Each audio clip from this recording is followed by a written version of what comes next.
force. Thank you. I gotta go back to the log. I'm on the clock. I'm on a riff-based salary. 100 riffs an hour, it's like 6 coins or something. It's coin-based.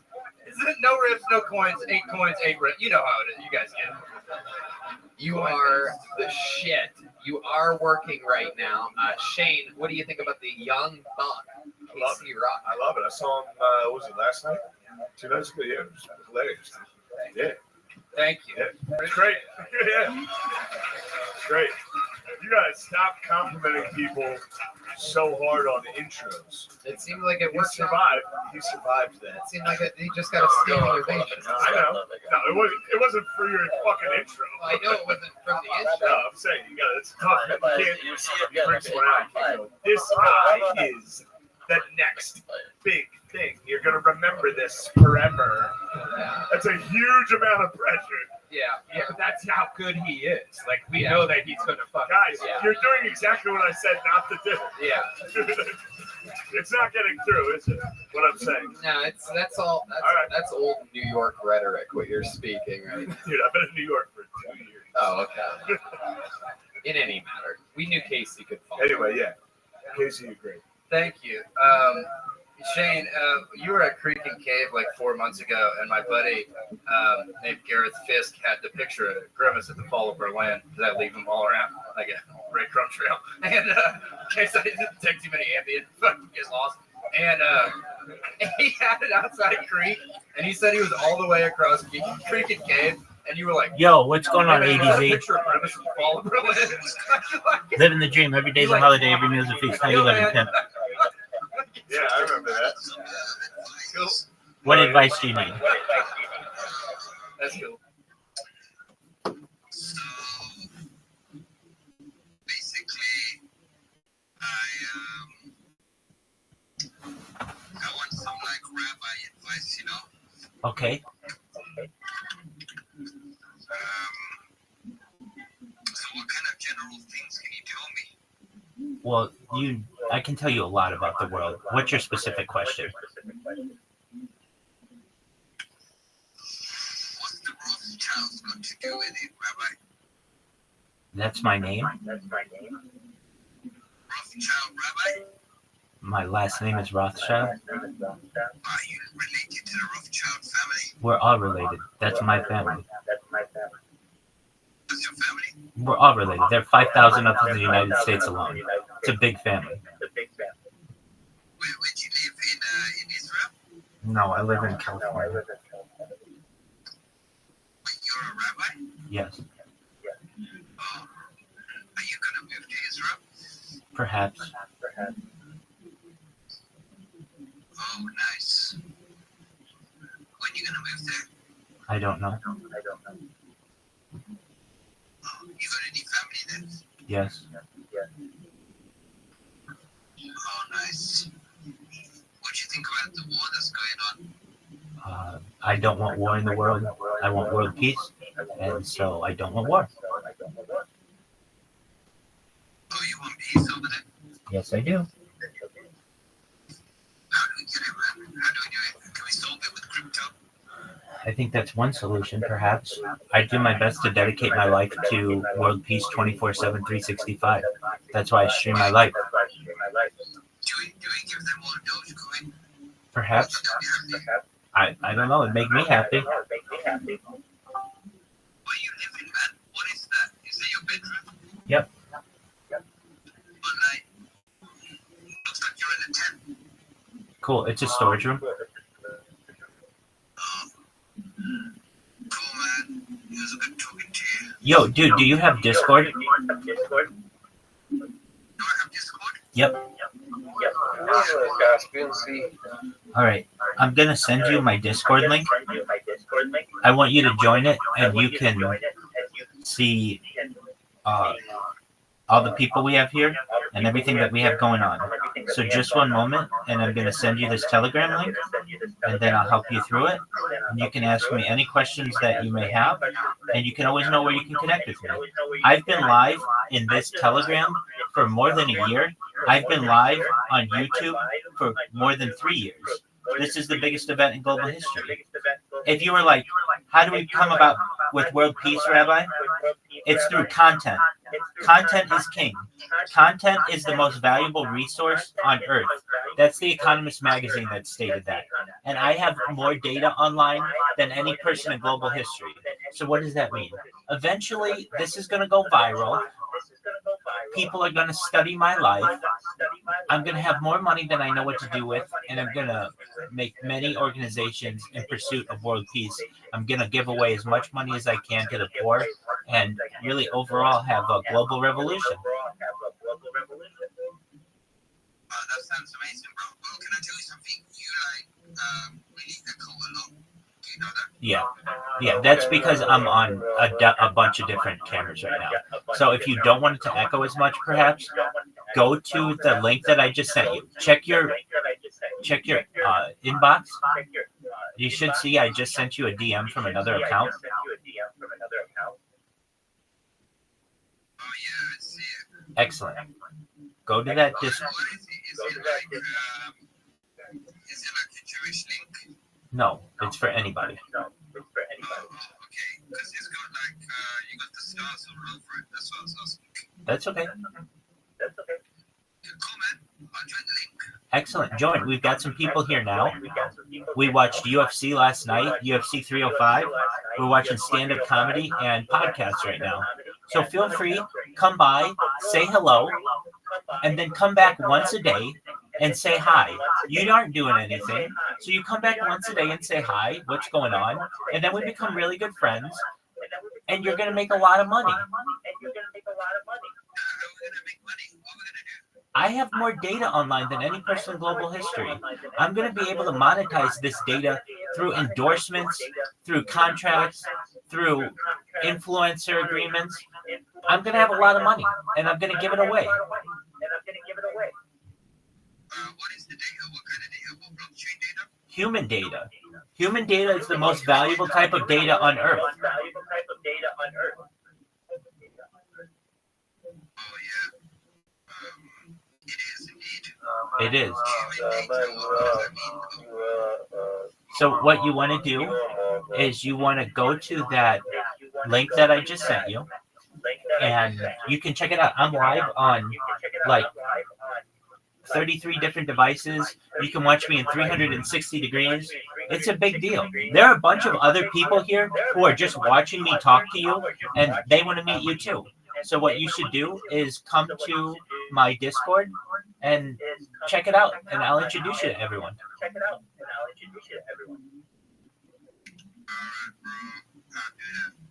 Excellent. We'll wait here for you.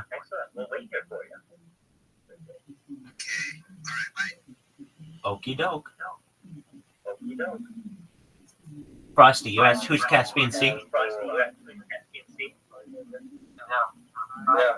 Hi, Caspian. Everything's gonna be chill. I'm not a scammy person. But still, he's not a scammy person either. Oh, I know Caspian Sea. He knows that. He knows that. He knows that. He knows that. He knows that. Caspian Sea and I go back. Caspian Sea has known me for like a year almost. So, no worries. He's going to be streaming in here a lot. He's just asleep right now. Yeah, he's a really cool guy, though. And I'm glad that you're going to have the opportunity to perhaps meet him. It's really nice.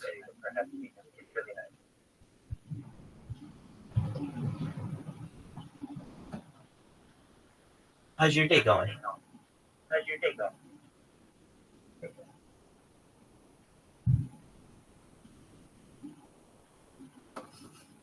It's on the bass guitar and Matt Mueling on the electric. Thank you guys so much for coming out. The drawing from Ryan J. Ebelt is in. That's available at RyanJEbelt.com. Thank you to the Red Rose, the Yellow Rose, Gel Blaster, Deep Eddie Vodka, Austin Security Guard Service, and Screwball Peanut Butter Whiskey. We love you guys. Thank you so much. Good night, everybody. Thank you.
Just one moment.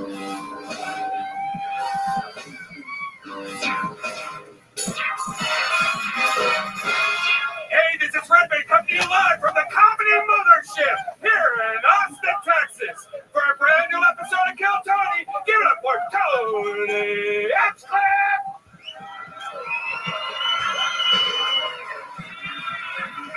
You guys ready for the best goddamn night of your lives tonight or what, huh? Yippee! It's Red Band, everybody. Look Hey, at him. everybody. It's him live in the flesh, the real deal. How we feeling out there tonight? Yeah. You guys are at Kill Tony, brought to you by the Red Rose, the Yellow Rose, Deep Eddy Vodka, the great Gel Blaster, available in stores everywhere. Austin Security Guard Service and Screwball Peanut Butter Whiskey presents the Kill Tony Band, everybody. Am I right? You got to hear live music in the live music capital of the world by some of the best on planet Earth. That's the great Paul Deemer on the horns over there. Michael Gonzalez Excellent. on the drums. The powerful Matt Muelling on the electric guitar. John Dees on the keys. And for his first time at the Comedy Mothership, D Madness is with us, ladies and gentlemen. Holy shit. Oh my goodness. What a night we have in store. But before we start tonight's episode, here's a little bit more from the amazing sponsors that made this all available to you here now. Hey y'all, profiling, surveillance, data harvesting. There are a lot of things not to like about tech giants. But what can you actually do about it when you rely on so many of their products? Well, we don't have all $44 billion to go buying up Twitter. But good news is, you don't need to be a billionaire to take a stand. For less than $7 per month, you can join us in our fight against big tech by using ExpressVPN. I am a huge proponent of not giving away your data. I do not use TikTok. I do not like those things. I love my privacy, and I love ExpressVPN because it is such an easy way to protect my personal info. Right, man? How do you think big tech companies like Twitter make all their money anyways? Well, by tracking your searches, video history, and everything you click on, and then selling your personal data.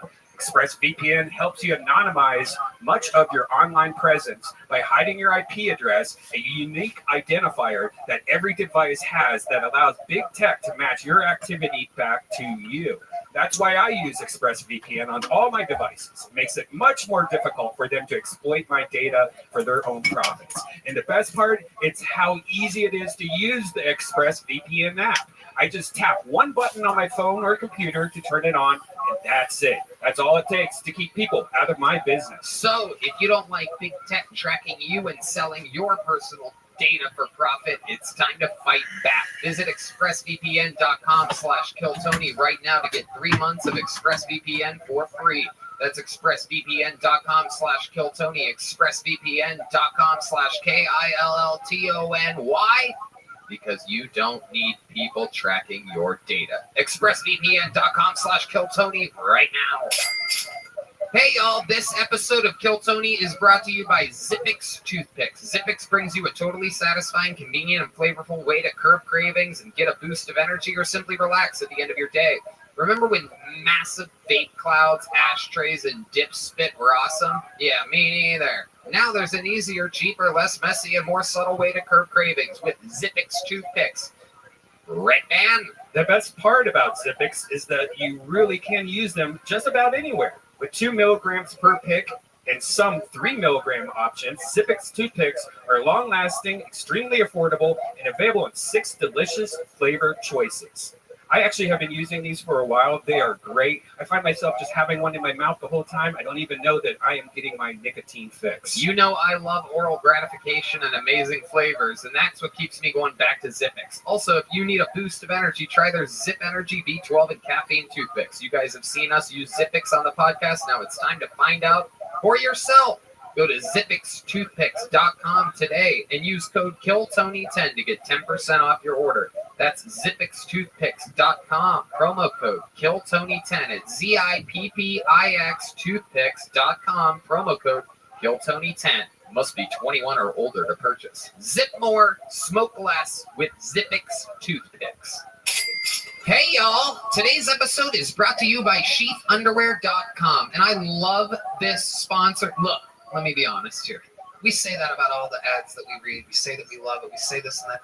These things, these sheath underwear have literally been connected to my butt, Red Band's butt, our genitals, everybody who we work with closely's genitals and butts. Every single episode that you've ever listened to, once sheath underwear came into our lives, we literally threw away all our fancy brands and all these popular things and this and that, because there is no doubt they are literally the most comfortable materials you could possibly have next to your precious, precious, precious genitalia. Red Band? Yeah, they're high quality. They can be worn as boxers or briefs. They have that moisture wicking, for my big thighs, and it keeps everything cool and separated. Fly a lot? Hate nuts stuck to your legs? I do. Well, they're great for working out also, and it's comfortable. So for 2023, step up your underwear game. Graduate from holes, loose fabrics, cheap cotton, or overpriced designer brands, and buy the greatest underwear that's ever graced the balls of men.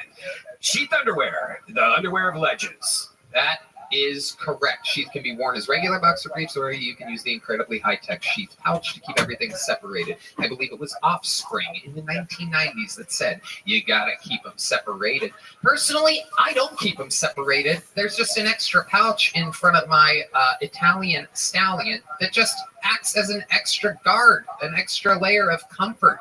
I swear to you, you have not seen me or heard me not wear these underwear for years. I wear them every day, and I swear to you, they are the most comfortable pair of briefs I've ever worn. So go to sheathunderwear.com and use the promo code Tony. You're going to get 20% off your next order. Once more, sheathunderwear.com, promo code Tony for 20% off. Let me be next to your stuff. You guys ready to start tonight's episode? Well, this is a special one.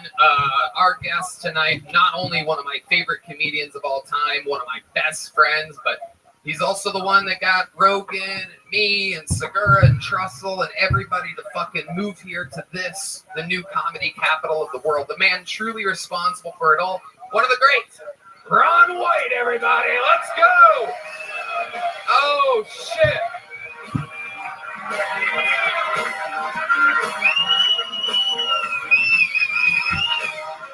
Yeah.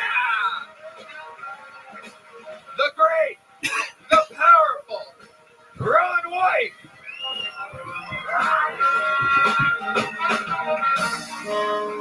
One of the greatest comedians, one of the coolest humans on planet Earth, and a great Kill Tony guest. Welcome back, Ron. Can we just do that intro one more time? Ron White.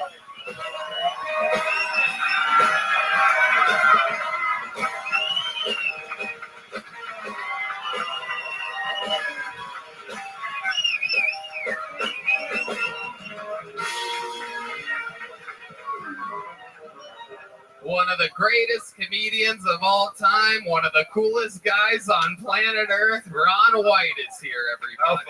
How fucking fun. We're going to have fucking fun tonight. You've done this show multiple times. You know all about it. You're a goddamn hero here, where you have been a guest many times in Austin, Texas, and a few times in Los Angeles. You know how it works. A bunch of comedians signed up. Believe it or not, people, there might be more people in the back alleyway right now hoping that I pull one of these names out. And if I do, they get 60 seconds of uninterrupted stand-up comedy. You know their time is up and you hear the sound of a kitten. They have to wrap it up then or else they bring out the angry West Hollywood bear, which is a loud, very loud noise that just cuts them off. And then I interview them. We find out more about them. We learn as much as we can in a short period of time. Maybe they're interesting. Maybe they're crazy. Anything can happen. You guys know what the fuck is up. You guys ready to start tonight's episode or what?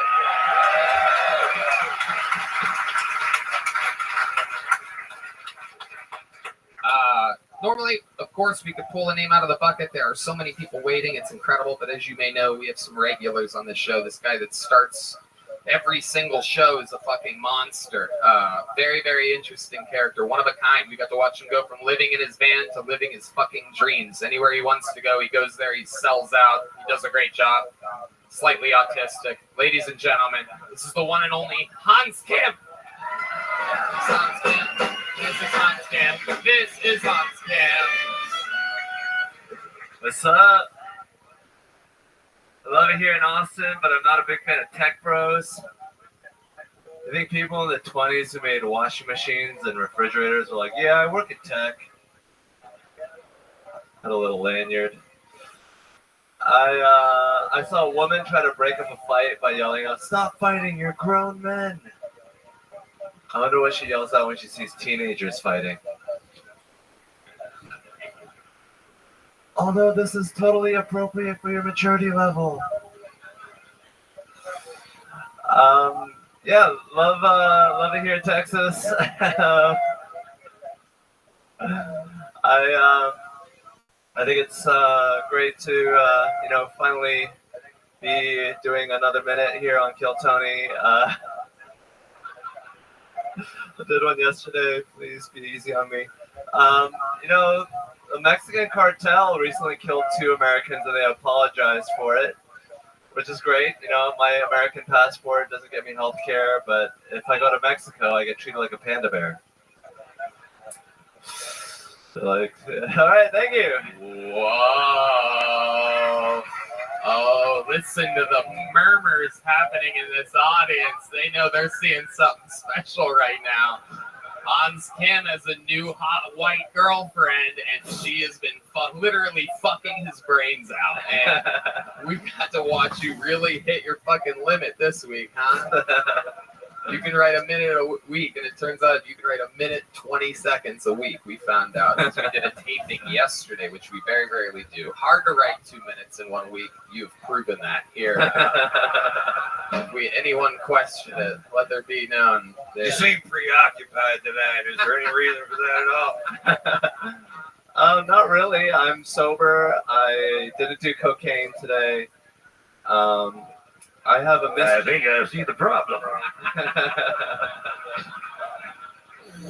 Maybe this is what's happening. We watched you go from, barely having money for food to literally we found out last night you've been doing cocaine on a regular basis. This is what I love about this show is that no one knew Hans, 2.5 years ago. And here we are 2 years later. We followed what it's like for somebody to fucking make it, and now we're starting to see your rock and roll downfall. It's like that's the set they're gonna show when they're like, and then the problem began.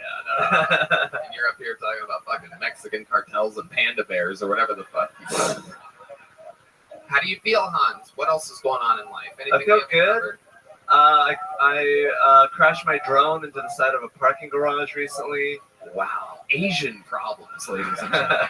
Oh my goodness. Into the side of a, what was it? Parking garage. Okay. Did you break it?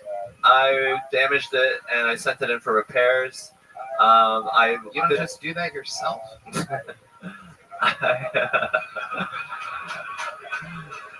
Isn't that like part of what you guys do? Didn't you make the drone in the first place? I'm more of the laundry type of Asian. There you go. There you go. There you go. I know somebody who just wrote another 5 seconds just today. Next week just got a little bit easier. It's a shame you didn't have that up your sleeve, which you could do because you specialize in laundry. So I love it, Hans. You got the show started. As always, you've shown people exactly how hard it is to do a new minute. Like I said, back-to-back nights. That's not easy at all. You're out here fucking living the dream. How do you feel? I feel great. I'm gonna try to, make you proud next week, Tony. This is my son, my Daniel son. One more time for him, everybody. Not an easy gig at all. Not an easy gig. A new minute every week to the internet is some scary shit.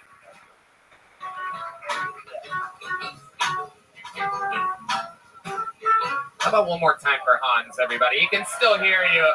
It's a long walk to that green room from here, I promise you. Especially after that kind of stuff. Make some noise for your first comedian out of the alley tonight. It's Kat Owenby. Could be somebody from the audience.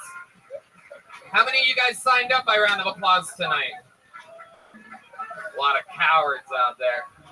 There's a lot of people that wanted to see gladiators battle tonight. Some scared souls. Don't worry, you'll think you could do it by the end of the night. Kat Owenby. People have to get fucking wanded. You steal their phones. It's amazing. It's a great system. It takes a second, though. That was Hans Kim. That was Hans Kim. That was Hans Kim. That was Hans Kim. That was Hans Kim. Hey, it's Kat Owenby.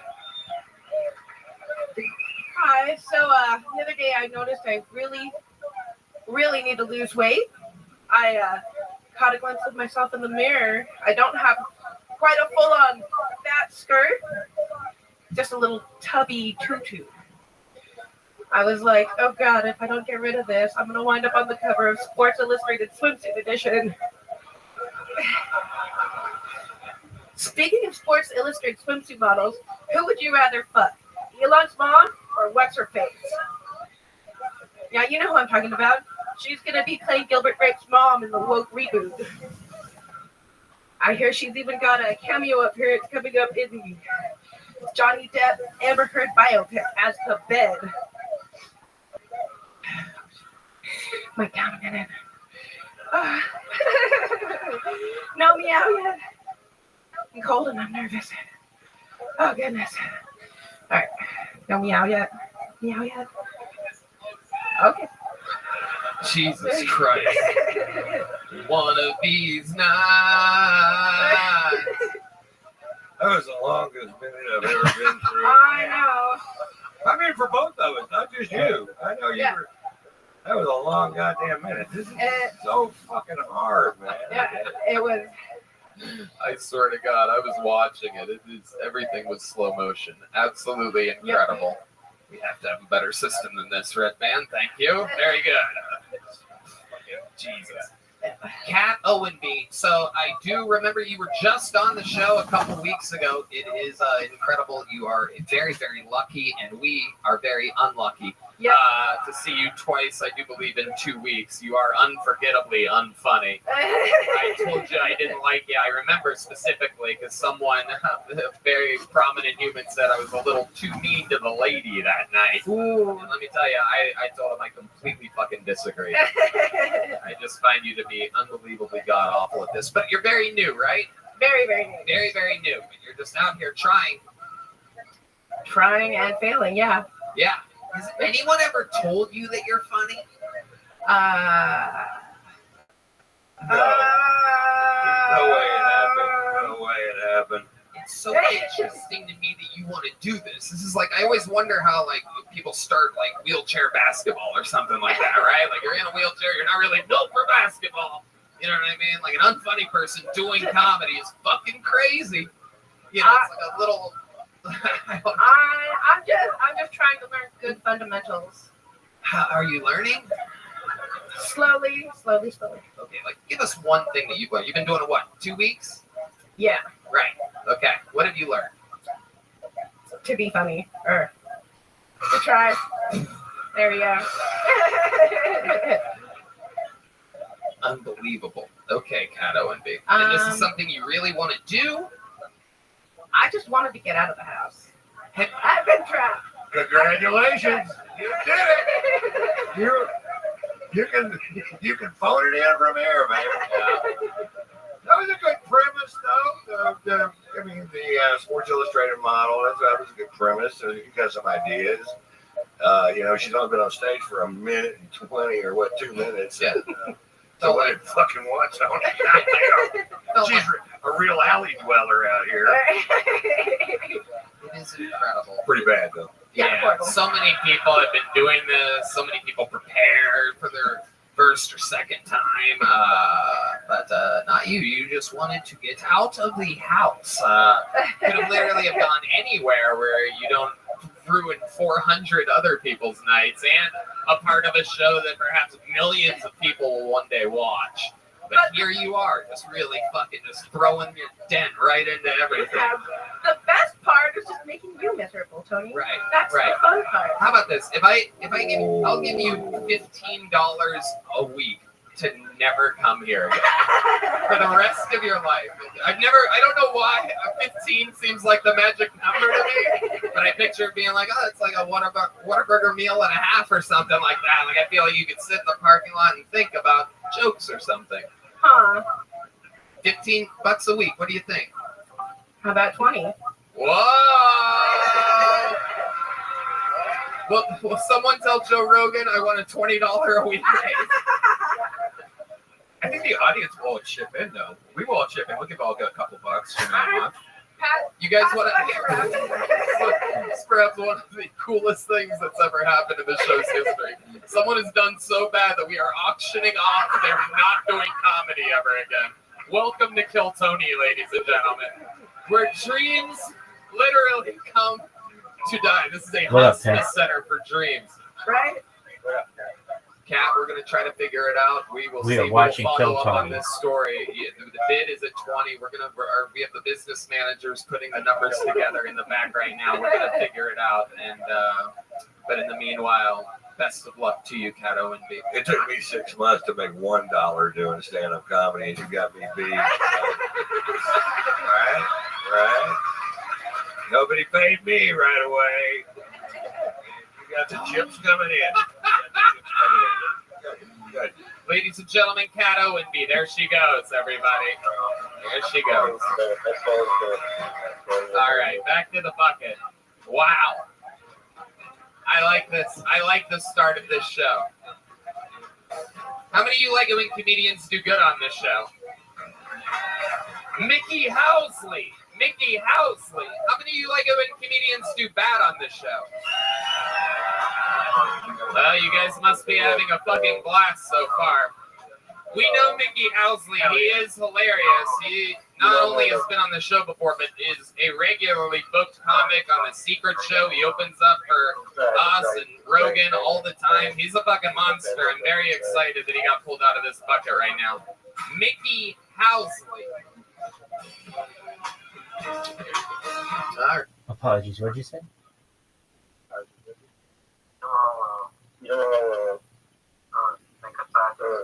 Tragic story, never tragic, and then it just becomes tragedy, right? There's the independence of having like a tragic life. Kind of mystifying.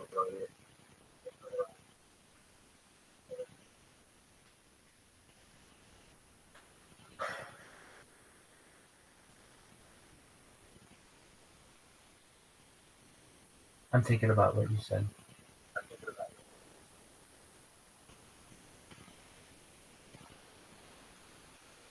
I would say it depends on how you interpret life. Everything is subjective. So one person's tragic life is another person's comedic life or successful life. What do I mean?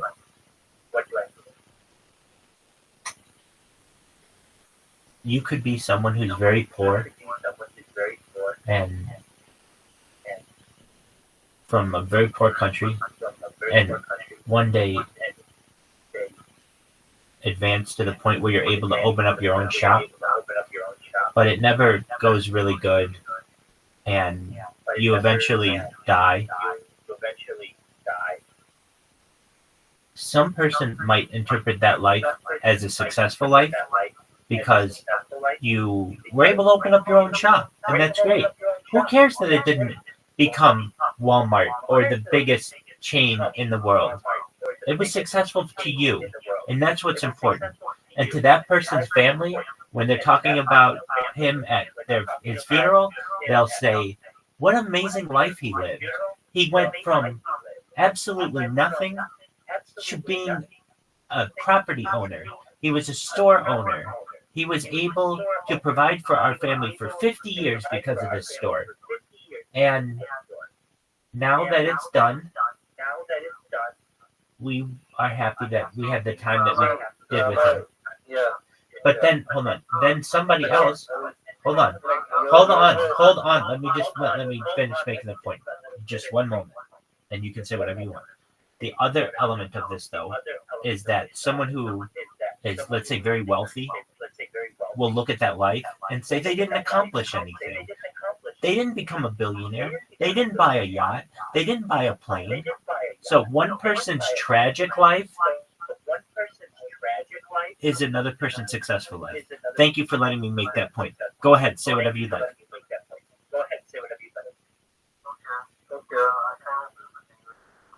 Well, I kind of disagree with her. But I think no one really lives private lives. People don't take themselves that seriously. It's more about, they have something that other people don't have. That something is more trust their own people. Without that, you can't survive alone. You actually take yourself seriously. In a way, they do take life seriously. They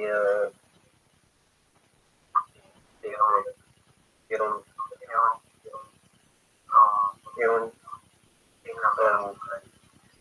take themselves like seriously. The sort of thing is that when you have kind of independence of your own ego, right, then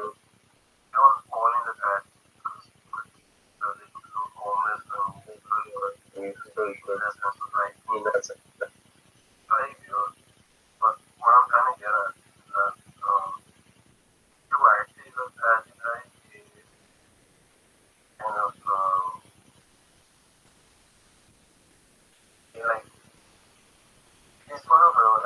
We have a sort of superiority of some kind that because the entire planet whole and on and then get to a point where everything becomes a question that you don't have dominance in all parts of the land.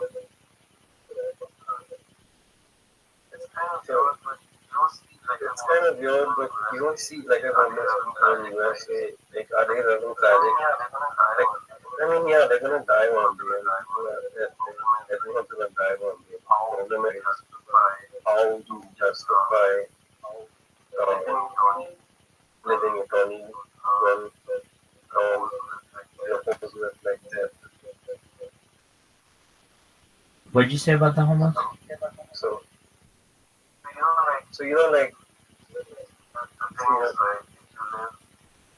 the thing is, like, if you live in an economy, what you're believing in is something that everyone else also believes in. And it's more question of, it has religious perspective. I won't get into that right now. But I was saying that if you don't have to believe in it, because it's all a part of what is happening. So in the end, if you actually has no control of what happens around them,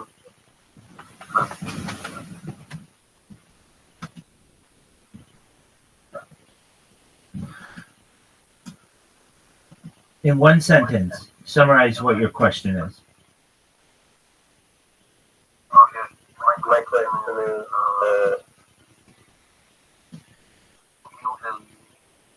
do you believe that eternity is part of everyone and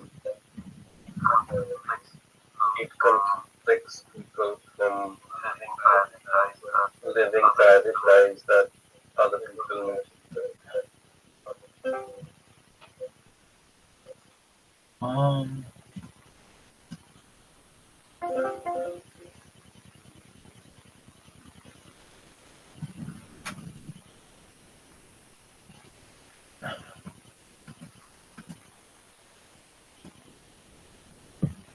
Just one moment.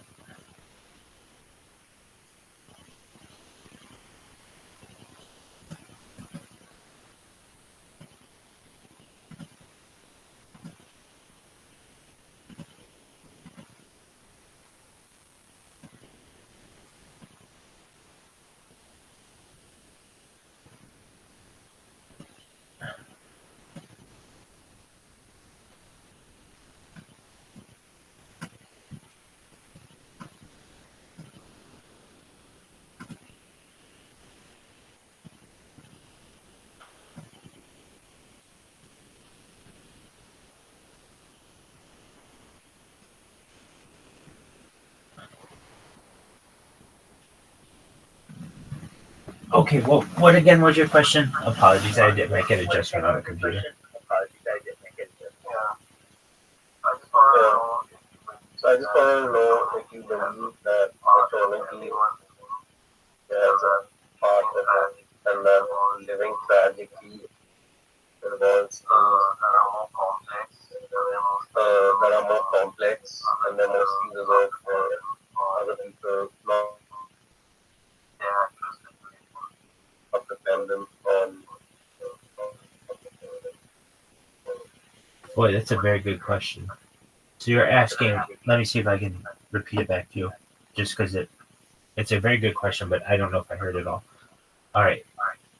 So do people's belief in the eternity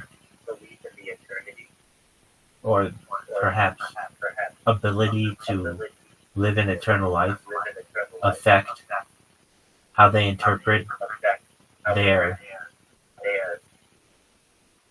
tragic life? Yeah,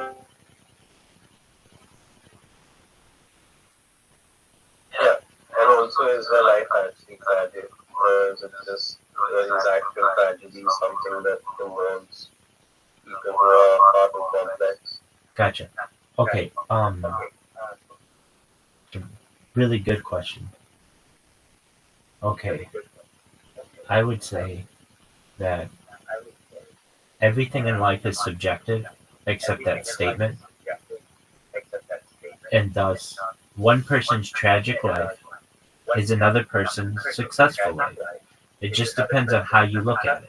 However, if you want to say, in the traditional sense, a person who has lived a tragic life, a sad life, to most anyone out there, aside from the most positive people, most anyone would see this as a sad, sad life. Do I think that one's interpretation of the afterlife and eternal life perhaps affect this? Yeah, I do. I think it affects it greatly.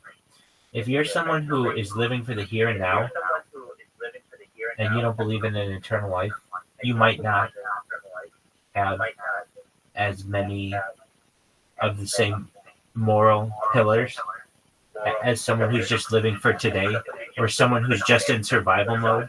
If you think that there's some kind of divine retribution at the end of your life. Hey, just one moment. Hey, what's going on, dude? I'm well. How are you? Excellent. Do you know what Discord is?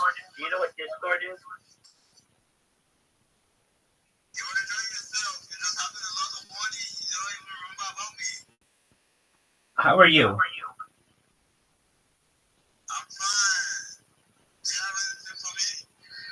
What am I supposed to have for you? Yeah, I do have something for you. I'm going to send you a link to my Discord. Do you know what Discord is? Dog, just one moment.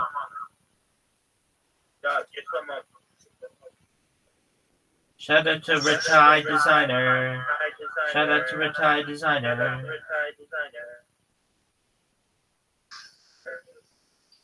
All right, dog. Join my Discord. We'll talk in there. All right, back to you, Frosty. All right. So I think that people. Hold on, we got another person in here. Okay. I think that people who think that there's divine retribution or some kind of judgment, whether from God or from society or from karma, whatever it may be, that is sometimes yo, dog, what up? Excellent. Welcome. Hey, did you just join? Excellent. All right, we'll talk in the Discord. Come on in.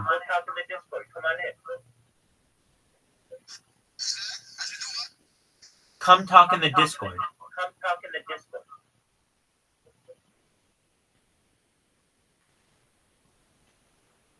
There's a Discord. Come talk in it.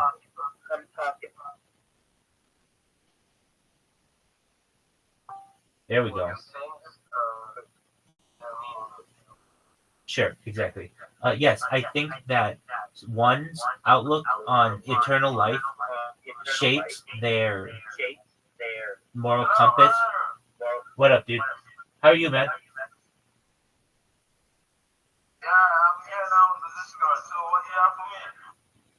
This Discord, that's what I have for you. That's what I told you I had for you, and that's what I do have for you. What do you have for me? I have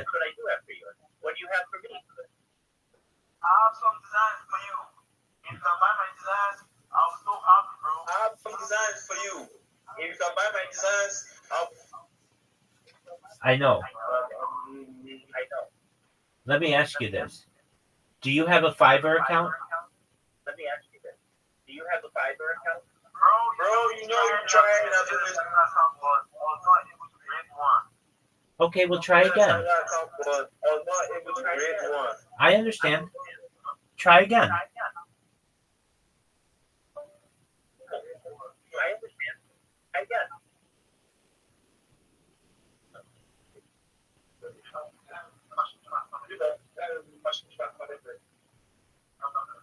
Yo, dog.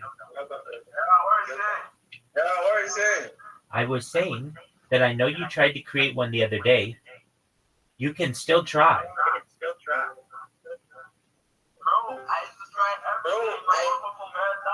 used to try every day. If I wake up from bed, that's the first thing I always try. If I just take my phone, I do try. Okay, so what doesn't allow you to do it? Where do you get stuck? I can't stop when you told me to look for assistance and account there. And it's so stressful. So I can create an account there. And it's so stressful. And it's showing me, if I'm trying to do it, it's showing me error. Like, this app does not support the country you're in. Right. I'm just looking for a way. I know. Oh, no. No, hold on. We talked about this. I told you how to get around this. The way to get around this was you were going to go to a friend who had a desktop computer. You were going to use a VPN and you were going to sign up with a desktop. And you should be able to change the settings so that you look like you're in the United States with the United States VPN. Bro, I'm telling you the real fact. I've tried that. It did not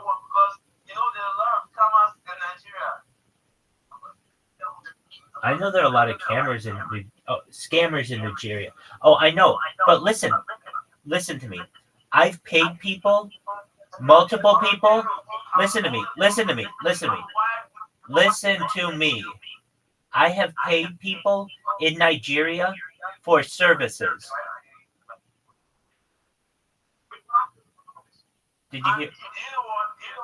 I don't only do designs. I'm also a moderator. I'm also a shiller. And the work, I don't have any job because all the Nigerian followers are just pouring the whole job.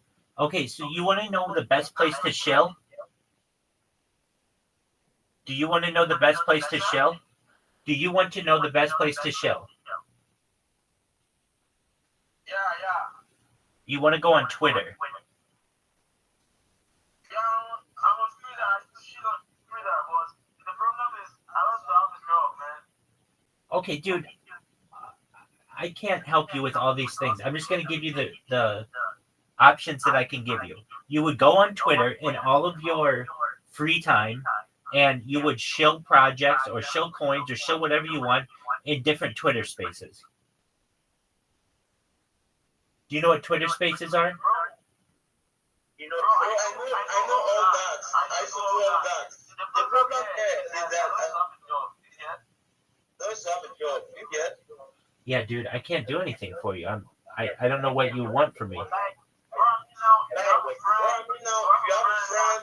have a friend that's in some new project, you can tell a friend about me. Absolutely. I'm telling you, dude, there are people who come in here on a daily basis, and I'll tell them about you. I really appreciate that, bro. You're welcome, my friend. Please, can you add me to contact so that I'll be, you can get in touch with me, or can you send me your WhatsApp number on Telegram so I can see your WhatsApp number, so anytime you message me on WhatsApp and I'll call on. Dog, I'm not doing WhatsApp. What I can tell you is this. I will talk about you if anybody needs a design. If you want to come in here and show your project to people who are here, feel free. Thank you, I really appreciate it. You're welcome, man. You said? You're welcome. Thank you so much. Take care, man. Thank you so much. You're welcome. You're welcome. Is there any job you want me to do now? No, if I did, I would give it to you. I'll be checking on you on daily basis. Please do. That's what I want you to do. You take care. Blessings. I'll always do that, bro. Please do. Come in once a day and check in. And I'll get you some work. All right, thanks so much. I really appreciate that. You're welcome. You take care, buddy. Bye-bye. Take care. I mean, that joke is like a 2 to 4 minute joke. There's a lot more stuff into it. You left out the setups and the punchline. Yeah, most of the funny stuff. Decided to trim the. I was like, here's the structure. Trim the beef and leave the fat on the cutting board. Just don't need this good meat. We shall chew tonight. We shall chew the sweet fat of unfunniness. Nom, nom, nom, nom, nom, nom. Meow, nom, nom, nom, nom, roar.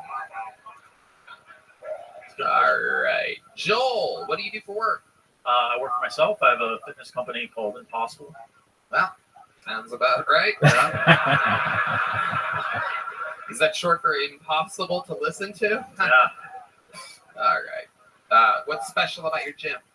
It's not a gym. It's a website and company. Okay. So what does your website do? So basically take on different physical challenges and go out and do them. Like Double Dare? No. The physical challenge? Like ultra marathon. Is that the right show? Am I getting my shows mixed up? That's right. Double Dare, right? Thank you. I don't know what that is. Shut the fuck up. It was stupid. Okay. Dude, you watch? How old are you? 35. 35. You watched Double Dare as a kid? I don't know what that is now. You didn't have Nickelodeon? No. Wow. Yeah. You didn't have cable? like at friends' houses in my place. Okay, why was that? Tell us about this. I don't know. I just don't. We're actually starting to find you endearing. Go ahead. Yeah. I don't think I watched much TV as a kid. Watched like Saturday cartoons. Okay. What were you doing when you were a kid? Played basketball. Had a lawn mowing business. I worked a lot. Okay. What do you think the most interesting thing about you is in the world? Like, if you could give us a fun fact about your life. I ran an ultra marathon on every continent. Wow. Oh, okay. Yeah. All right. Wow. You can't afford therapy. Run from your demons. Incredible. Every continent. What was your favorite continent? Antarctica's the easy one because people are like, "Ooh, Antarctica." Finland was like more interesting because it was like more of an expedition. Kind of got lost in the middle of it, ran out of water. You're just trying to survive at that point. So it was less of a race. Like your stand-up set. Very incredible. You must have felt That's what I do, man. That's what I do. I love it. Well, Joel, you got on stage tonight. Here's a little joke book from the great Bones Eye.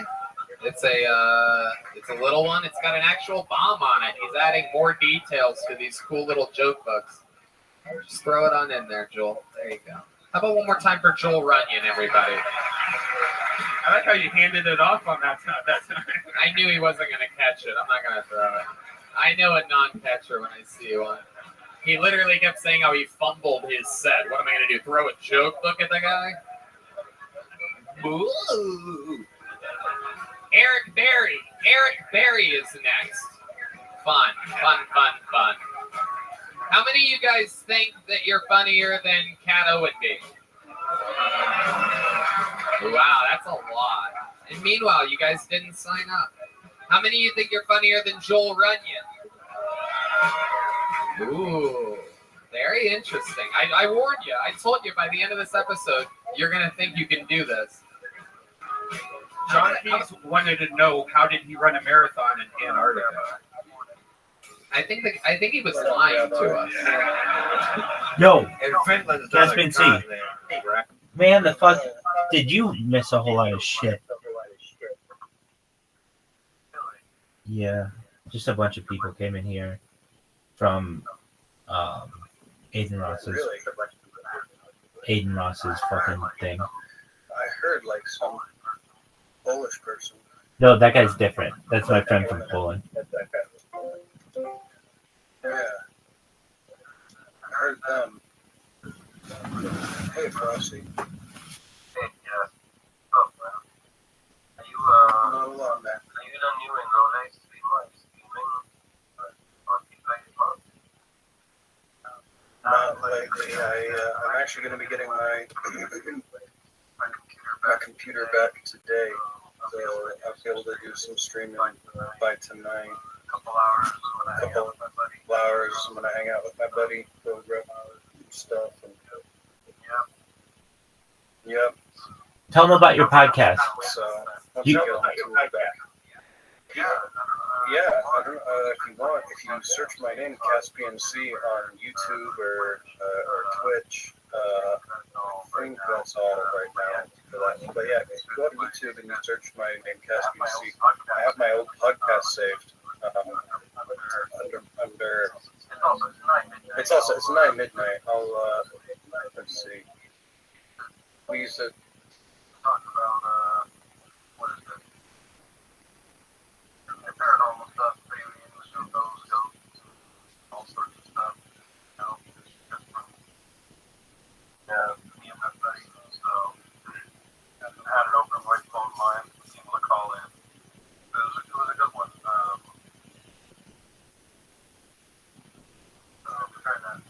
Trying to get another podcast for pretty here. Is your friend interested in reviving that one? Because we had a third, another one of my friends at the time, and again, he's the one that we don't really speak much anymore, but he was kind of like the third producer, and he was the one who made all the art, and was everybody getting basically, I think my buddy's open for I think he wants to do a podcast again, but we agreed change the name. We're gonna change all of like the art assets. What's the name gonna be? So that is what I'm trying to figure out because I'm not, you know what I mean? Dude, were you the person who I had told that they should name their podcast? I don't think it was you. But the Hawk Tour podcast, right after that girl. That was not. You didn't tell me that. No. Okay, it was somebody else. That's funny. Yeah, it was like the weekend that girl went viral, and somebody came in here and they were like, I need a name for like a cryptocurrency or a podcast or something. Now, Hawk Tua became a cryptocurrency. And I'm sure there's the Hawk Tua podcast at this point. That Hawk Tua girl has been on a bunch of podcasts already. So I saw that this was a perfect opportunity for a naming convention that was like, oh, strike while the iron's hot. Dog. And so somebody I told to get that Hawk Tua podcast. I don't know, they were on it, but it wasn't you. Okay, so the name of your podcast is 9 midnight? It was 9 midnight, yeah. Like the end of the day is near. But Oh, wait, no. Nigh, N-I-G-H? Yep. Okay, Like near. I get you. Close.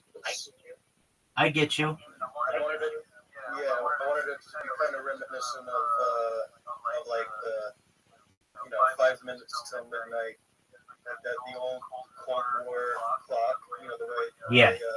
Yeah, they used to have the doomsday clock. Yeah, the doomsday clock. That's right. You know what it is about Rabbi? The good thing about Rabbi is like there's no like peak aesthetic to it as such. Like problem with streamers is that if you want to enroll like and you want to give advice or you want to just get political commentary or talk about aliens and shit, it's always like it's gonna be restricted to some extent. I don't think it's extended, but it's not extended to the point when people can make factual sense. Because a lot of it is kind of wish-wash. Most of it is kind of wish-wash, you know what I mean? I think the hardest part in the podcast is trying to figure out where your niche is, because I'm not a scientist, so I'm interested in science, but it's like nobody should come to me for questions about something. There are other people you can listen to, but I kind of think it's like like maybe we have 23 episodes. We talked about hypnosis. We talked about like past lives, reincarnation and stuff.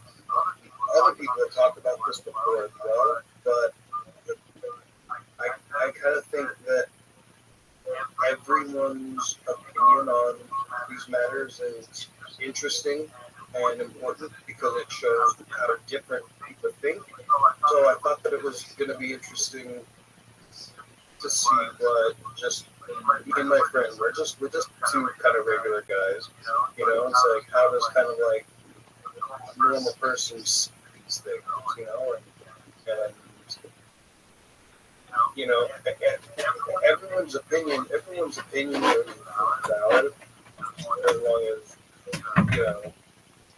long as it doesn't like infringe on like the lives and stuff of others, but it's like shit. I remember thinking like, you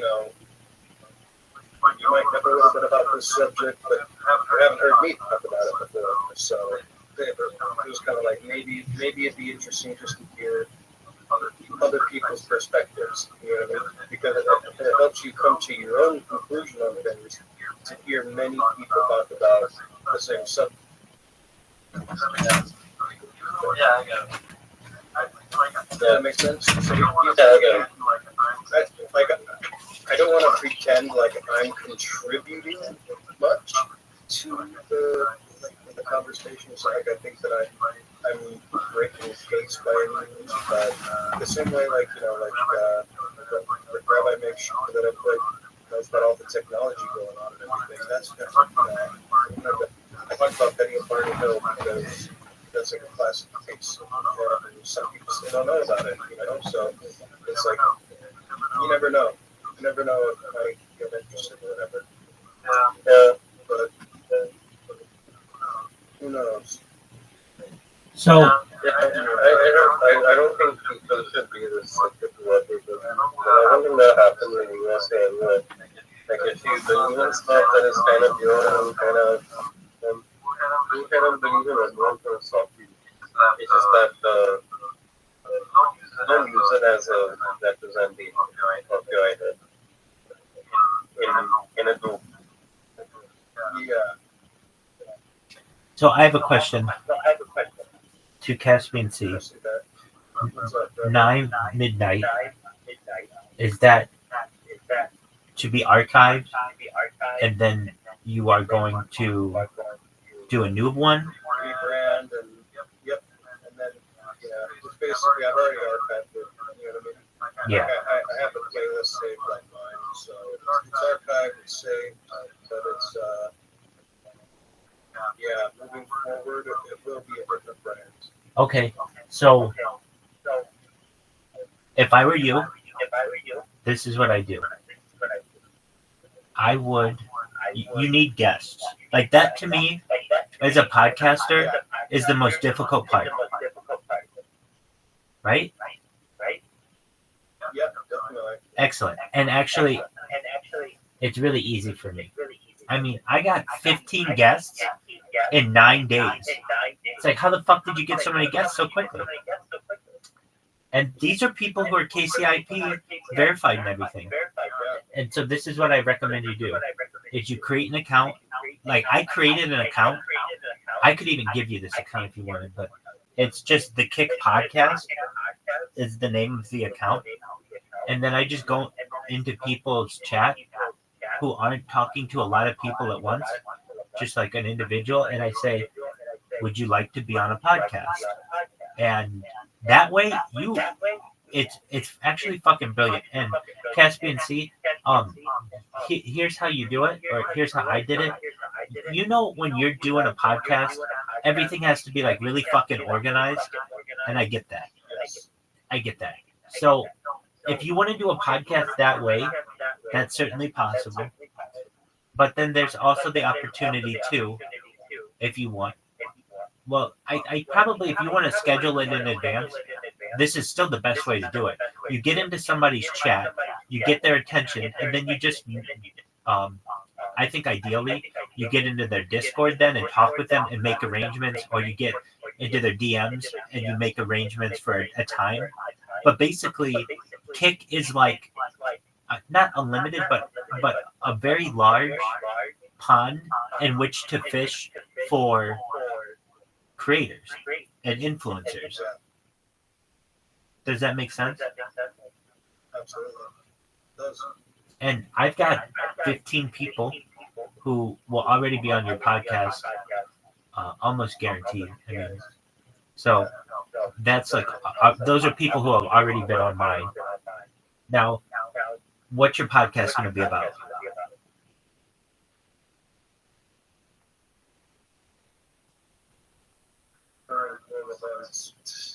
Okay, so that's tough, man. I know. No, I'm joking. I don't know yet. I'm not 100% sure yet. I mean, because I'm gonna have multiple. I'm gonna have one. I don't know. I think it's gonna be a little bit more reminiscent of like content creation, a little bit more slacks and not edited. Always live. Always a live recording. That way, if I edit it, it looks like I'm trying to change what was said. I don't like editing when it comes to like interviews.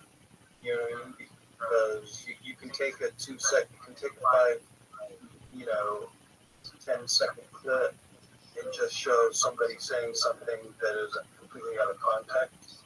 So like when it comes to like chatting with people, like having a conversation, I think that it's better to do it live rather than try to film it and then edit it together. Yeah, fuck that. No, here's what you do. If you haven't seen mine, this is fucking a brilliant way to do it, man. Here's what you do. You say to someone, all right, you want to be on my podcast? They say, yeah. Okay, cool. When works for you? They say 5 of midnight tomorrow night. You say, great. You say, I want you to be streaming at the time when we do the podcast, and we'll do it in Discord. They say, great.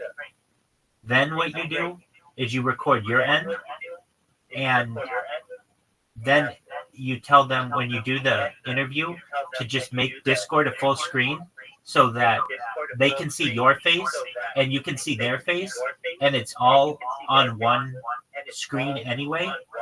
And you do the interview, and then when you're done, if you want to do it really, really quickly, I mean, you can put out 3 fucking podcasts a day if you do this. Video podcast.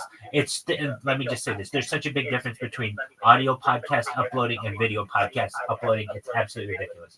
But basically, it's exactly what you're saying, where it's unedited, it's video, and what do? So you do the podcast with them, you end the podcast.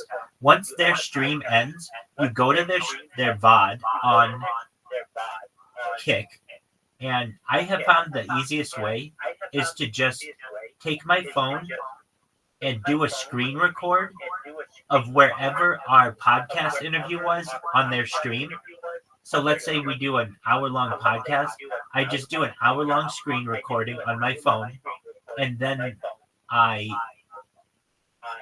you can crop it any way you want, at least with a phone. It's really easy. What I'm trying to tell you is I don't like the editing part either, and this is the way that I found to be able to do it, where there's virtually no editing. So what do? You do the fucking podcast, you go to the person's VOD, you record the thing on your phone, and then you just upload that from your phone to Spotify, iHeartMedia, Apple Music, and Amazon Music. And why do I think it's really good to do it when they're live streaming? Because then you get a live audience to listen to your podcast. And additionally, if anything goes wrong with your recording, you have their recording as a backup. Exactly. Yeah, that's a great idea. I like that. And so what else you can do is depending on people you're gonna have on the podcast, even if they're general streamers, get a background on them, and maybe you can just pretend that they're really popular, they have a few viewers, whatever. It's get some kind of background. Yeah. Dude, Caspian Sea, I didn't tell you. Those motherfuckers at Reddit banned all my Reddit AMA. They even banned your comment or your upvote. They didn't ban your account, but they banned. And so here's why I think they did it. I am heavily advertising for people to check out this Reddit AMA from Kick. So these bots are going 24/7 to say to everyone to go to Reddit. And what I think happened, if I truthfully ask me, is eventually someone flagged it for removal from the AMA one where you saw it. And that still meant it could be found in other places. And eventually someone who was a moderator on Reddit was probably on Kick as well, or perhaps on Kick, or knew someone who was on Kick. They just, somehow it got to Reddit that this motherfucker keeps trying to do an AMA and we got to cut him off immediately. And that's what they did. So there are no remnants of that AMA. And what's really sad about it is I had a lot of good material in there, but it's actually almost for the best. Why do I say that? Because that AMA was actually pretty limited and was just a small segment of a much larger AMA that I've done, or at least when it comes to, those like Chat GPT things that I've done, that it just provides a list of all the most interesting shit in the world. Yes. Excellent. So what I've done is I created a robot. Well, I created a blog, which is rabbirothschild.blogger.com, which is a Google site. And it's pretty simple. And what's it going to be? You go there, and it's a list of all of that fucking technology in one document. And I'm going to just take the AMA questions and add them to that. And so I created a robot that is currently taking all of the text from that ChatGPT document and transferring it to this blog. And it's more than 50% done. And so it's moving pretty quickly. And once it's done, I'm going to publish it. And then I'm going to change my bots to say, instead of go to viral or go to Reddit AMA, I'm going to do my best to just have them go to Blogspot. And if I have to, or to Blogger. And if I have to, I'll just have it say Rabbi Rothschild, parentheses, dot, close parentheses, blogger.com. And eventually somebody's going to click on that after they fucking get spammed with it 150 fucking times a day. And they'll be like, oh, wow, this motherfucker has a lot of shit going on here.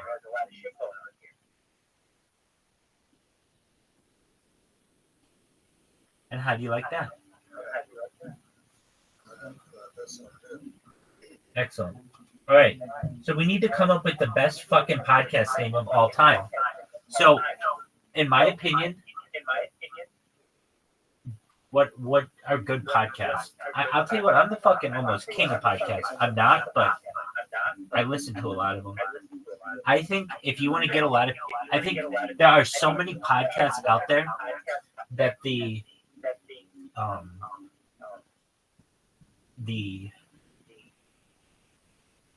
market is so saturated. I'm going to tell you this, Caspian Sea, the best podcast name that you could get that's currently available is, you ready for this? The Kick Podcast. Here's why.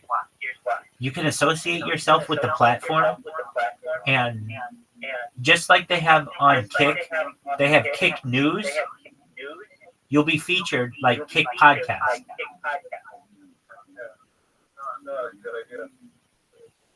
It is. Okay, now if you don't go with that, I understand. And so then you need another name. And then in my opinion, you need a name that is going to catch people's attention. Because at this point, if you go with the Caspian Sea, let's just, not joking, but if you go with like a normal name thing, the Caspian Sea Podcast, no one knows what that is. They'll think it's about like, like Armenia or like Ukraine or something. So, Azerbaijan, exactly. So, what do I recommend instead of Caspian Sea Podcast? Obviously, I know you're not going with that. I'm not going to go with that. It'll definitely be something that has a little bit, something that fits the ear, so that even if you don't know anything about it. Dude, I think that the best podcast name at this point that you could do to get, if you wanted to be in the paranormal, is the shock factor. So like, what would I say? What would I name my podcast if it were about, let's just say, aliens? Like, I could go out and call it the official UFO podcast, but it's like, do you know how many fucking UFO podcasts there are? Maybe I'm going to name it the Abductee Podcast. All right, but actually, that's a fucking sick-ass fucking podcast. I would listen to that podcast. I wonder if anybody has that podcast where they just do interviews with alien abductees. But that would be really finding just alien abductees. Right, and for them to be comfortable to share that story with you. But I'm going to tell you this. You know where you can find, in my opinion, the most amount of alien abductees on the internet? Aside from perhaps like a forum, Twitter Spaces. Sometimes they have these rooms of, they call themselves like Star Children or something. Sometimes they call themselves that. Sometimes they call themselves abductees or like Indigo Children. Yeah, all that shit.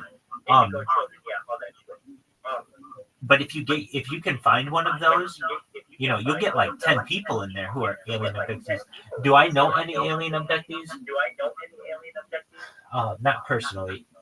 I had always said to myself, if for any reason I didn't marry a Jewish woman, I would want to marry or at least reproduce with an alien hybrid or like a fucking alien abductee. So already I have like a heightened attraction to these bitches. But anyway, because they're like fucking aliens, man. Like, let's create a new fucking species. It's wild. Anyway, what is the idea of that kind of podcast would be really great. It's just really, really hard to find alien abductees. It's really hard to vet whether they're legitimate or not, or they're just not people with mental issues. So, but I can tell you, if you want to get in on that, Twitter Spaces is the place. Okay, so that's actually a really cool fucking podcast idea. But if we weren't going with the alien abductee podcast, just because you're like, Rabbi, I need to put out content, and I can only get an alien abductee to do a podcast once a month, and it's just not enough content. And even still, when I interview them, I don't even know, there's no evidence of any of this, so it's just them telling the story. So I need something more. Okay, so if I'm Caspian C and I want to start a paranormal podcast, I am going to use every trick in the book, in the marketing book, to get people to be aware of this. So what am I going to use? I could use shock. I could use alliteration. I could use rhyme. Ideally, I would use all of them if I could. The more creative a name there is, the better opportunity it has to make an impression with an audience and potentially have them subscribe. So what would I say? Let's just say you're doing a paranormal podcast. I would do this almost absurdly. I would get it in my head that we're going to call this podcast the 6P podcast. Why? Because its real name is going to be like, I don't know, something like the Perfectly Proper Paranormal Podcast, whatever. It's going to it's going to be, why am I going to call it that? Because it's going to be easy to market it. If I can just go in and put PPPPP podcast, that's going to be available on basically every fucking platform. Nobody's going to have taken that name.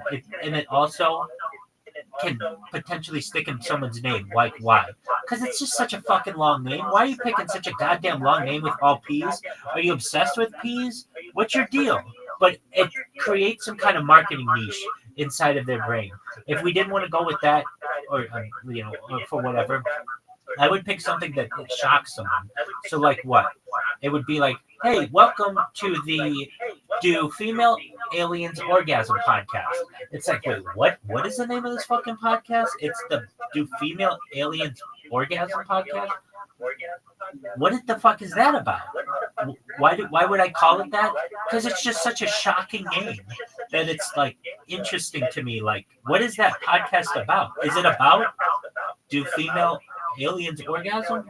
I mean, and you can, on that kind of a shocking podcast, you can talk about UFOs, you can talk about paranormal, and the beautiful thing about a name like that is you can hide behind the idea. Like, you could have like a really crazy fucking conversation on a topic, and if the mainstream media wants to come after you, it's not going to be like, the Caspian Sea Super Professional Podcast. I'm like, dude, the name of the podcast is called Do Female Aliens Orgasm. Or you could just call it Do Aliens Orgasm. That's a great name for a fucking podcast. Do Aliens Orgasm. Hey, welcome to the Aliens Orgasm podcast starring Caspian Sea. Why is that a great question? Or why is that a great podcast name, in my opinion? Because it's a great question. It's a great question. It is. It's like the icebreaker. Exactly. For any conversation is built into the name of the show. Exactly. And it's very short. This is why it's kind of brilliant. It's very short. It's 3 words. Do Aliens Orgasm. And the 2 primary words there, aliens, is a very exotic word, and orgasm is a very sexually charged word. And to combine them together, and the entire phrase is complete, Do Aliens Orgasm Podcast. Holy shit. It's a good idea. I mean, now, the other thing that I would do is I would change the name of the podcast. Instead of calling it Do Alien, no, I would probably call it Do Aliens Orgasm. Just that. Just, yeah, I think that's actually a really good idea.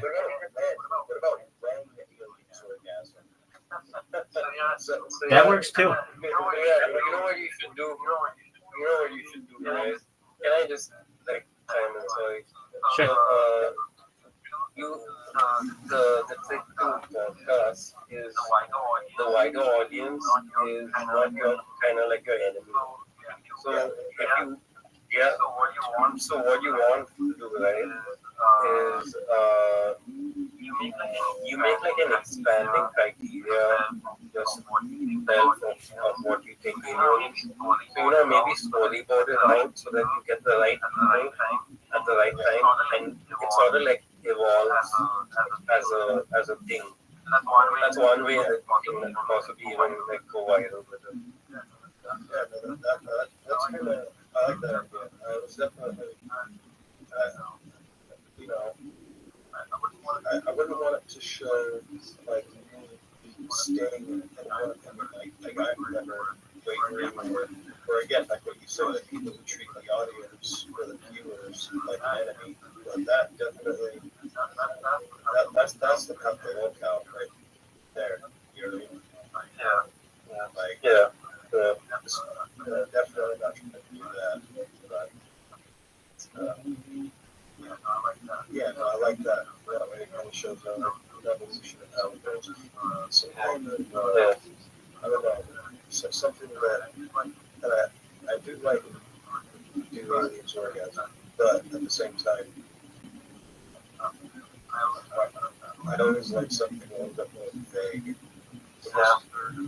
Absurd. Absurd.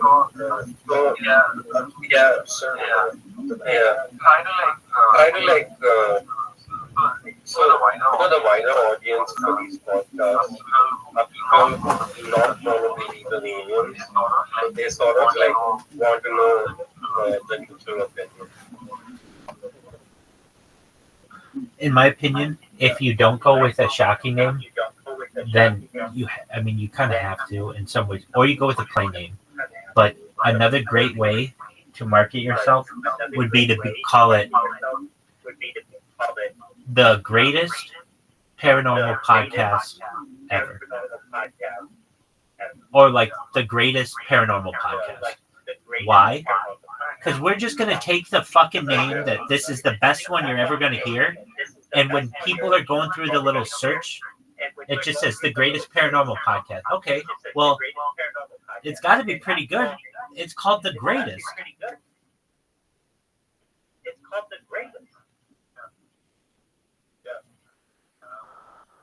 Yeah, I like that. Honestly, the worst thing I think you can do, even though you like it, and I'm just telling you this as your friend, is to name the podcast something vague.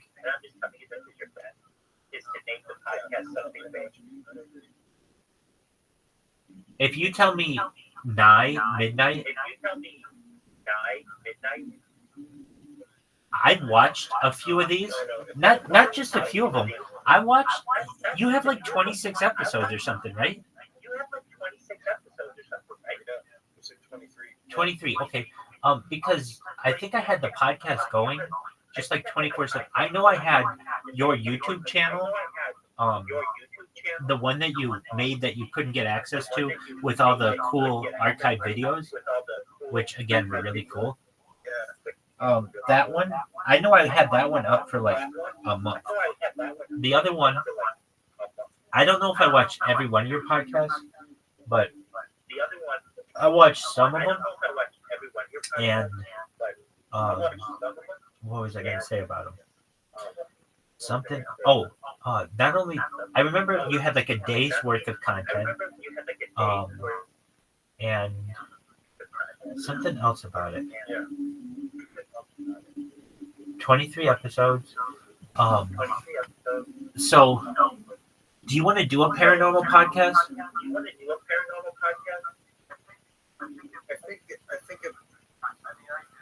I do. I always do.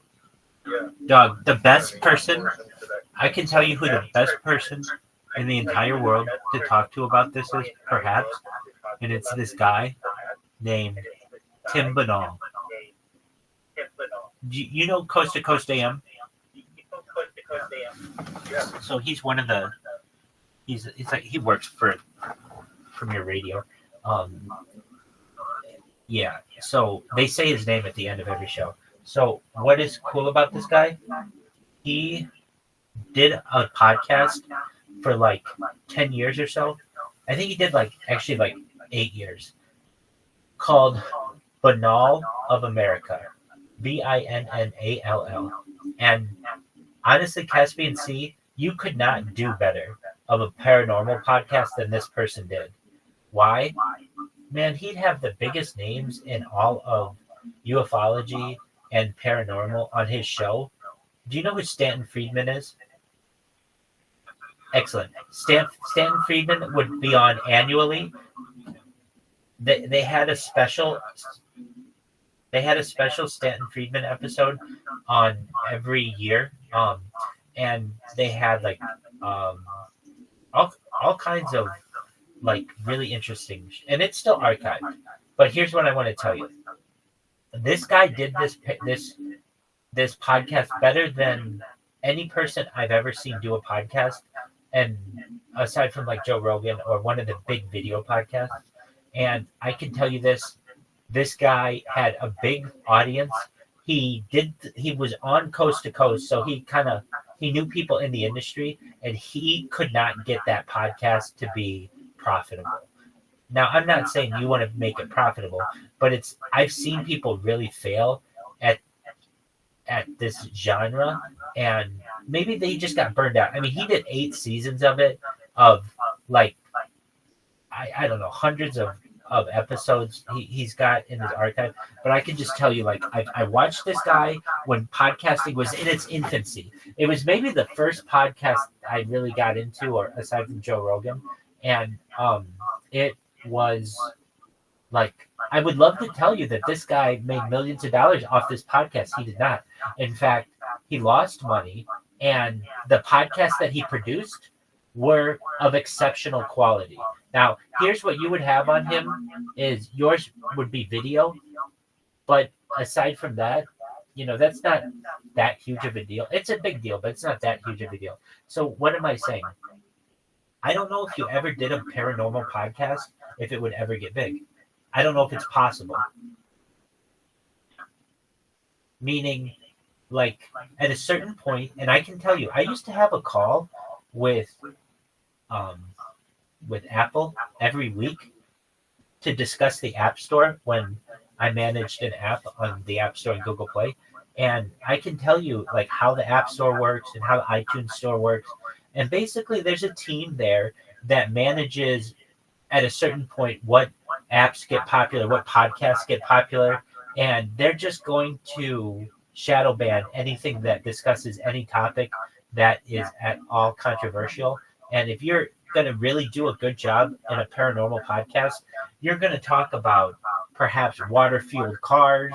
You're going to talk about anti-gravity and antimatter. You're going to talk about a lot of perhaps science, or what perhaps the mainstream would deem as pseudoscience. And you're going to get your podcast you're going to get your podcast shadow banned. Are there any other topics aside from the paranormal that are of interest to you?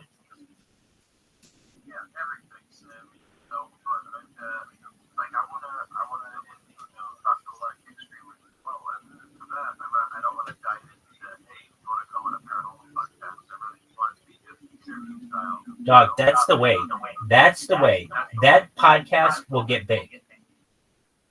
Exactly. And it doesn't pigeonhole itself into only talking about aliens or only talking about anyone who's in their subject. 100%. That's why my brain doesn't want to come up with like at least it's subject matter thing. Like the person. But yeah, that's the only reason why they pop in my mind. That way it doesn't have to be pigeonholed. Hey, do me a favor. Go to YouTube and go to my channel. It's youtube.com/@ Rabbi Rothschild. That's my main primary account. Go in there, it'll be like 5 videos back. So it's not hard to find. Go to some of my podcasts that I did. Go to my second one. Don't go to my first one. My first one, it's not bad, but it's hard to understand the person. I was working out the kinks, but the second one is much better. Go to that one. I want you to see what it looks like. I mean, I know you can imagine. I know you're not stupid, but this one worked out, and I think this is the format you should use. And you should take the name, The Kick Podcast, and I have the name, The Kick Podcast on Kick.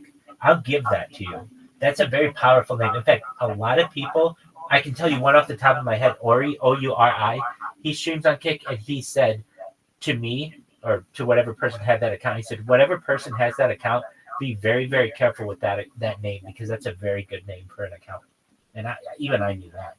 I was surprised it was available. Kick Podcast was not, but The Kick Podcast was, which is still, when you're talking about a podcast, I've realized it's so much easier to throw a the on the front of it, but don't call the podcast with the in the name. So you can call it, like, my podcast technically is called Rabbi Rothschild Podcast, but the Kick Podcast works. I guess it doesn't really fucking matter. Anyway, consider the Kick Podcast, because if I give you that name, it's very easy for you to go to, and even if you don't want that name, do Official Kick Podcast, whatever you want to do. But then you just have to go into someone's chat and say, hey, do you want to be on the podcast? And it'll spread word of mouth. I had people, I didn't have to get 15 people. Some of the people brought in their friends, and, they just spread word of mouth. So if you can, check out 2 minutes of one of my podcasts. And then what you'll also see that I do, I'm not saying do the fucking same shit that I'm doing. Do whatever you want. But what I did is I chose a popular subject matter, Vogue magazine's list of 73 questions series, and I just ask them that. And then it's not like controversial at all.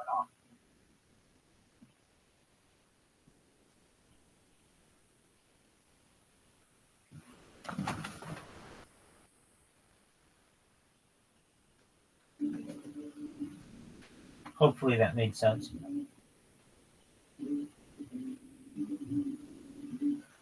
Yo, dog. Yo. Is anybody here?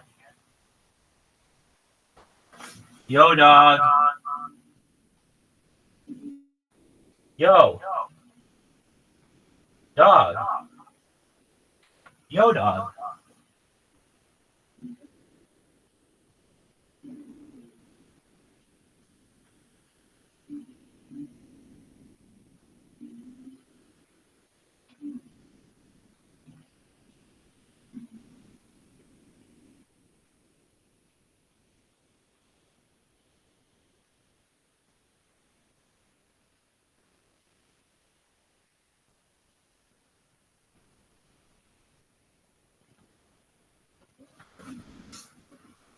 I know, right? First time in a venue like this. I started like a year, but I just moved here like 2 days ago From where? Bama, Alabama. It's a southern accent, It's a very kind of. Alabama heavy episode here. Yeah. There's a Oh, lot is it going really? on. Yeah. Cool, A lot cool of people beans. from a lot of people from that fucking hot That, dump. yeah. Hey, it's a high redneck Riviera. Come on down, guys. Giovanni Vidana. Your name is Giovanni Vidana. Vidania. How did you end up like this? I don't know. My mom fucked my dad. Are you or what are you? Hispanic from Mexico. Hablo un poquito español, That's not helping. I know. Now you're bombing it. You're bombing it. Yeah, stick with English. Stick with English. Yeah. This is incredible. So Giovanni, what do you do for work? I don't have a job right now. I used to work at a parasol company back home, just getting people legally high. I talk to people all the time. Shut up. So, are you really on blow right now? No. I'm just Seems terrified. like you are. No, I'm real scared. That was yesterday. Okay. How often do you do drugs like that? Every other weekend Right. when I'm sad. Right. Which is a lot. Right. Okay. So you don't have a job. You just moved here 2 days ago. 2 days ago. Gotcha. My dog's out back too. Your dog is where? Outside. Where outside? Literally right outside. I know, but in the alley. In the alleyway with strangers. Yeah. There was a guy had a beard. He's like, I'll watch your dog. I was like, okay, cool. Yeah. Right. So. Okay. Very good.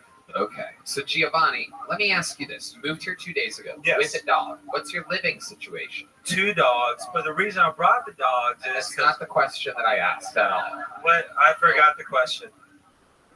Okay. Giovanni, really try to pay attention to me because being funny ain't happening for you. know. I don't know if you've noticed that. It's okay. It doesn't even matter if it's okay or not, but I need you to pay attention. What's your living situation? You moved here 2 days ago. You living by yourself? Do you have a place? Are you in your car? No, I have a spot. I got a little Spot. shitty apartment. You got an apartment. Shitty apartment. When you say shitty, describe to these people exactly what. It took me 3 days to deep clean this place because it's in college. Oh God, this fucking. Yeah. You've only been here 2 days, dude. Yeah. I know. So you're saying it's not clean yet? No. I cleaned it ish. You cleaned it. Okay. And you don't have a job. How much money did you come to Austin, Texas with? A little bit of a personal question, but if you answer it honestly, it could make things more interesting. 5 G's, but I put 3 G's in the apartment, so I got 2, and then So dog. here you are doing cocaine twice a week, right? You have $2,000 actual cash. What's your plan moving forward? What are you gonna do? I'm just gonna do this. I'm gonna keep embarrassing myself until I. Okay, what else are you going to do? Because it ain't happening. No. I mean, probably just get a job somewhere in town. But I have a lot of support back home. That was the scariest thing. People yeah, go chase your dreams. We believe in you. And I was like, fuck. So you have a bunch of friends that you were doing cocaine with in Alabama that are literally like, yeah, get the fuck out of here, go chase your dreams, and now you're here. Something like that. Have they ever seen you do stand-up? No. One time they did. I was talking about horse stick. That didn't work out. Yeah. So the reason why they told you to go chase your dreams is because they haven't seen you chasing your dreams yet. No, they hate We've me. seen what you chasing your dreams looks like. I mean, D is leaving. No, D, I love you. Leaving the show. He literally thinks it's over. It got so quiet in here, he thinks we all left. He thinks it's gone. He thinks we forgot him here. Giovanni, so you don't seem very likable. You seem a little bit jumpy. You seem a little jumpy and skittish. Give us something like a redeeming quality about you to where hey, this will get them all to like me at once. Come on, Giovanni, you've got this. Take a breath, think about it, don't rush it. Try to say it in as few words as possible.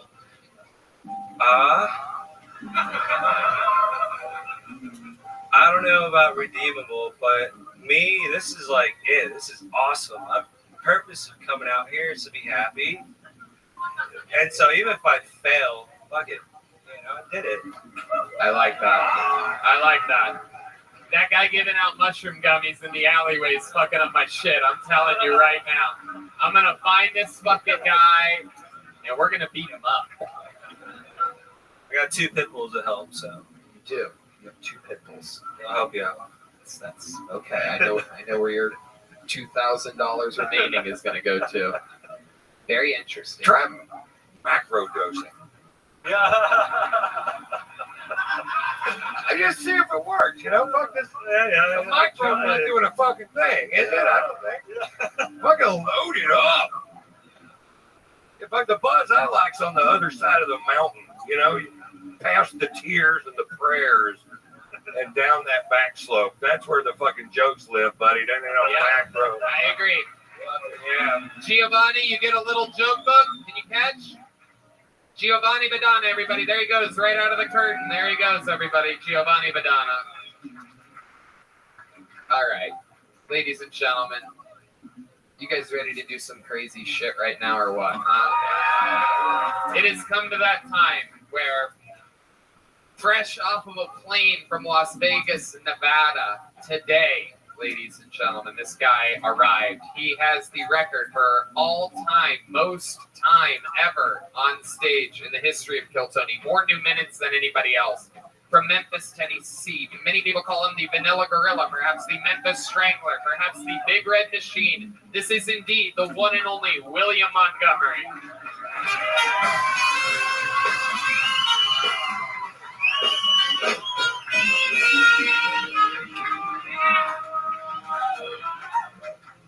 A lot of people don't know this, but I was actually gaining weight to audition for the movie The Whale. Thoughts and prayers to Gotham City. They've had not one, not two, not three, but dozens of supervillains. I don't mean serial killers, I mean mass murderers bordering on war criminals. And what's even crazier, they all wear costumes. You know I talk about Mr. Penguin. Redman told me a woman drove the Challenger spaceship. Is that true? He said she took a wrong turn or something. I've been watching a lot of Shark Tank recently, so I thought I would get on the show and pitch them some of my ideas. Do y'all want to hear one? Shark Tank, but for kids trying to get adopted.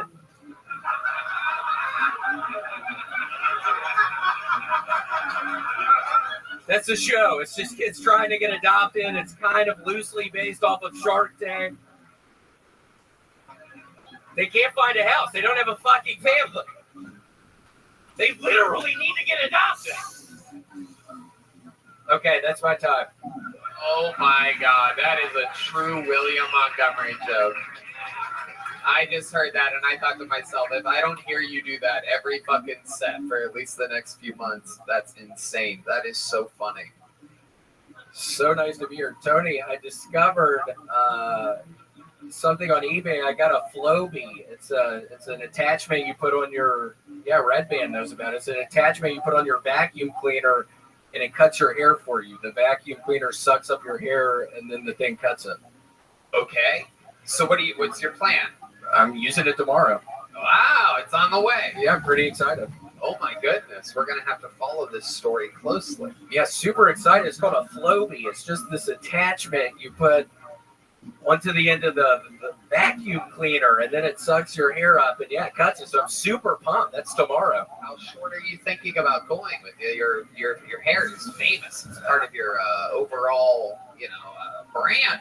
I don't know. I'm going to just try to get it as short as possible. I have to pretty much disguise myself. I was in... Can somebody kill whoever that was? Redman, can you get your fucking gun out and fucking murder that dumbass who just fucking said that? Show yourself! Who the fuck was that? Seriously! Who was it? I have a peg for over here. I know that you're looking. Oh, was it that guy in the hat? That creepy looking piece of shit. I literally have a gun in my fucking waistband right now, you piece of shit. You are lucky I'm on parole or I would fucking murder your ass right in here right now. So, wow. I'm trying to talk about a Flowbee, dumbass. What's... I've been preparing for 2 fucking weeks to talk about a Flowbee and it didn't really work out. And now you're fucking messing with me, you piece of shit. What do you want to do with that guy? I think I want to kiss your ass. Oh, shit. Oh, shit. Kind of, yeah. Take your hat off, man. Let me see your face.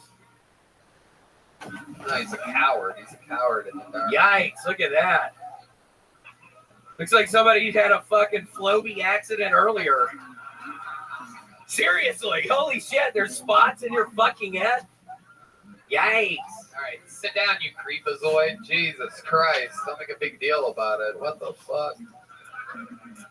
It's incredible. So, William, what's been happening? You were just in Vegas all weekend? I went to my first NHL game yesterday, had a lot of fun. I actually bet $20,000 that Purdue would make it to the finals. So now I have this bookie literally after me. His name is Jonathan Taylor Thomas, which is so funny. He has that old actor's name. It's not him, but he's literally on my trail right now. He's literally gonna find me, I think. Yeah, I bet $20K on fucking Purdue, and they got knocked out the first fucking round.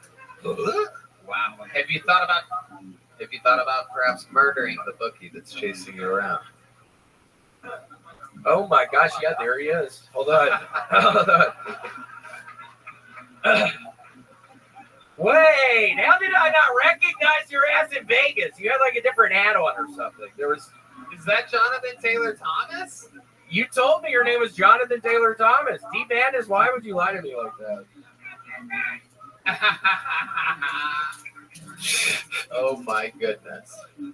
So, William, what else is going on? What else are you passionate about this week? I went to a really great breakfast buffet earlier today. I think I'm going to open one up. I love breakfast buffets. I mean, there were chicken thighs, there was asparagus, there was all this stuff. Apple pie. It was the best breakfast buffet. Can you give us some more examples? I had like some sponge cake that was out of this fucking world. Some cornbread. Holy shit.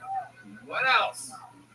Cornbread for breakfast? Yeah, cornbread for breakfast. This is very weird breakfast buffet. Yeah, cornbread for breakfast. You know Mr. Penguin was there. What else was on your plate, William? Shit, some top sirloin. What else? Yeah. Man, I had some mashed potatoes and shoot. What else was on your plate? You know I had some gravy on top of those mashed potatoes. Come on. You know I had some gravy on that shoot. Y'all know I love gravy. But yeah, oh my God, there was mashed potatoes, Did gravy. you go back for a second plate at this breakfast buffet? You know I went back for thirds. What was on your plate the third round? Oh man, what was that? Is that my dad? Is that my drunk father here today? God, it's a big. Somebody murdered this piece of shit. I'm having the set of my life up here right now, dumbass. This is literally the set of my fucking life, and you're fucking throwing wrenches in. Seriously, somebody drag this guy out of here. I owe Jonathan Taylor Thomas $20,000. And I don't have that kind of money right now.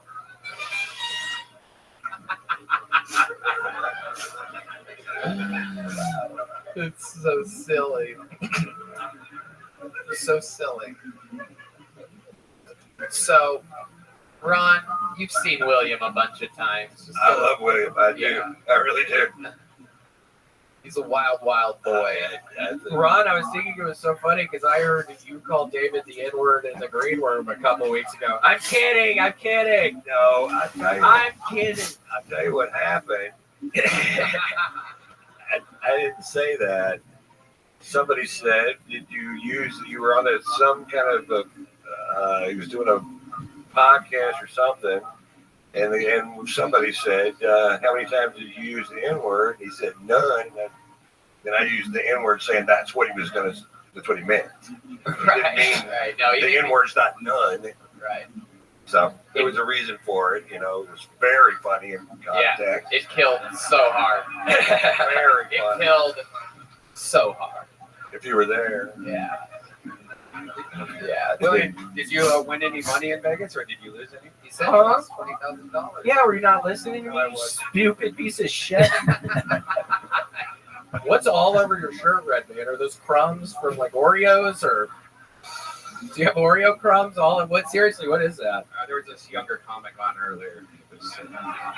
Yeah, he was doing gay for pay. So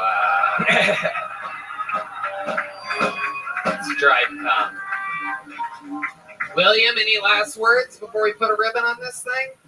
You can find. I opened up my Etsy store. You can find it. It's you search for Floby. I'm actually starting to sell Flobies tomorrow. So that's honestly why I brought it up. Yeah, find me on my Etsy store. It's Mr. Floby. Is that something you plan on doing for a long time, or you think you're going to end it soon? Yeah, no, I mean, depending on how much money I fucking make on it, I'm probably never going to fucking stop selling these fucking Flobies because I need the fucking money right now. Things are tight. This has to work for me. No, literally, this has to work. I bought fucking $100,000 worth of Flobies the other day. Oh, this has to work. I ain't ever gonna stop selling this shit. Ladies and gentlemen, William Montgomery, everybody. Yeah. And like that, another episode of Kill Tony. Guys, how loud can this place get for the one and only Ron White? Come on. One of the fucking goats of planet Earth. Make sure you drink #1 tequila. It's available in bars all around the fucking world. It's truly the best. I drink it all the time. A no hangover with that silver, and mix it with some Topo Chico and have the most fun you've ever had in your life. Ron, thank you so much for being with us. One more time for Ron White, everybody.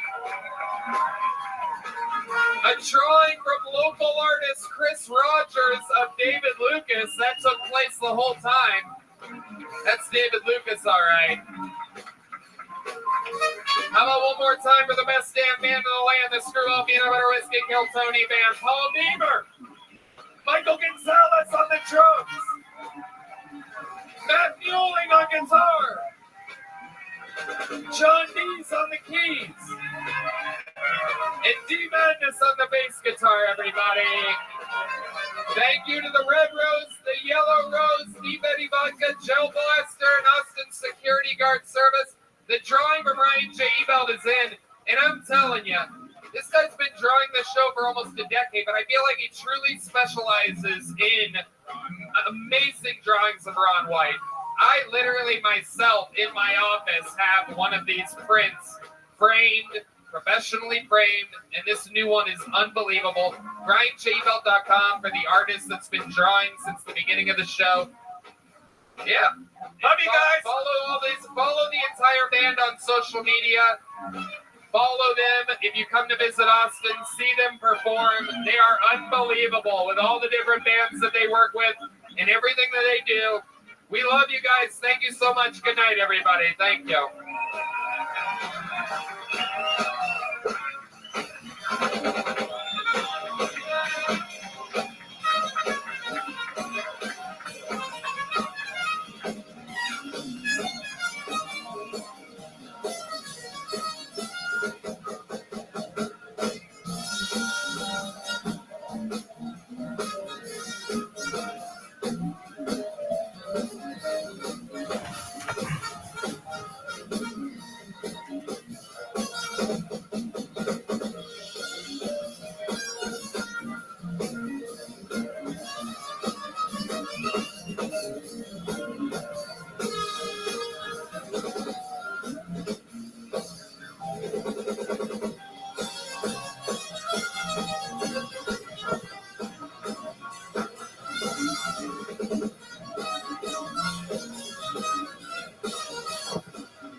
noise for Brian Redband, everybody. You're at Kill Tony, the #1 live podcast in the world, brought to you by the Red Rose, the Yellow Rose, fucking Gel Blaster, Austin Security Guard Service, and Screwball Peanut Butter Whiskey, which presents tonight's band, everybody. Am I right? That's the great Paul Deemer on the horns over there, Michael Gonzalez on the drums, Matt Mueling on the electric guitar, John D's in blacker face tonight on the keys. Oh, and this right here is D Madness, everybody.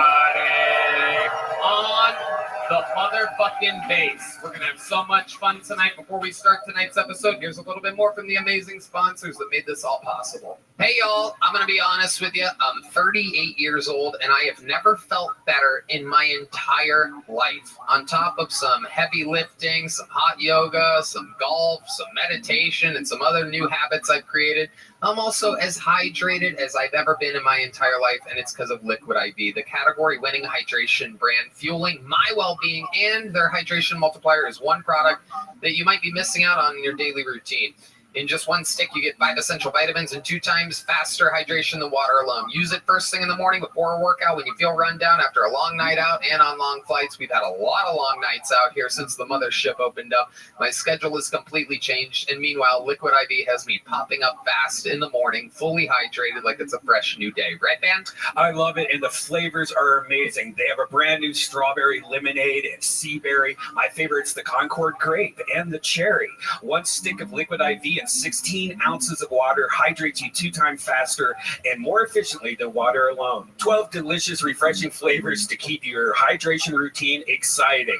Contains 5 essential vitamins, B3, B5, B6, B12, and vitamin C. It's made with premium ingredients, and it's non-GMO and free from gluten, dairy, It is incredible. Grab your Liquid IV in bulk nationwide at Costco, or you can get 20% off when you go to liquidiv.com and use the code Tony at checkout. That's 20% off anything you order when you shop Better Hydration today using promo code Tony at liquidiv.com.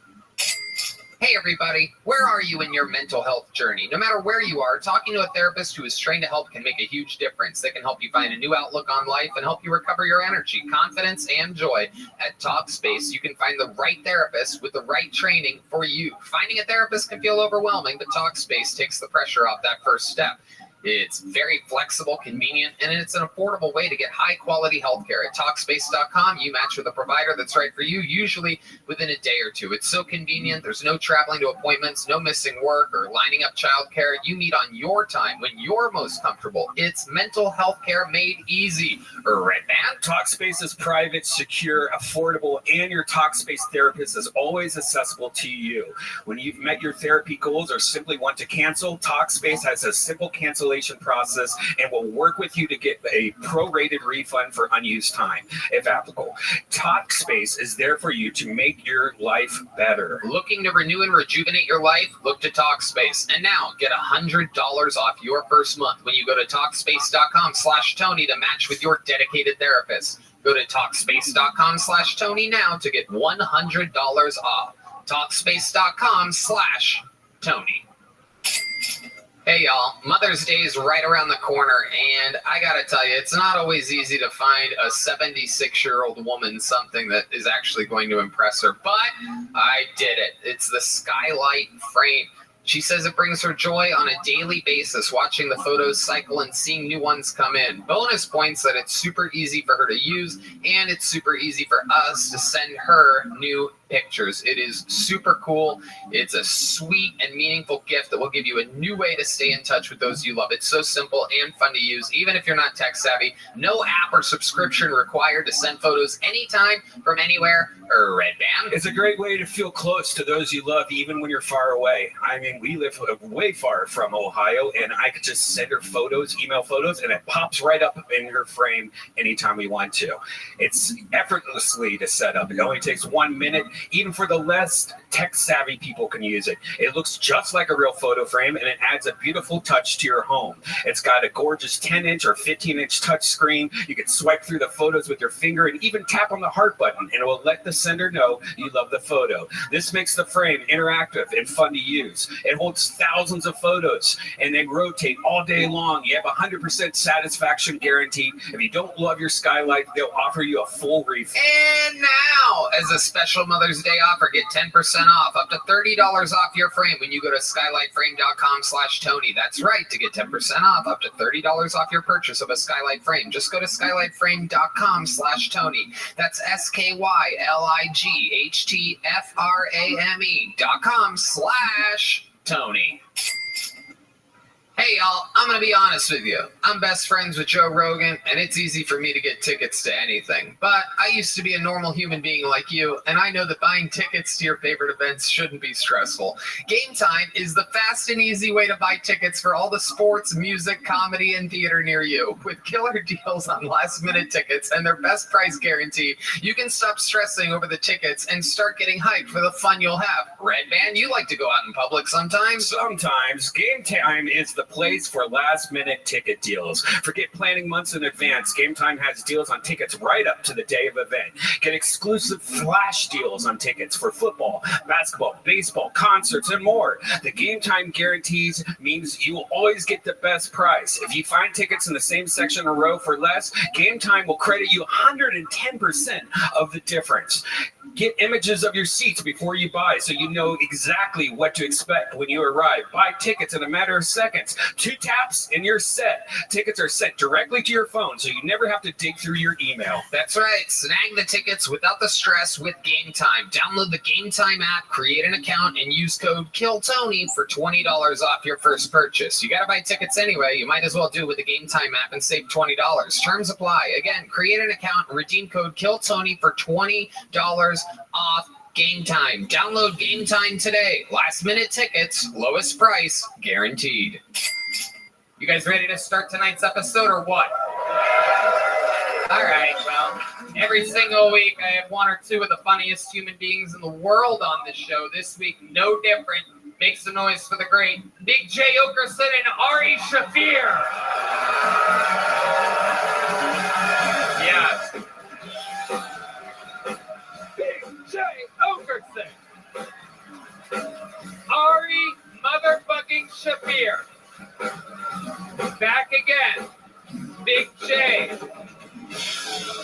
Big J's first time at the mothership, April 5th, Dog Belly comes out on YouTube, the new special from the great Big J Okerson, truly one of my favorite comedians on planet Earth. Produced by the great Ari Shafir. Ari Shafir getting into the production business. Think all about me. I've never heard of your type of people being in show business. Well, I got a loan for the special last minute for somebody else, and it turned out we avoided the thunderstorm that day. So Ari, as they say, wears a lot of yarmulkes. Producer yarmulke. Oh yeah. Yes, he does. Welcome back. You guys have both been on this show before. You know what the fuck's going on. First time at the mothership. What are some initial thoughts of this joint? It's pretty fucking amazing, Austin. You got to feel pretty good about this being in town. The sign outside, if I got to be critical, it's a lot. it's a lot. It's a lot. I would not say understated. Well, you've seen out front, but perhaps you don't know that behind us right now, in the alleyway, is over 200 souls that signed up for the chance, for the possibility of 60 seconds on this stage. If they get pulled out of the bucket, you know their time is up and you hear the sound of a kitten. That means they have to wrap it up then, or else they bring out the angry West Hollywood bear. And then I interview them and we find out more about them. The entire thing is improvised. Big J, what do you think? Is that what's happening out back? We got dropped off, and I thought that just a decent amount of homeless people happen to know me. Is that Young Comics? I swear to God, I was like, man, I am popular in the hobo community. Get away from me, you vagrants. I threw money at some. They took it. It has been getting wild out there. We're like, why are you dressed slightly better than regular homeless people? Very slightly. It's its own culture back there. The first week we found out there were people, making friends, laughing, drinking beers. The second week we found out that there was dominoes being played, that everybody's bonding back there. And as the thing has gotten better, now there's a giant speaker to announce the name, and they cut into the show at that part, and then they hear that. And but a fun fact is, somebody was about to start their own open mic in the alleyway during the show. That's how crazy these comedians are. So they're like, wait, there's an audience. I mean, don't you have to call city planning for stuff like this? Just like, not in Texas, baby. You guys ready to what? They're siphoning off power from the mothership to fucking run their amps. You guys ready to start this motherfucker or what? Huh? Let's do it. 60 Seconds of Comedy is the name of the game. Going first tonight, everybody. Instead of going to the bucket, we're going to go with one of our favorite regulars. He is a big, silly goose. We watched him all transform from a broke, struggling open micer to a rich, wildly successful touring comedian, headlining sold-out shows all over the world. Sing it if you know the words. This is Hans Kim. This is Hans Kim.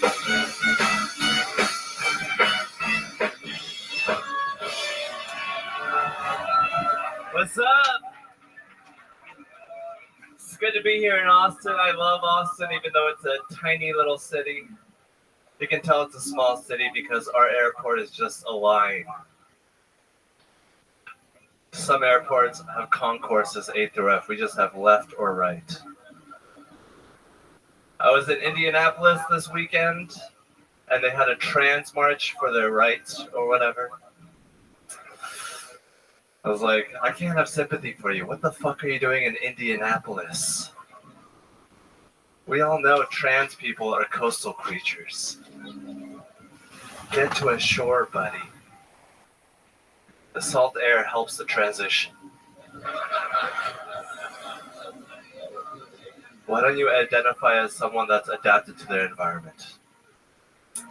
But yeah, these liberals, what are you gonna do? They're going crazy out here. Liberals during the pandemic, they were like, stop having fun. You're gonna kill people. So?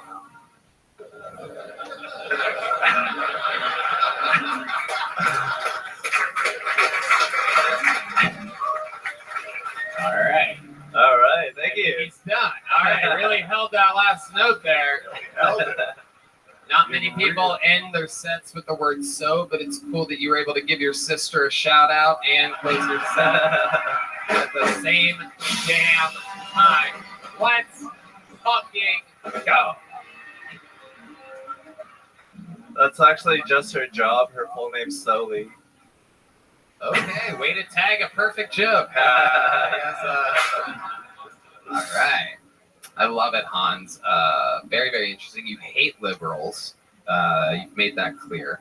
Interesting joke about the trans march. You really saw a trans march? Yeah, it was like 17 of them. Wow. There's something like they should just march to San Francisco, and then they won't have to march ever again, right? Exactly. Something like that, but you should make it funny. Thank you, Tony. What do you guys think about the great Hans Kim? I'm not asking you. Your opinion means less than nothing. Ari and Big J are here. Your hair is looking tremendous right now. Thank you, Ari. Floppy, dude. You look like a monkey. Oh, thank you. Yellow monkey, I guess. Thank you, Ari. I love your hair. You got a spot on the right side.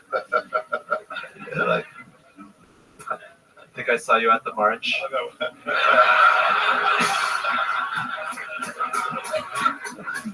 I like Hans. You have such an awesome delivery on his jokes. It's like tasting fine foods. Like he gives you the punchline, you're like, it's delightful. It's witty and funny. Thank you, Jay. Finger sandwiches are funny. Oh. The airport is a line joke. Now, it's just kind of specific directly to the Austin airport. How did you think that was going to go? I thought they were going to be like, yeah, our airport is the line. Yeah, was looking for that local love. It's because the airport's so small, is what you're saying. Yes. It's pretty decent size, though. I guess so, yeah. Yeah. You're right. Or you'd have to break them down. If you run the joke in 77, then yeah, that fucking fits. But it's actually, square footage wise, it's pretty large. I mean, tell your joke, but just no. What else has been going on in your normal life this week, Hans Kim? I've been having a great weekend. A lot of people laughed at me in Indianapolis. Nice. I lost my drone there. One of my hosts, Max, very funny comedian, he brought a lot of his mistresses into the green room. It was a very confusing situation. That's the way that he delivers everything he says that way. What do you do with your hands when you're not holding a microphone and having a conversation? Indianapolis, huh? Yes. The last Indiana you were in was Indiana Jones. Remember him? Remember him? Do the line. Okie dokie, Dr. Tony. That's pretty good. What the hell?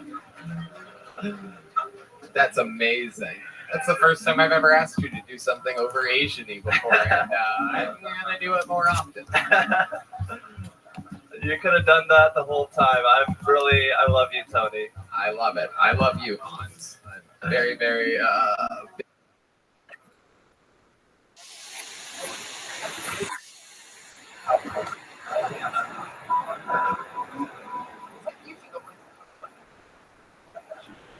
didn't even notice.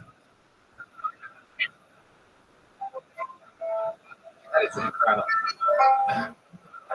Music.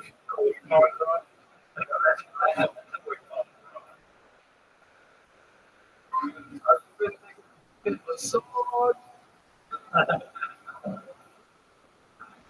Hans, do you ever get massages? I used to. Back when I was in Seattle, I listened to Brian Redband tell me about backstage talk.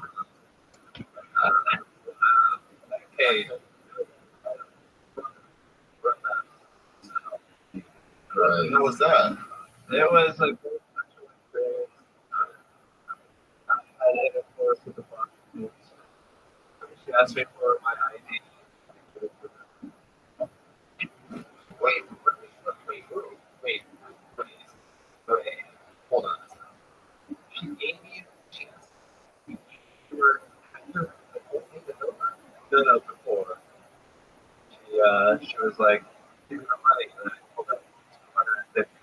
It's 200, right? And she put up the 250 and she'll do it. Yeah. Cheers for Roger. Yeah.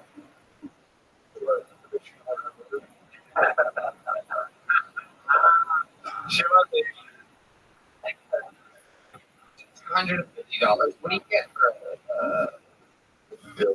she washed the window. She really focused on my asshole. She was really worried about even my asshole clean. And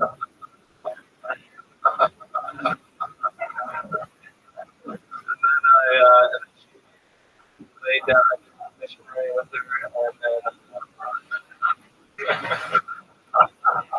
so cool. You know exactly.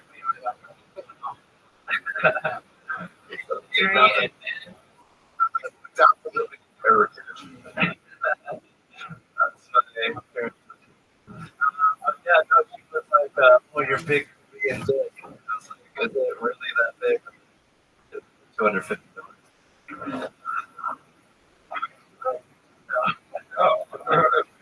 It's interesting the verbiage that you used. You're big and curvy. Yeah. It's like 3 inches. Big 3. Oh. Did you put it on with her mouth? Did she do the whole thing? Oh. Wow. Yeah. He doesn't need to check Redman's ID when he goes.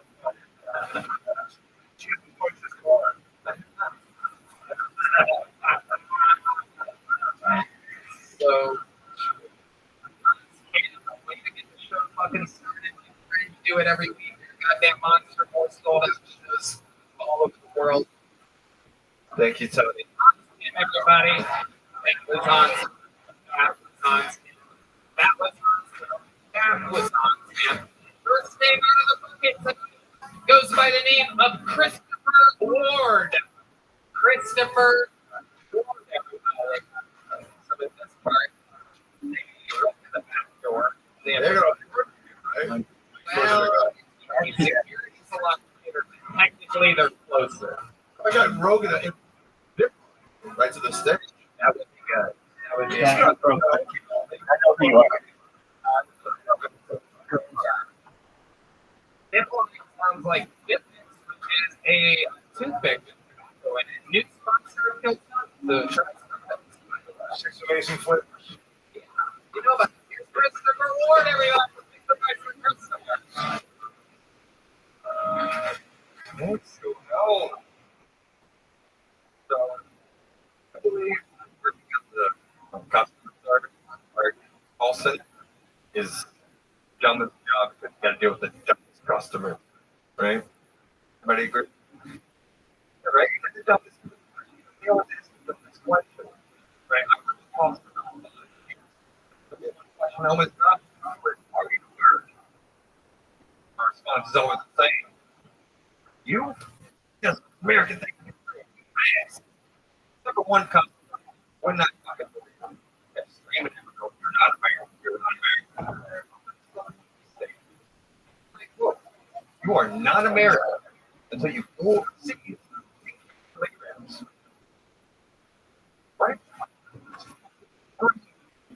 Just go to the gas station for that.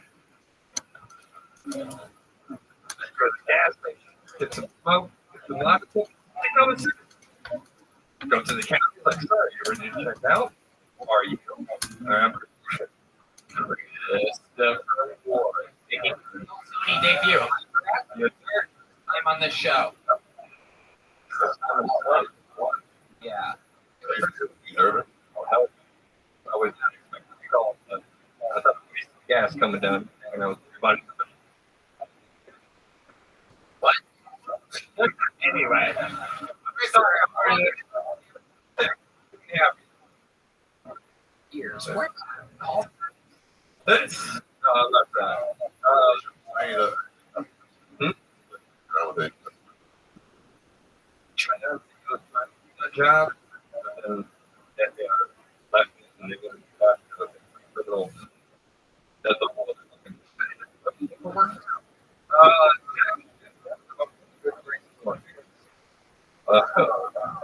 Yeah.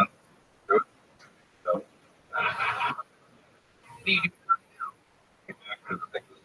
my job. Like, look around. Not that. I'm saying the customers, like, that's what. Trying to keep my job. Left it. And back to the that's a whole other thing. That was a good break. Wow. Yeah. I'm sorry. They give you money and they let you stay early 22 time. No. Okay. Your face. Yeah, I was saying, yeah, I'm talking about you have a lot of things that my parents. Tell you that? We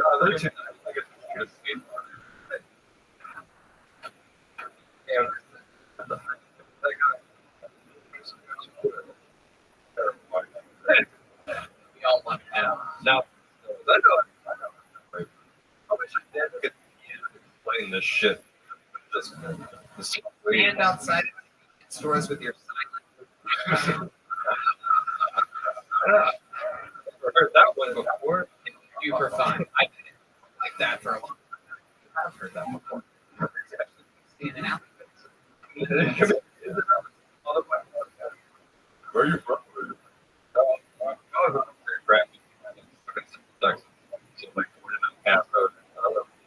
Clean area. About an hour and a half. Is that no one cares about it? Can you give me your entire geographical background? Why you what? Side. That's a good question. You have the, I got the response pretty full at this point. I got the yeah, it is. but it's like a I want to know. I'm trying to meet with the developer now. That is,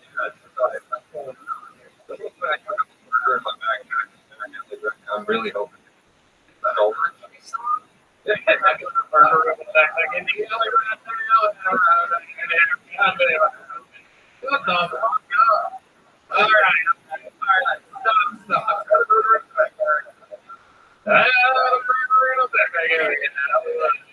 Don't tell my hair anyway. Don't you up for me? A man falls down and I act like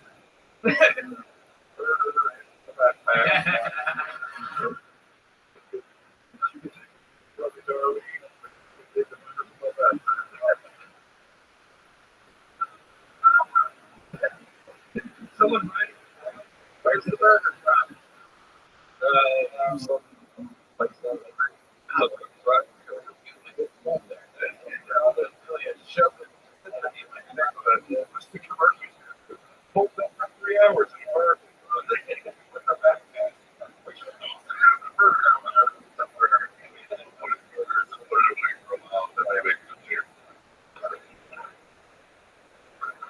Too many.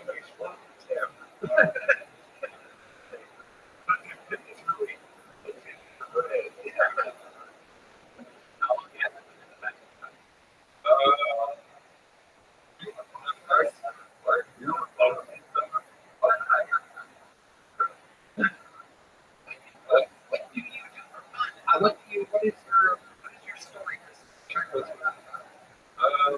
Well, when I want to have a good time, I'll figure out how to cereal and try to put on my chest. What's fuck? Oh, yeah.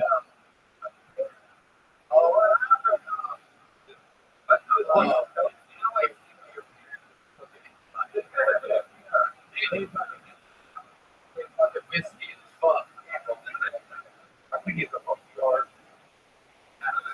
Oh my god! Oh my god!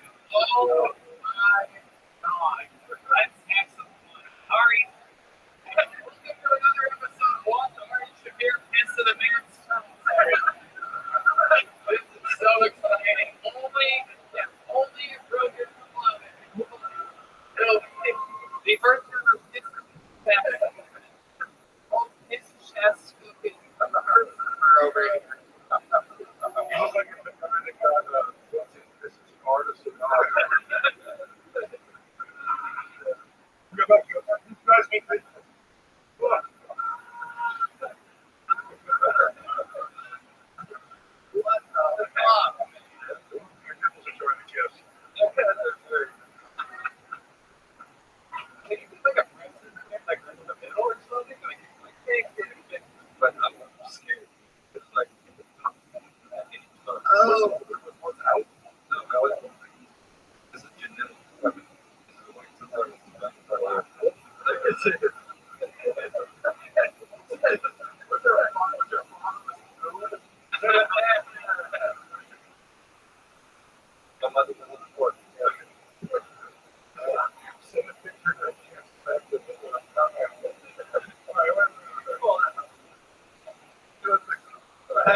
Showing like very dark and warm. Taking a shot at it as well. You also have a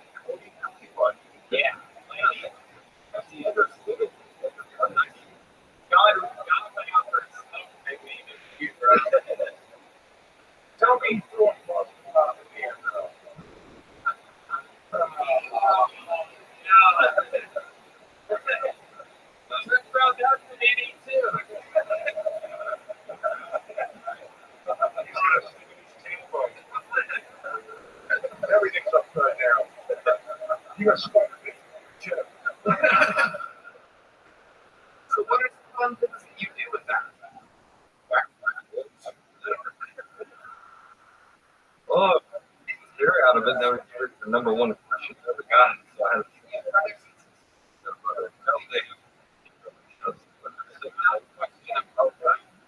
Wow. Question I was asked. Your cyclical family stuff. How do you get that in 4 minutes? I've got it slightly, but I've got it. That's got it. I'm just like, got the so I can fit the whole floor. Oh, officer's done. That's the thing.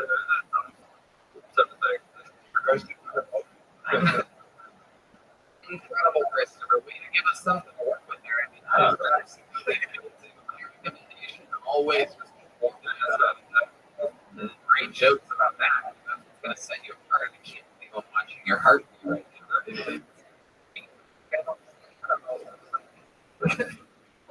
I would love to see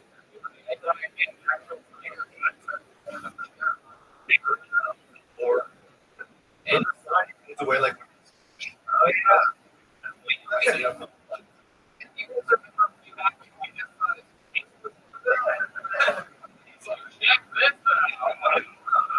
Christopher,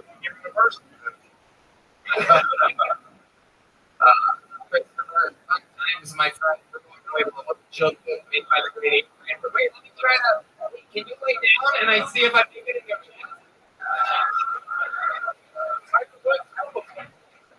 If you're wondering, I am right now.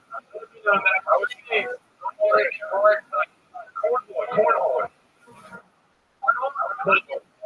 I like my overhand shot. Okay. All right. Here we go. All right. I got another. Wait. What's that? Lay back down. Wait. What the fuck is he doing? Oh, shit. He's walking away with some weight. That was close. I got another one.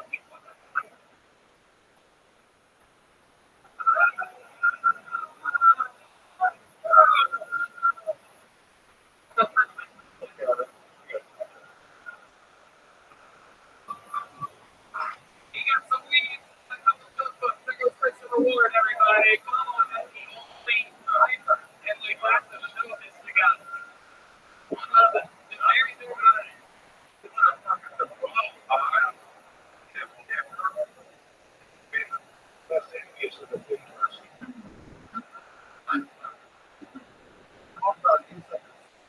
I mean,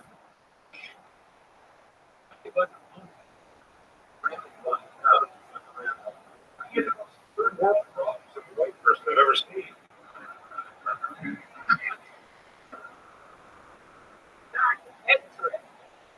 Hedrick is next on Airlift chest. that chest is intense, dude. Did you guys grow up with somebody that people? What? Really?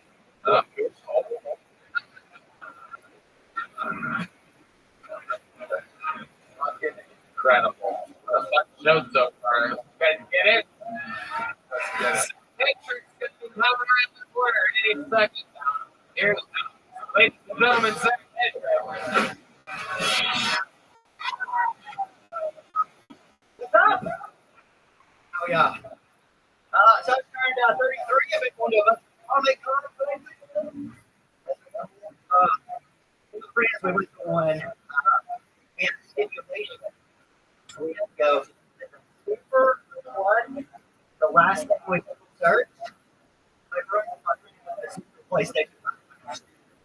That's stupid. I was going to go with the super one and big black top. We go to a concert a few weeks ago. I was like, dude, I'm pretty sure that's actually called a Civil War reenactment. Yeah.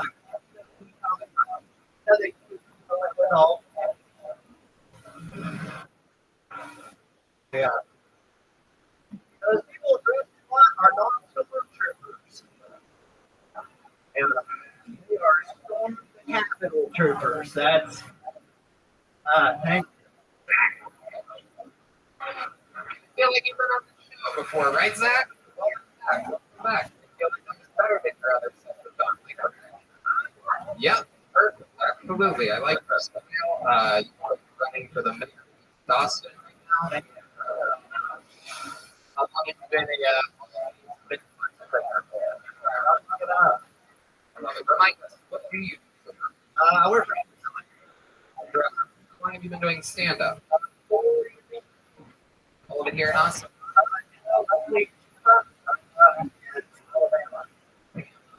Alabama. Fuck it. Abortion. Yeah.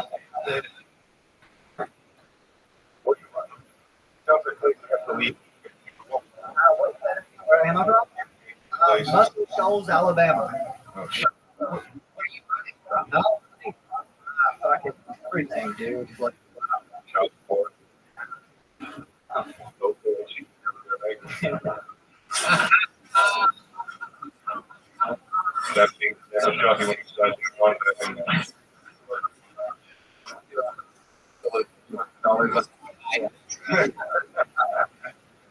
I'm gonna get you back, Craig. Just give me a few runs.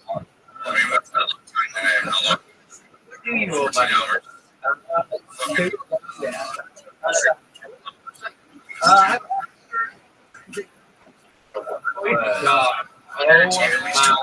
God. Oh, my God.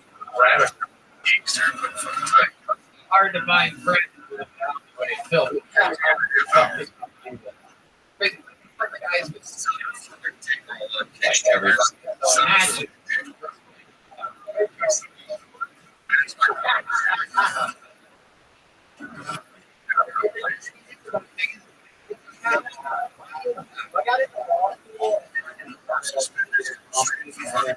just more. Are you broke? Fuck yeah. Yeah. So,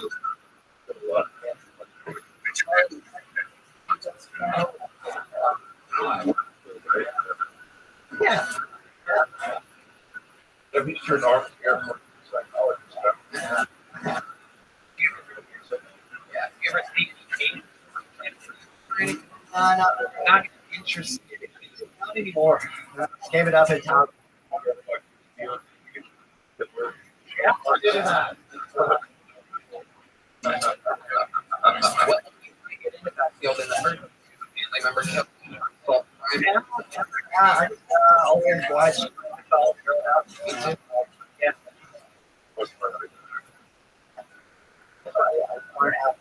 That's the only reason. Crowds believe quite so much.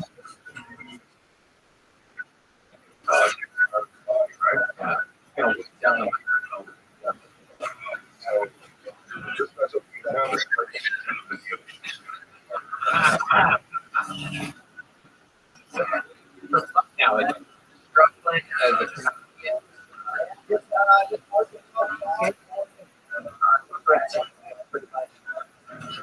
yeah, really. Sounds like the profile for her. Not on stage.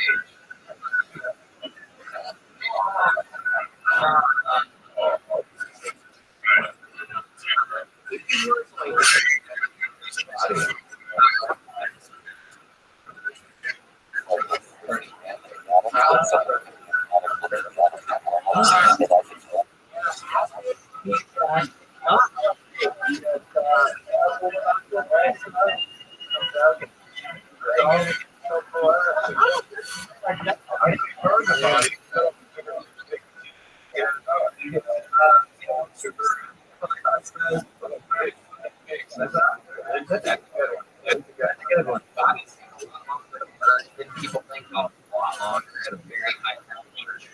Get the sugar for the thing all over the and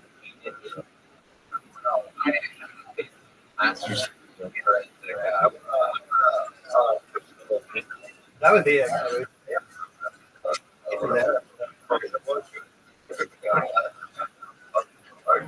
What I do with Ben Lost.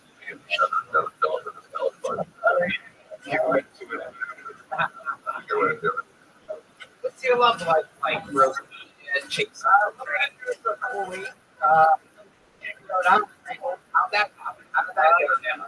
Standing on the side of the yeah, after he was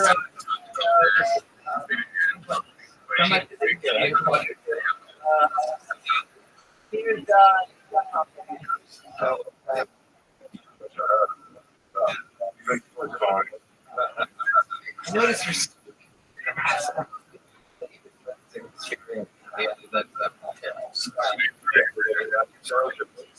Yeah.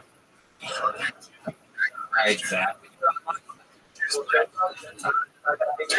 Really? I don't know. Well, that's.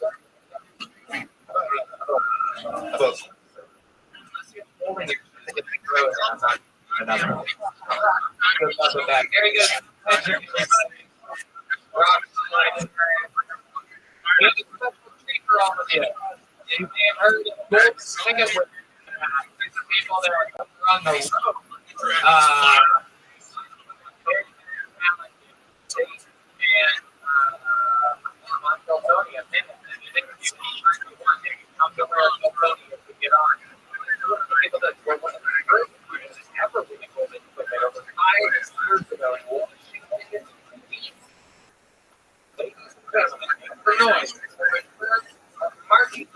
Everybody.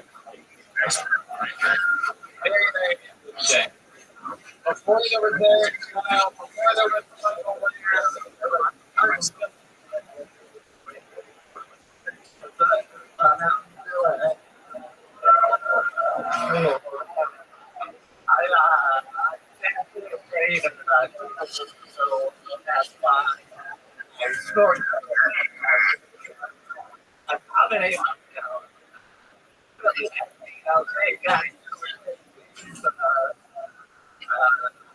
I think I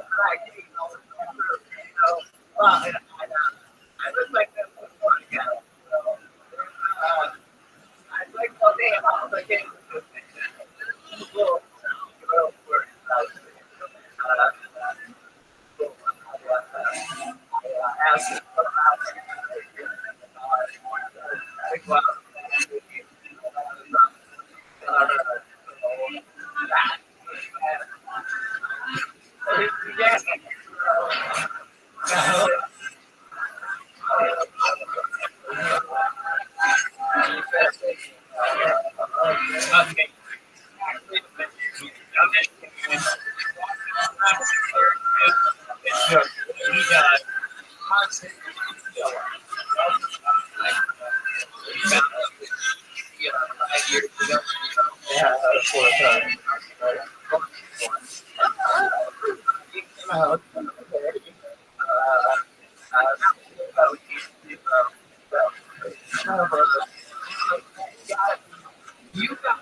Men have no heart, that's for sure. And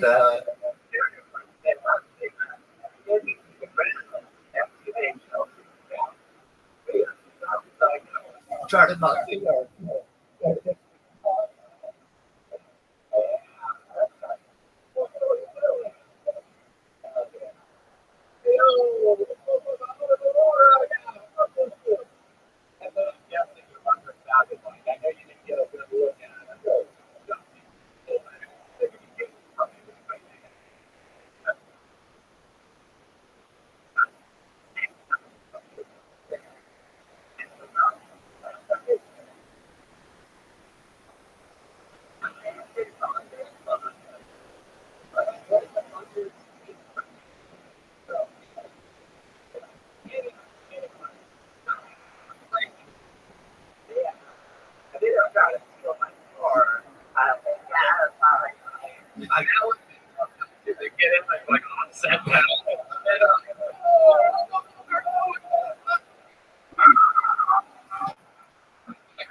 Were you wearing a shirt you got mode? Your junk, your feet up over I don't think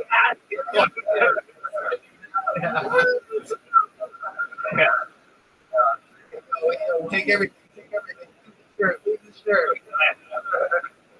What's that shirt? You wear never mind. So this motherfucker got a clown nose in his.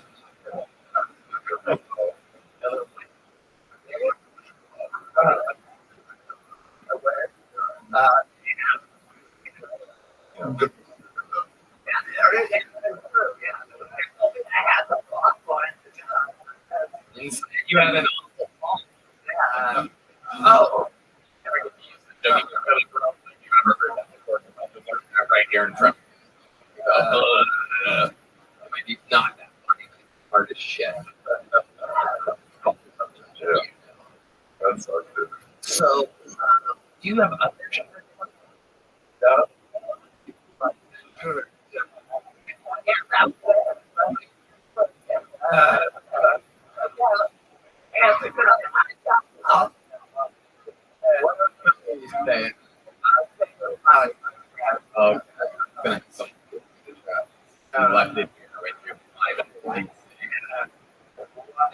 What's your love? You know, whatever, you know.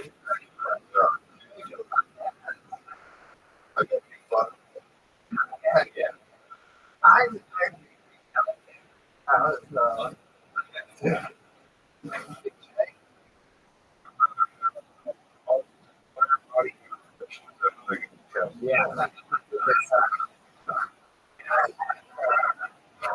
100%. Or not for the rest of my life. Yeah. Goddamn it.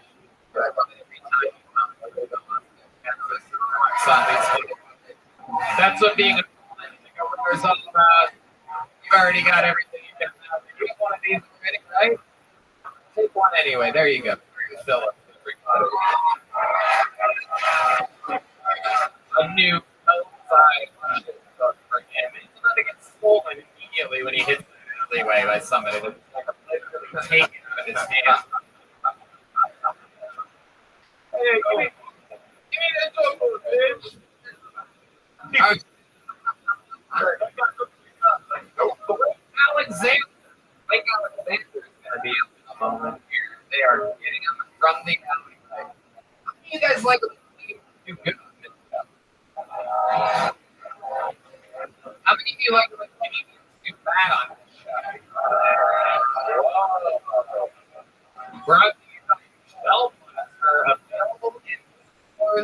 free.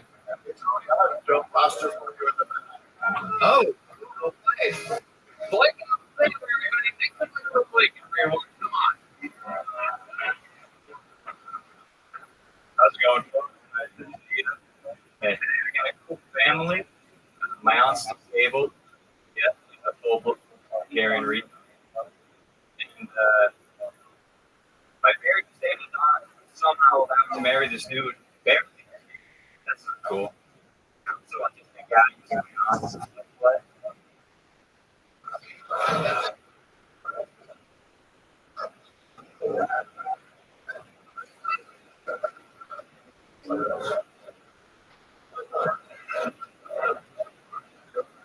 Fine.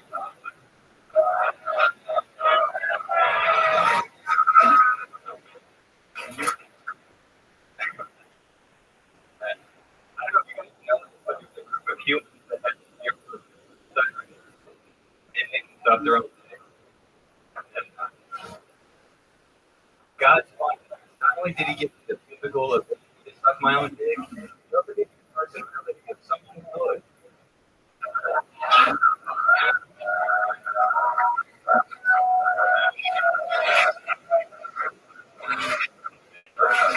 Yeah. What were you gonna say there? Yeah, for anyone curious, self-talking is like a 0% receiving blowjob and 100% receiving a penis. Wow. Well, never. No, I just the bad guy. Man, 4 that. Yeah.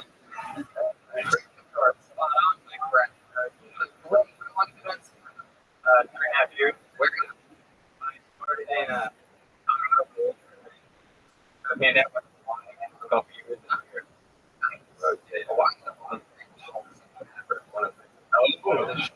Yeah. Like very.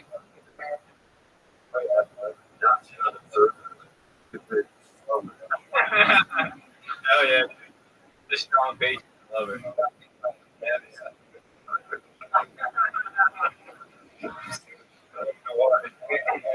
was all of our hearts. Oh, you do that. We can't shit. Started up right away from that and talked to the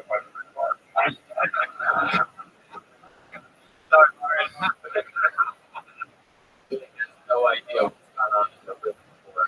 None of these people, they don't need to listen to the show, right?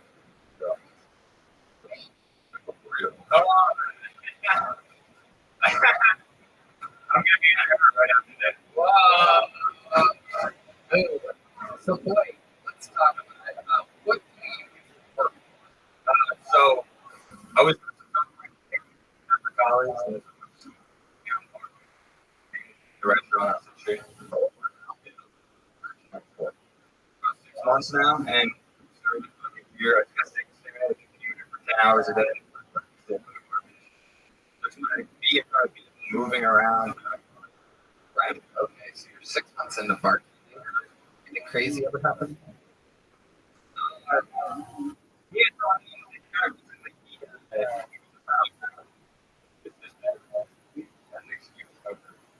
Better and after trying to get that.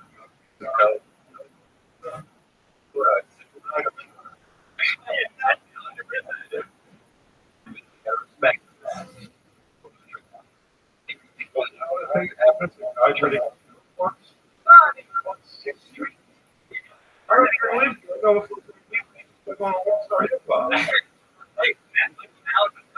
That was fun. Michael Mann, I like the highlight. One. Play what?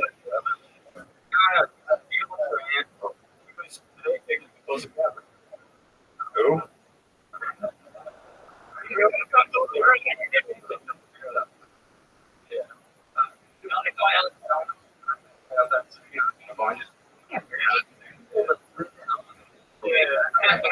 The mayor wants to. Joe Rogan. Time I recognize from Gary Martin.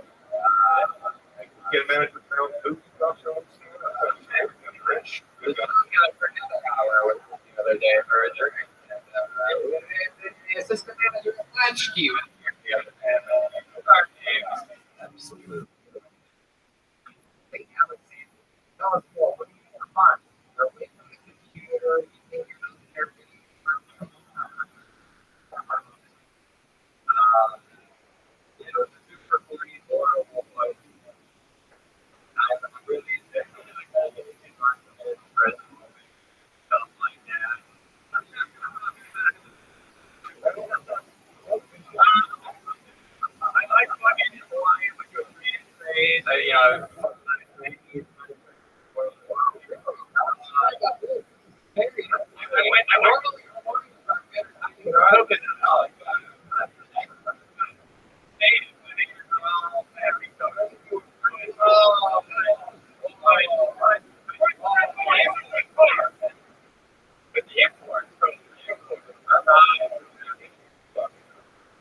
About the transcriptors of Hawaii. It looks like if you're going to do it, probably the place. Oh, yeah. 97% women. Right inside of her whole video, you know.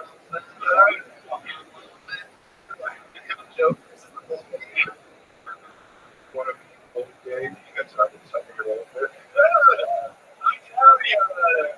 I broke up.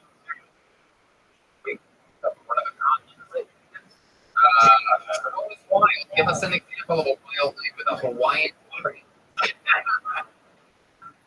there's this cute little guy, and it's not easy to train for the best train. And they're like, yeah, definitely the closest.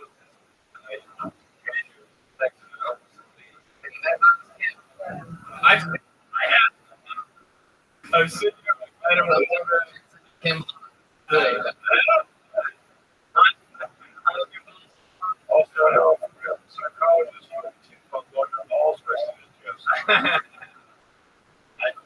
Try it.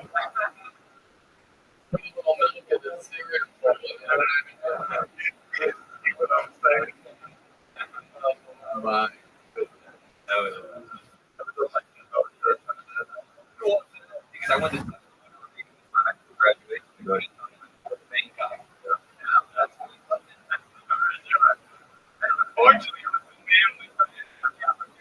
You know,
For me, I go if it's swinging thing, man. I don't really care. I would get there.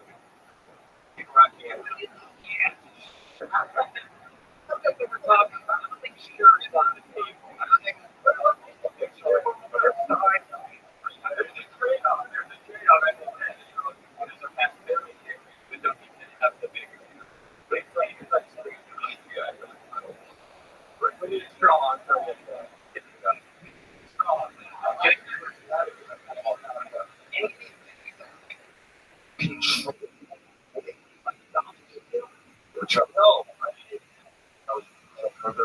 No.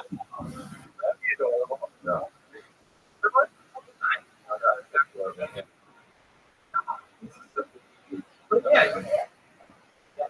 It's sexual. Yeah. Yep. Yeah, first one in Iowa. Yep. Big Mormon. A big Mormon, like I was in the second chapter of life. Ale Bang. Oh yeah. With the Texas one. Yeah, you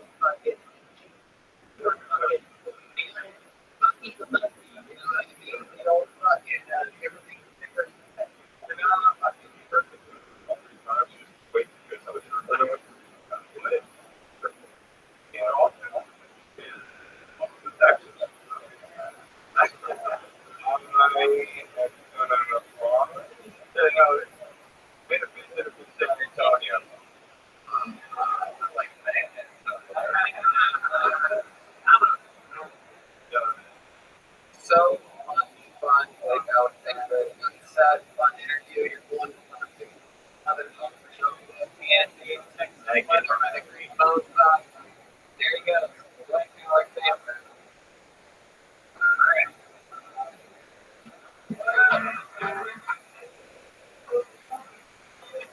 Yeah, let's do that. Let's actually do that. Let's get it. You guys want a special treat? I present to you one of the amazing regulars on the show. Famous for his fucking unbelievable joke writing, unbelievable roasting skills. This is the one and only David motherfucking Lucas, everybody.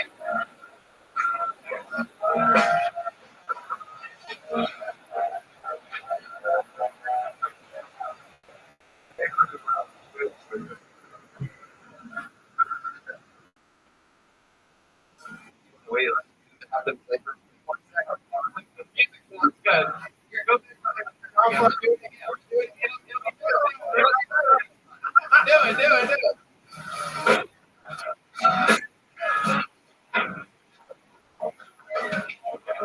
Your next comedian is the fresh air, everybody. You can go in from his amazing workout videos on Instagram. Where he takes pictures of what he did that day at the gym. Ladies and gentlemen, I present to you one of my favorite comedians on planet Earth, David Lucas, everybody.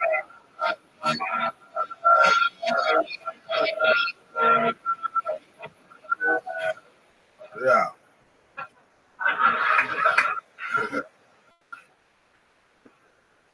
I can't, like, I love women, but I can't go to the Tesla factory to you know what I'm saying? I was already like, slightly above. Like, I like that. First, I guess, yeah, definitely. But I'll teach that to kind of stop with the communicate. But 2 times with bad, 3 times with cool. Like, I just want to be mad for real. Like, I'm simple. Like, I say, talk about this, man. Like, everything I'm fixing, we're talking about when they done some shit. My bitch will be like, oh, bye. I love the color yellow. This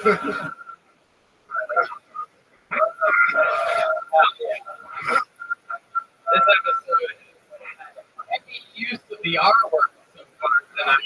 Oh, he's spoken mean. It was heavy use. I think David said it was. They're arguing about we can't trust.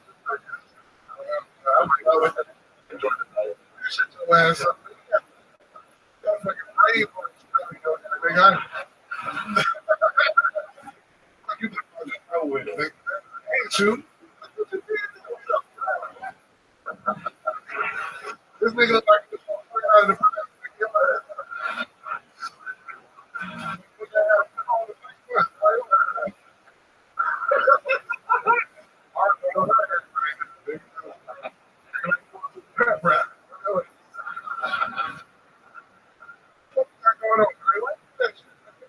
you have a court roast? Court roast.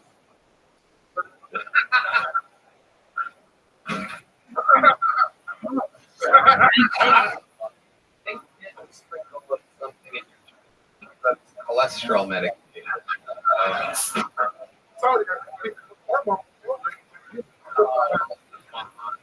I ran you. What the fuck? That's not fair.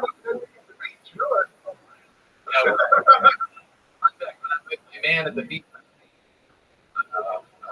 Not that. I do yoga every Monday before the show. Just and you do hot yogurt.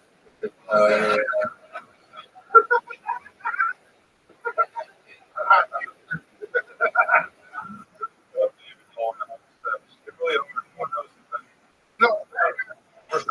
There's like steps back there. It's a lot, It's making You back there to catch your breath.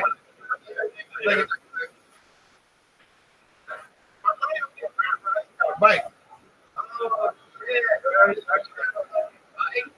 I was my mic down. Like,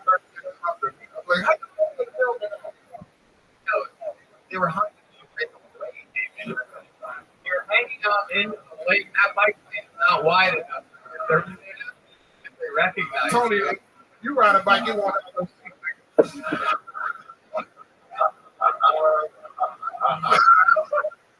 stick on the pole.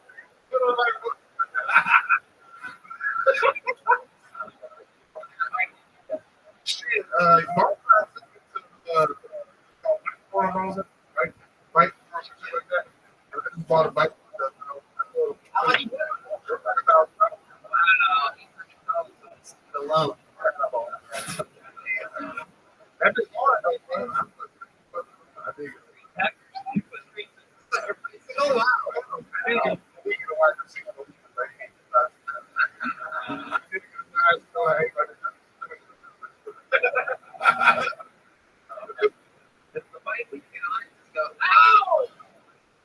That's what you say.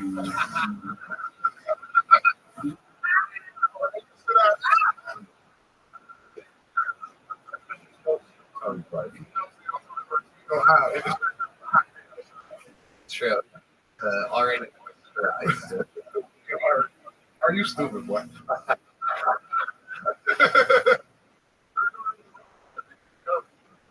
Birthday. Yeah, my kid. That's not my.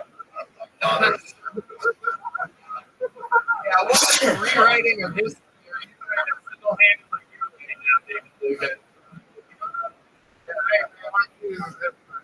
You can tell. You look like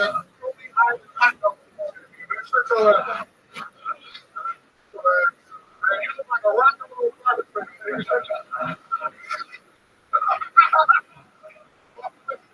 like put trash cans in the truck. So,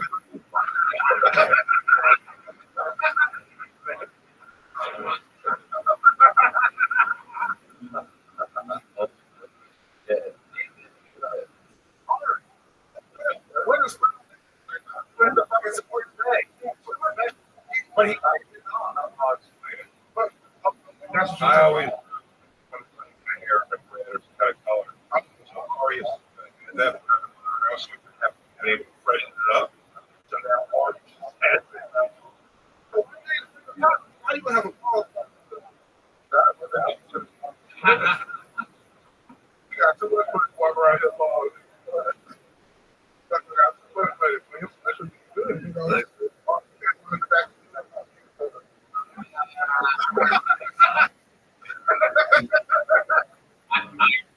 I put black kids on that shit.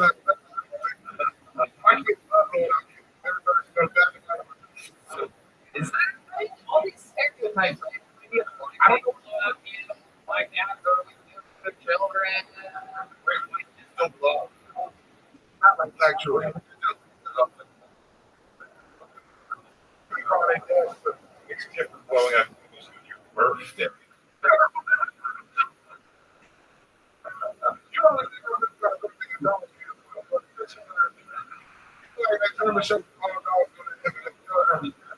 You get a dog.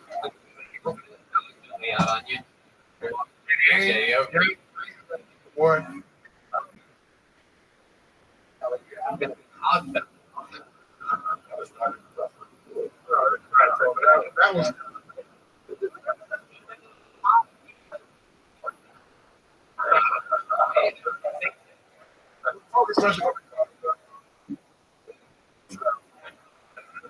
Coming out.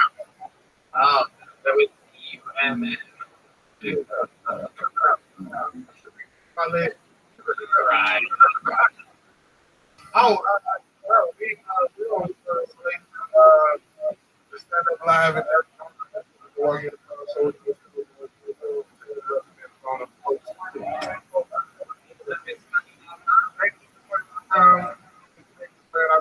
all of y'all.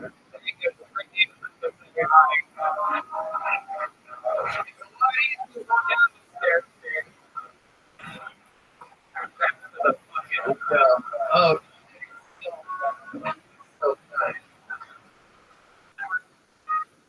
Big Al is out. Big Al. Oh, Big Al. Yeah. Huh?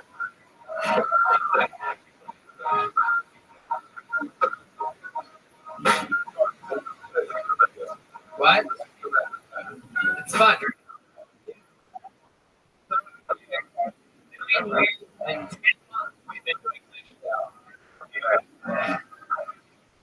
Harriet. What's up, everybody? Last time I played, you came up to me after the show. But you were so funny. Thank you. Glad to hear something. Buy me a shirt. Say good kid. Like she didn't say good. She said, no, it was great. I mean, this is my fair share of good. But I would let her be shot to see that much. Give me the kid to talk about. Like, how should I say good? Like, I see some pretty shitty things. Have you ever seen a video of your arm around the nipple? Yeah, I'm not a very good one. That's not my thing. Great, so the lady for like, I'm not pretty sure who's tonight. That son of a bitch. Very so I just ran over here. Sleep.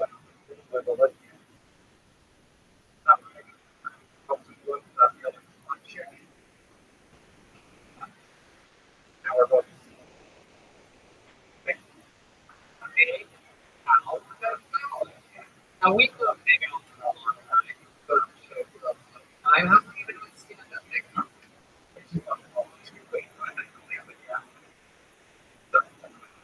How about the answer to the question? I don't know for about 16.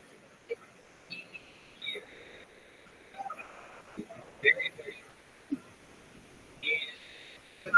quite a bit of time. It's like you're doing better than ever. But very confident. That's good.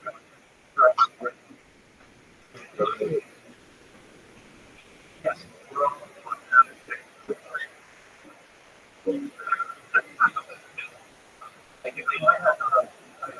The other side of the wall over there. Really?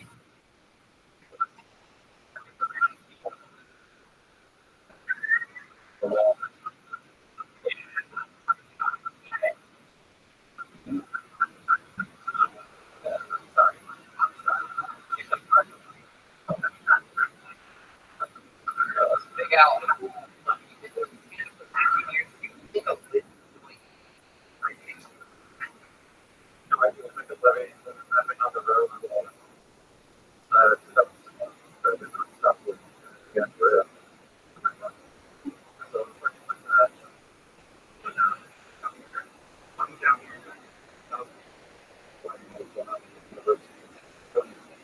So that I can pick up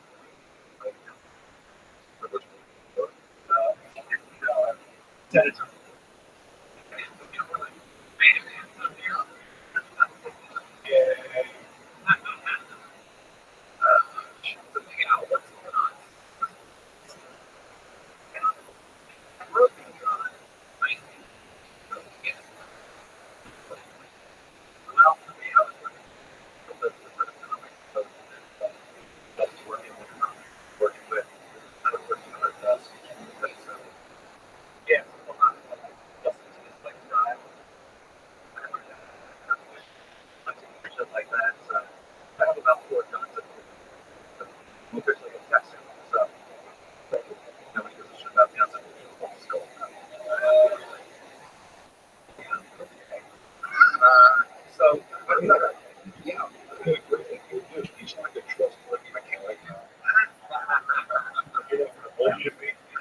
go a few more months.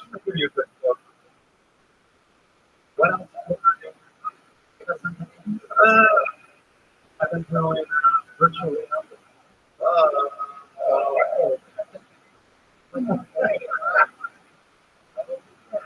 Too big to go with virtual reality. I went to go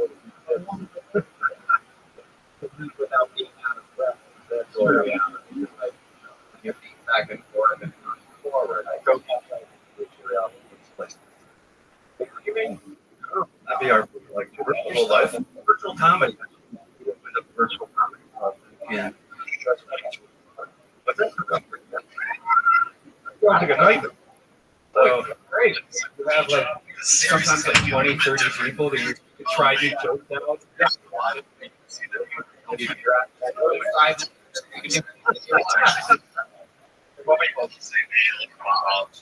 Yeah, most of the people like they eat food because so I don't want to go to reality.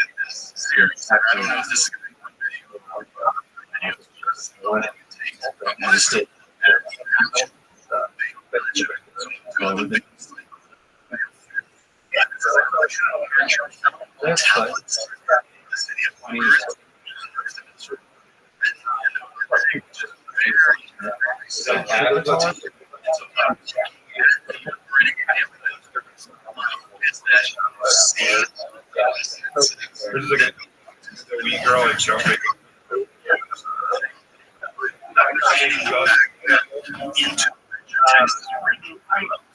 Interpret the text.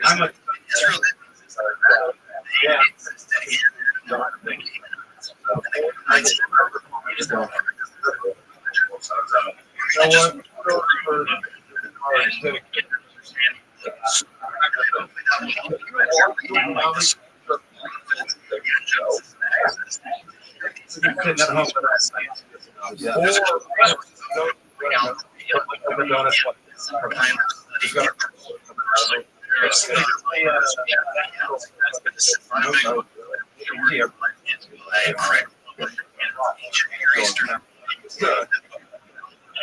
Starts with a chapter biblical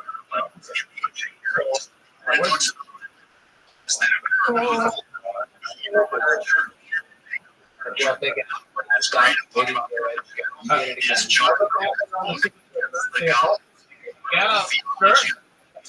Thank you.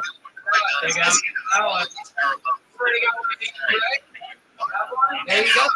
By the great follow on Instagram.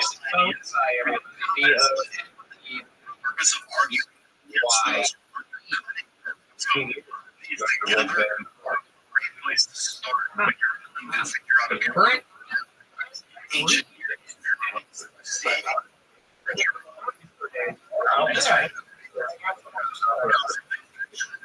So I want to read. There's a couple of collections. Now this one is from EBS. What are you doing out there, guys? Your story. Where you from? A lot of text. Translations. Which board?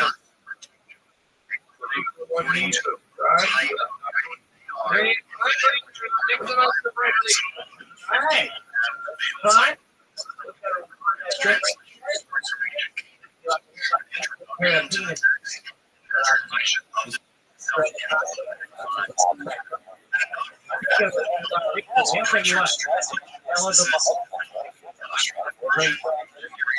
That's a great job. I think that the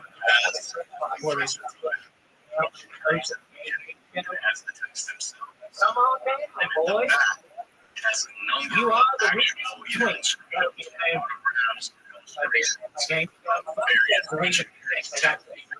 Okay. Page 92.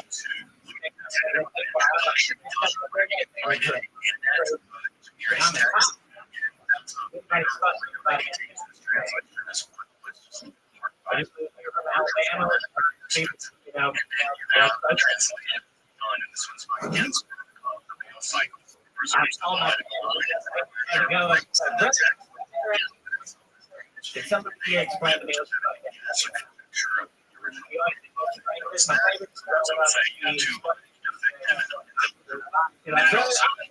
This cake, one whole thing. You ever heard that one? Some right.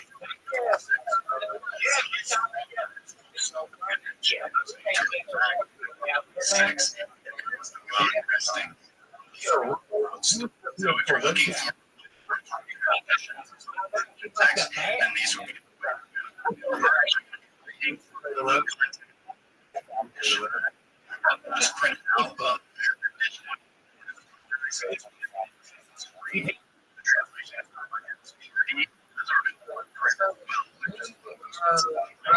Thank you. So you're from Alabama. So Actually, you did your Monster Energy. No. Yeah.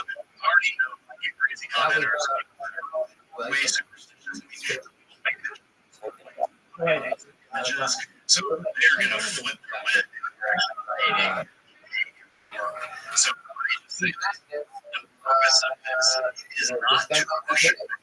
It's not to think that the authors are scripture made up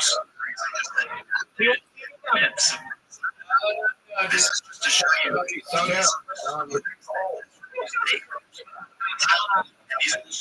So Brent, God inspires scripture to speak the truth. This God always accommodates culture. We see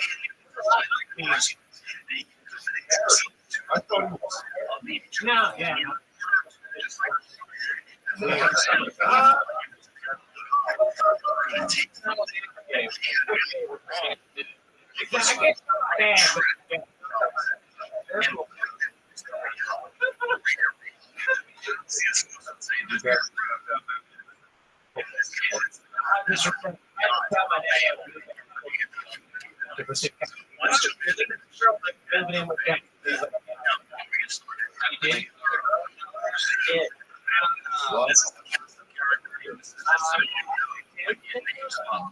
First we have now, in context of scripture, translation we use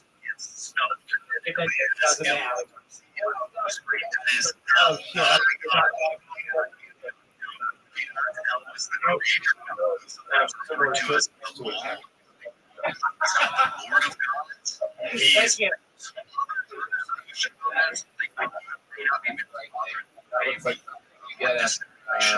a Hawaiian. kind of like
Asher is associated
FM.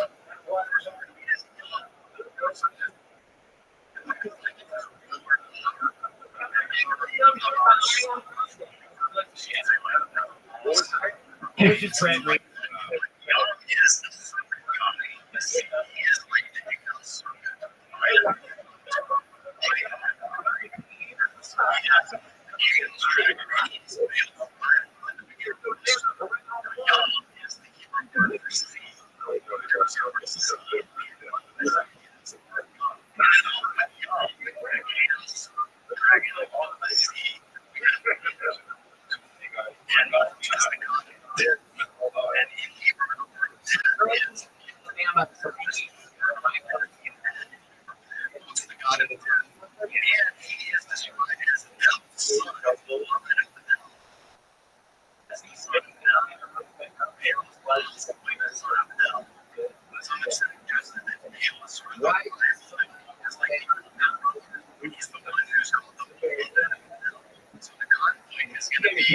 Between Alabama 3.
These fun times are getting a little bit, but there you go.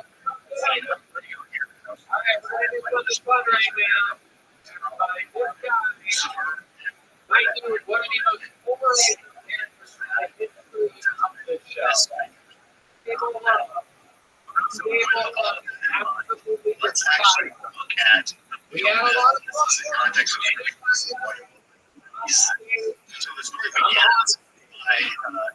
The guy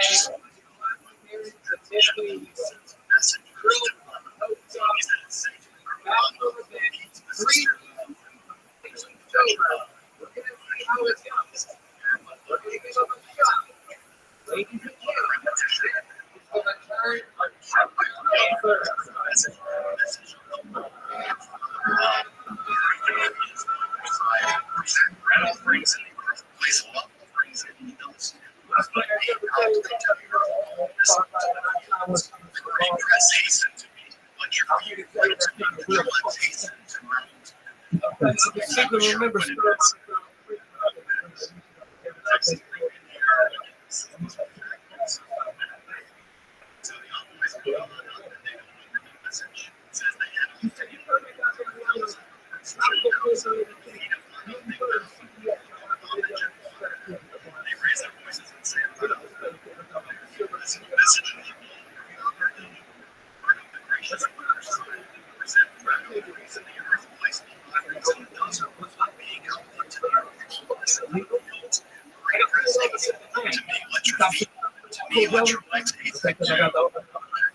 what's happening is now stop it. Took me to jail. Bail me out. Yeah.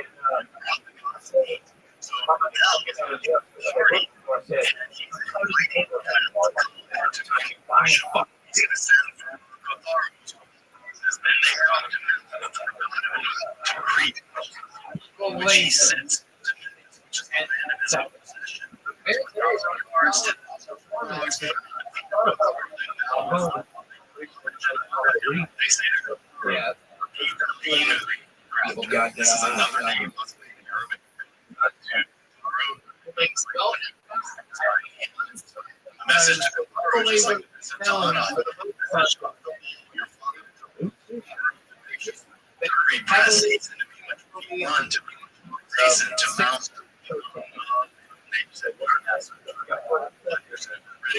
exactly what referring to. I tell you, a matter of words regarding wood. I know about. When I did that, I ran out of that. Throwing up blood. Just street talk.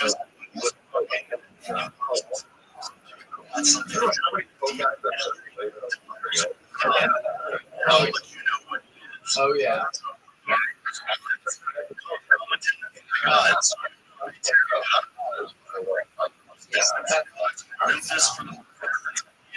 The underlay stretches.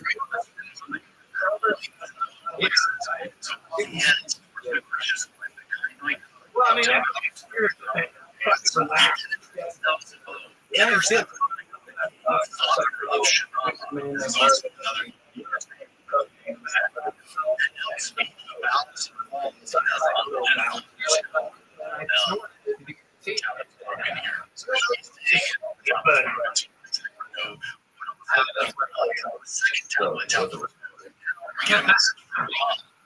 Uncle Laser doing really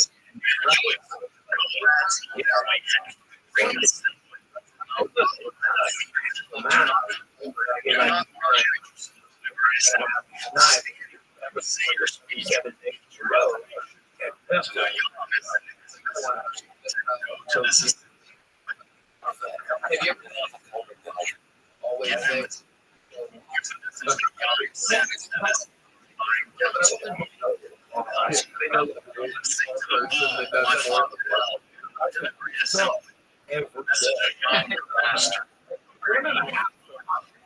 Right.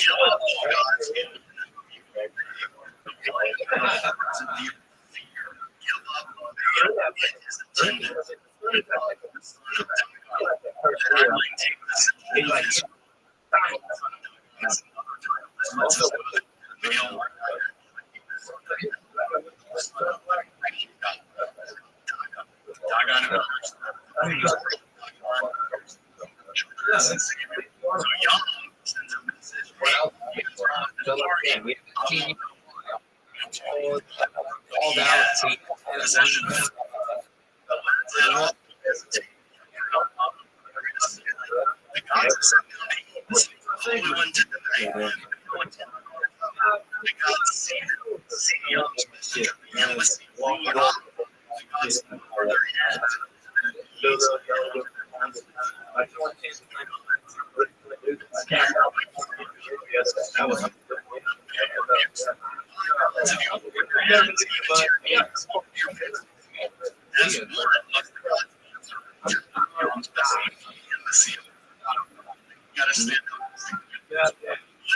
God's written all your needs, all your friends.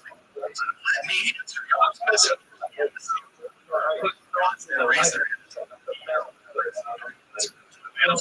I'm going to speak up. God's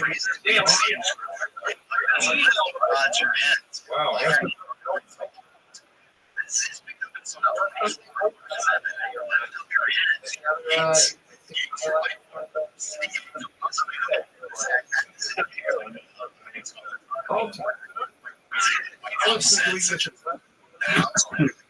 President said, that may be hold up your hands.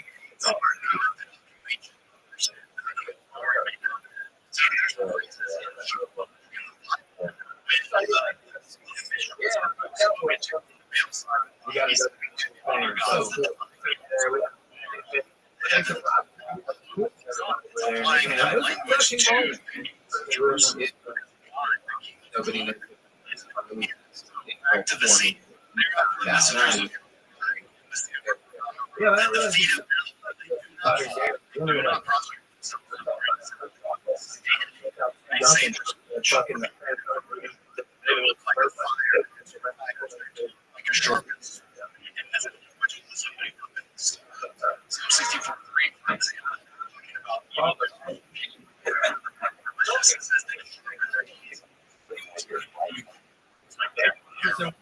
A lot of people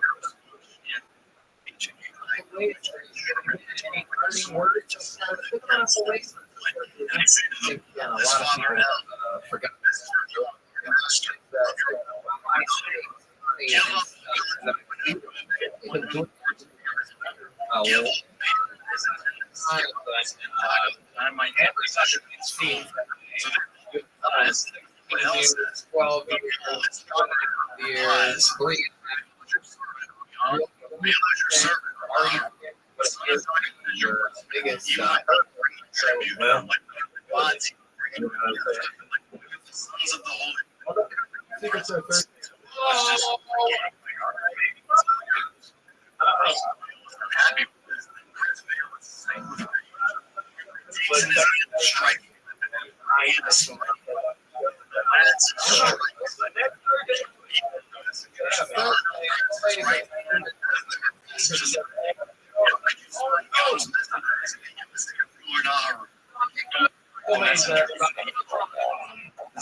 comedian.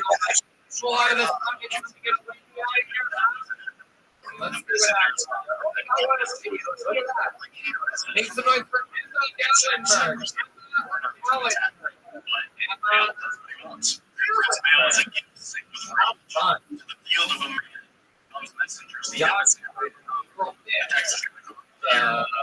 You're watching.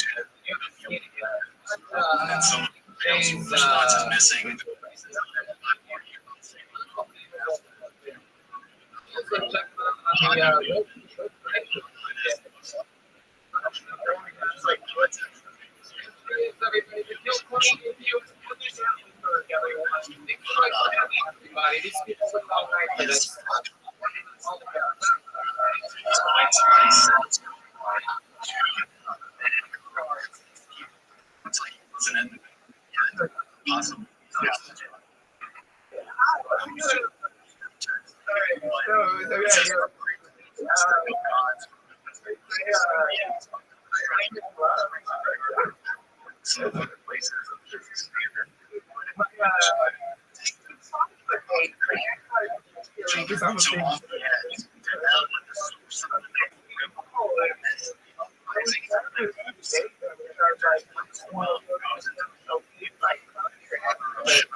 You did so.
days I did one.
Use that to refer.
Yeah.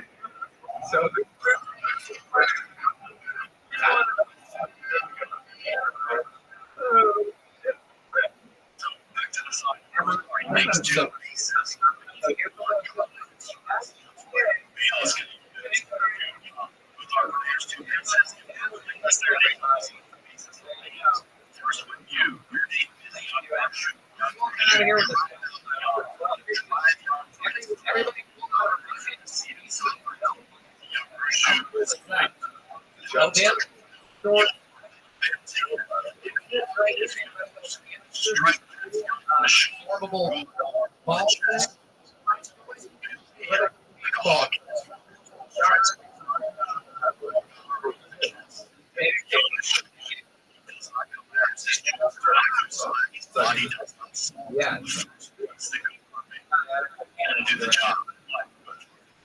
You guys ready to put a ring?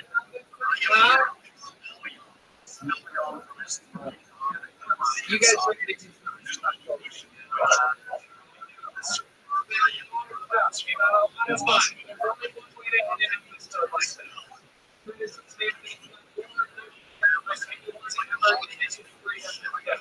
One of the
Literally.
Yeah, I mean, seriously.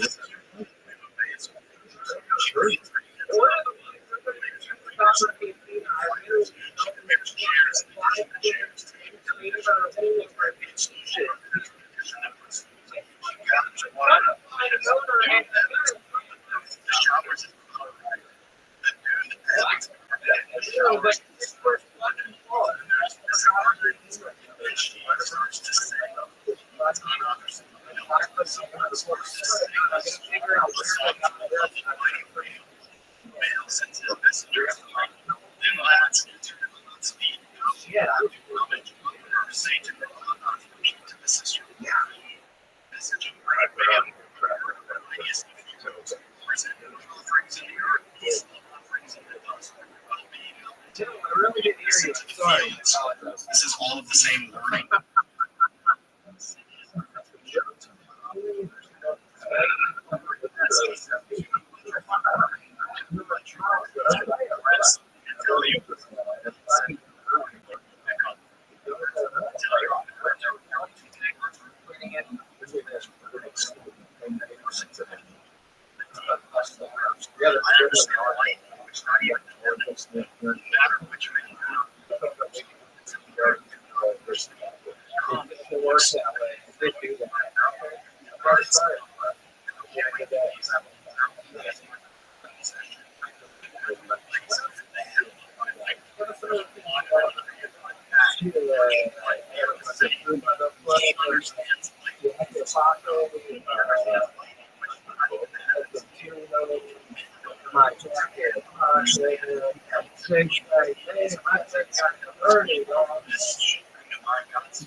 Yeah,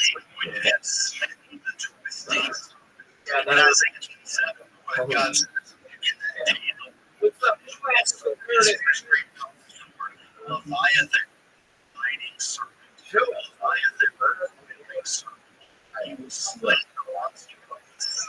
Yo, dog. Hey, I got something for you. Just one moment.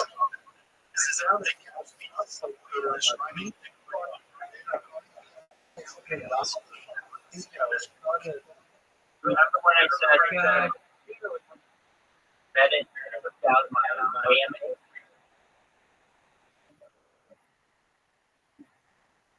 No, dog. Remember when I said Reddit took up Miami? Yeah. Okay, both of you guys. This is. And I say that I fucking mean it. Like it's a big. This document, I think. I'd like you to go both of you to go to RabbiRothschild.blogspot.com. That's it. There you go. And you click my blog and just read through it. It is so fucking big, but it has so much information in it that is so fucking amazing. I could scream. Things like foldable cell phone, gravity batteries, American de-extinction, like really, really fucking big.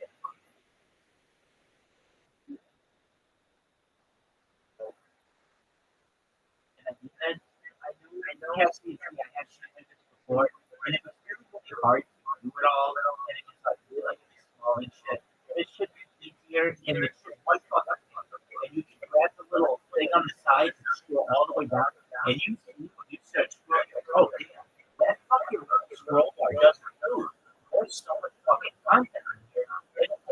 Like, and I understand you're not going to be able to absorb it all right now, but you manage.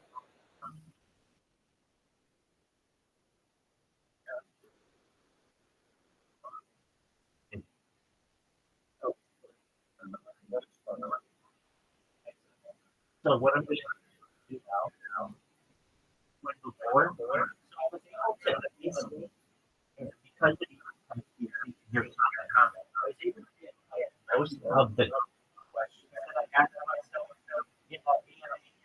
So I should be able to go through and like read the essays, and I was able to get like how can you get first of all, I mean just read. I'm going to show you. I really get this test as right now. I'm going to shut the phone up. 5 minutes.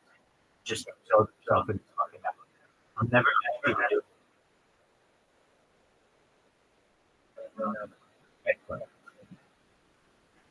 Thank you so much. It means so much.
You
don't have to.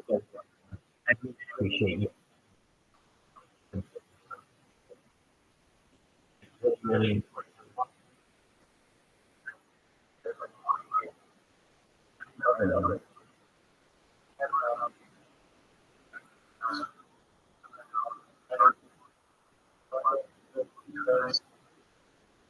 We're done. Exactly. And you please, it's like shit.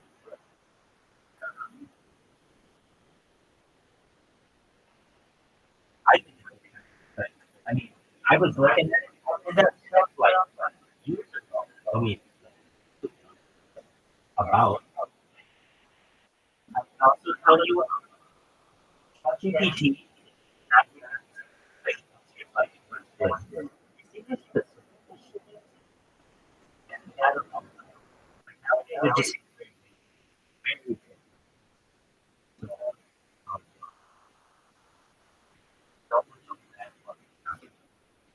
I really think it's going to be true. And I, I'm going to do stuff that's going to get some of the public's attention. And when it does, it's like, okay, we're bored of talking about you and reading your videos and all that. Do you have anything in your videos and all that? Do you have anything about you? Do you have anything? Oh, yeah. I don't know. I feel like it. Take a look at this. See you next decade.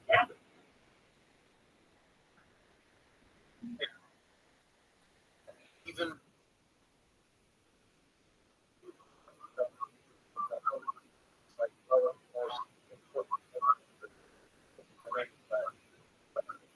And like this work for Apple Computer.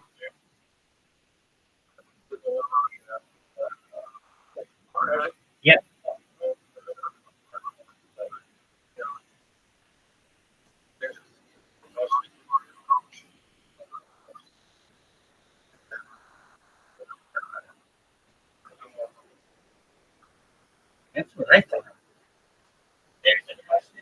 there's an argument to be made.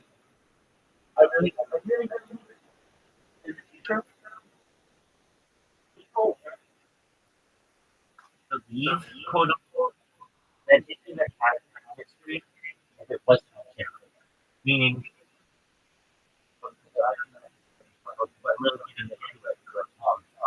yeah.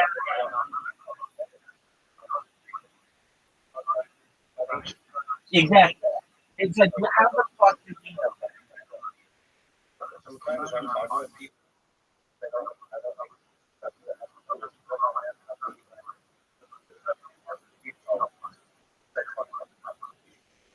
Right. So, here's an important thing. Something that I think is important in this discussion of archiving and all that other stuff.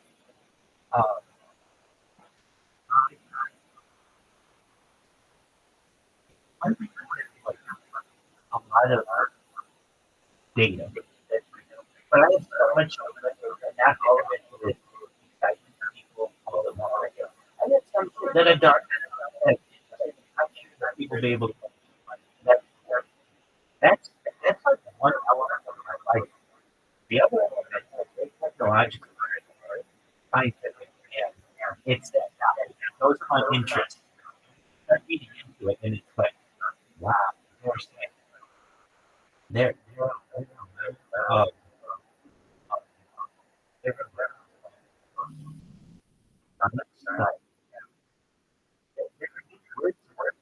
that like basically there's two vocabulary that is in each of the world.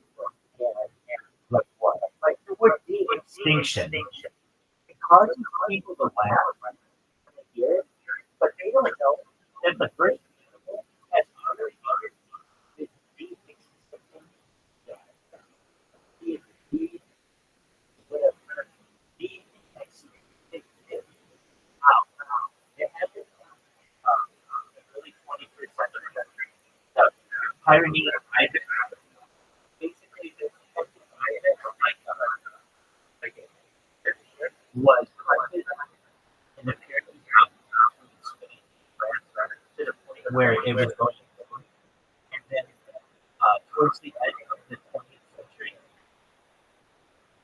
scientists in the area began tagging the last remaining irony of ibex so they could find the last one that was alive was a female that died around the year 1999. They took her DNA and were able to successfully impregnate 200 other types of organisms. Of those, only one of them came to train, but that one lived for 7 minutes, which was considered the first de-extinction. It's not de-extinction. One of it is a de-extinction. So it's already happened. There's already a couple.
Yo, dog. Can you hear me? Yes. Apologies. Dude, I'm doing everything I can to improve my internet and through having these weird hiccups for like 5 minutes without. If it didn't, if I never had these internet issues, I would be up there there for the longest streak. But the thing is, that's really, really hard to do. It's not something that I currently have interest in. It's too much stress. Can you imagine the stress of doing one continuous stream and having to have generators and all kinds of backups and shit? That to me would be very stressful. And then it goes down. So anyway, I don't want that record. Okay, we were discussing. Apologies for all of that. We were discussing the Pioneer IBEX, and so there's a company. I believe it's called Colossus. I believe it's based. I'm sorry. What'd you say? Jurassic Park, 100%. Exactly. And that's going to be the next generation, basically. So we're going to, what's this company doing? It's called Colossal Bioscience. They are de-extincting the woolly mammoth. And what they're going to do, they're already doing this. They're going to impregnate a, it's out of Texas. And by 2028, we should have woolly mammoth hybrid cats and be able to rate and they would have been able to step into the Arctic country. How fucking sick is that? Right. And just like no other creators are talking about this kind of shit. I mean, I watch them all the time. This is what they talk about. It's also very there's a word for it. Certainty. It's not vague, but it's like it's also very vapid. You know what the word vapid means? Like, I don't even know what to use it correctly. I mean, lacking liveliness, animation, interest, and skill. Lacking or flavor, black. I don't know. I find a lot of them to be like that. Maybe some of them are really fucking upsetting. But I can totally understand how somebody can say Rabbi, you're fucking extremely vapid. The topics that they discuss are the same shit. How do we risk the other side? Is this girl hot? What do they call it? Not but like smash or pass, and the monkey. That's what everybody fucking does. Nobody's over there like, hey guys, let's talk about adding a helix to our DNA strand. Why? Just because it's possible. We can make ourselves even better. Or we can add a double helix structure. Whatever the fuck we want to do. Why aren't we having these kinds of fucking discussions though? Here's why. People are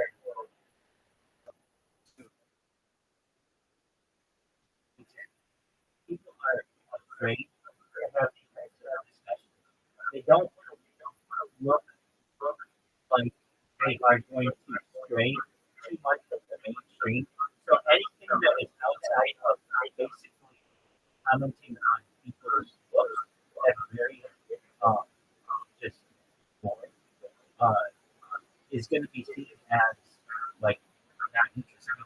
This kind of shit is so fucking. I don't care who you are.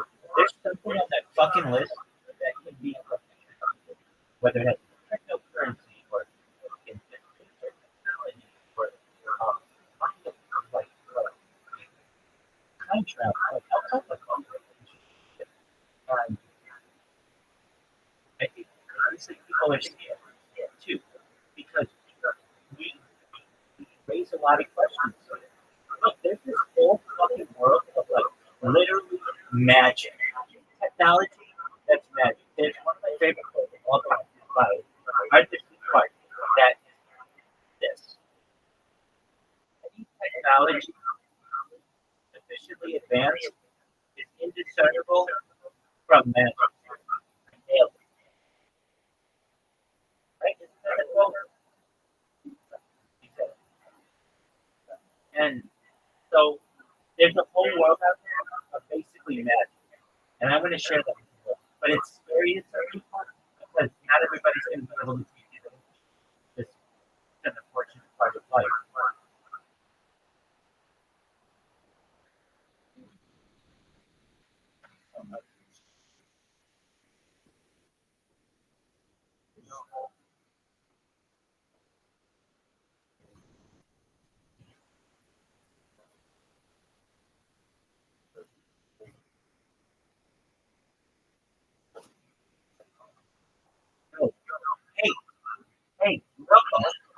welcome. Hey, guys, I just published something, and I want you to look at it. It's very important to me that you look at it. I want you to go to rabbirothschild.blogspot.com. I'm going to repeat that. Rabbi Rothschild, just like my name, .blogspot.com. Why? That's going to tell you a lot more about me and a lot more about my interests. As we can see, we're just talking about the type of technology known as de-extinction, where we bring back extinct animal species that have from the dead. So this has already happened with the Pyrenean ibex, and there's a company known as Colossal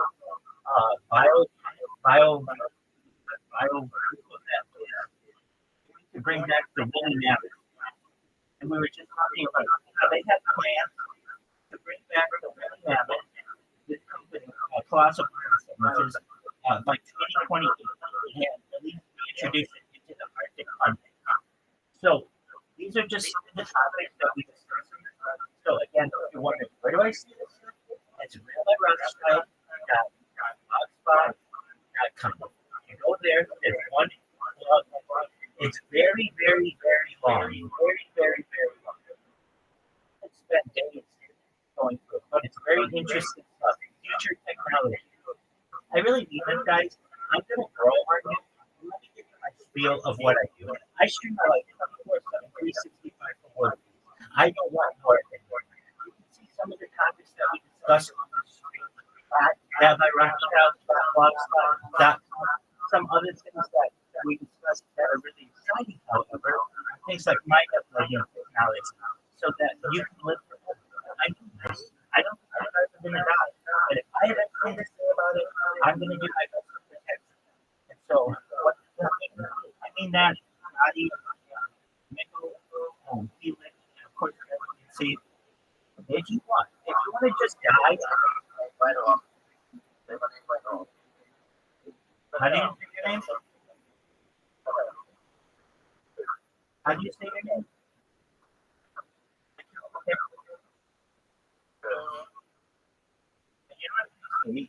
That's the fastest way. That's the fastest way to get kicked out of here. Just to not be nice. That's the one expectation I have. Just be nice.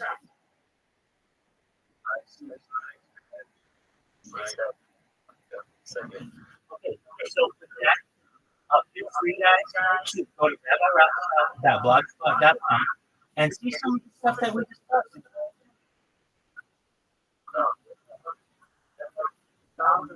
Yes, you saw it. Okay, perfect. Perfect. Thank you so much. And share that because there's so much shit in there. It's really exciting. Excellent. Excellent. And I just want to make sure I'm pronouncing your name correctly. It's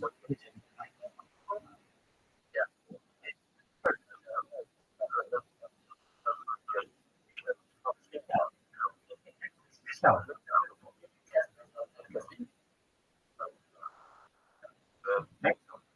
Dottie,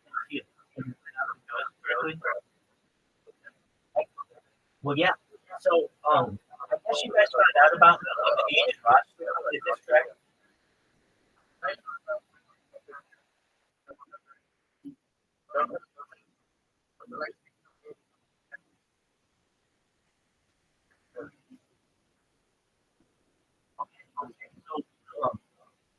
You guys found out about me from the Rothschild. Excellent. So you should have been able to see. I'm sharing my screen there. You can see how my robots work. Have you guys seen my robot? Oh, well. Hell yeah, you. And I mean, I'm glad that with that position. I want you guys to know that if there's anything I can ever do to help you. Okay. Here's what we're going to do. We're going to see my okay, so we have a 404. What is that? That's a beautiful thing. That tells me I did my job. But take just manual right now. But I have 4 different computers going at any time. So what are we going to do? We're going to switch the arrow, and it's going to press the follow button. That's just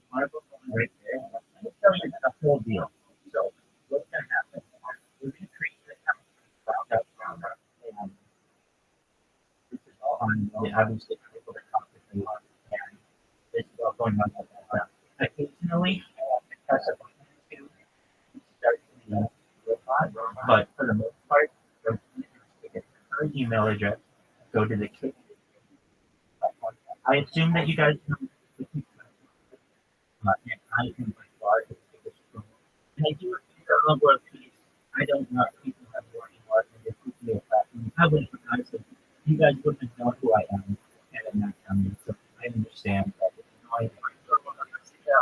Absolutely, I really mean that. I absolutely do. Not just you, but your friends and family too. And why is that? Data is Good's number one resource. It's more valuable than food, than water, and gold, than control. I have more data online than any person in the industry.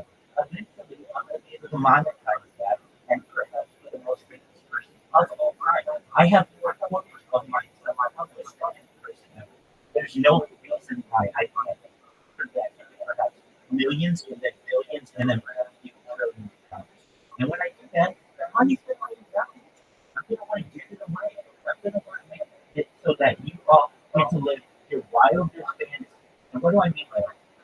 Not only are we going to make it so that you have microphone technology, but we standardize the computer for every now and then, a robot, a cyborg, a cybernetic being, an avatar of yourself, an android, what an hearing need, whatever you may perhaps want. But inclusive, there's going to be a lot of stuff on Earth that you're going to be able to do that you weren't previously able to do with some new technology. Like what?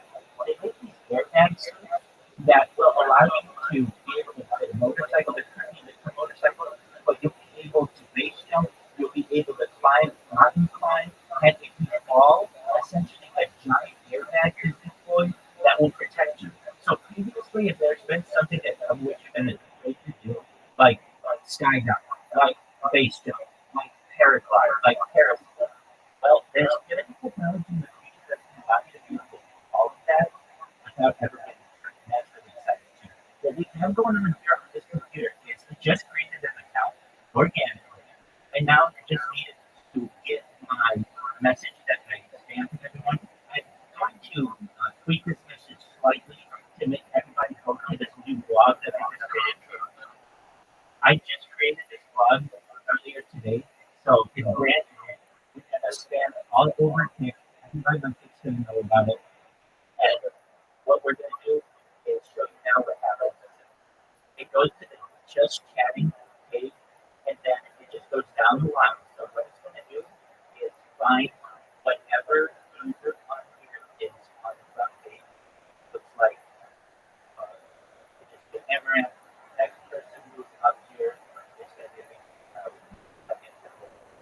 so this is going to be Jordan. So what are we doing, Jordan? We're going to follow Jordan, and this process, we're going to follow this process 3 things. Oh, actually, don't we can do everything. Then we're going to follow him. We're going to create a clip. You guys, this is all automated, so I don't have to do anything. It's going to just recognize where the follow button is. You're going to press it. Press the follow button. So now what it's going to do? It's going to create a clip of it. And if you guys know what a clip is, it is the ability to see your 60 seconds of previous footage. What's important about this is it's a clip that rests on your page and allows you to do free advertising. And the only way to get rid of the clip from the creator standpoint is manually, their moderators have no control. And then finally, the last thing that we do is we already followed him. And so we spam, make sure everybody knows what we're doing. And then we close the route, the window. It's that simple. That's how. Okay, and that's how we're going to go viral. And when we go viral, you're going to go viral. Dream. Absolutely. We're going to take care of you. Take care of your families and your friends. We're going to make sure that your generations never get to anything.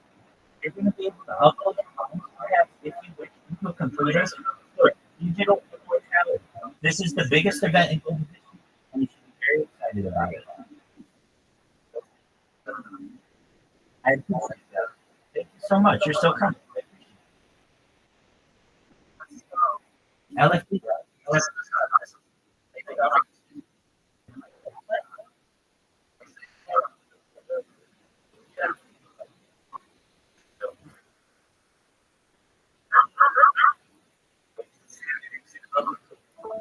Oh, thanks. Well, yeah, that's okay.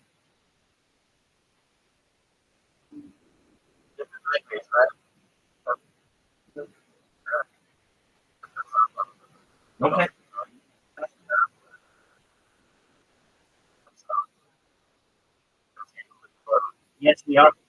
We absolutely are. 100%. This is ground zero for world domination.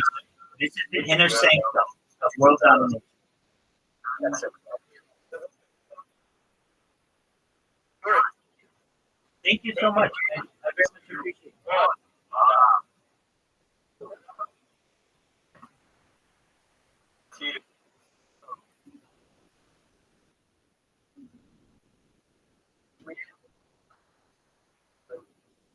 You game? We do that. Smart. Oh, yeah. Wow. This is like lots of freaking together. This is like Ben and Jerry get together. This is a big deal. Wow, you guys build your own video game?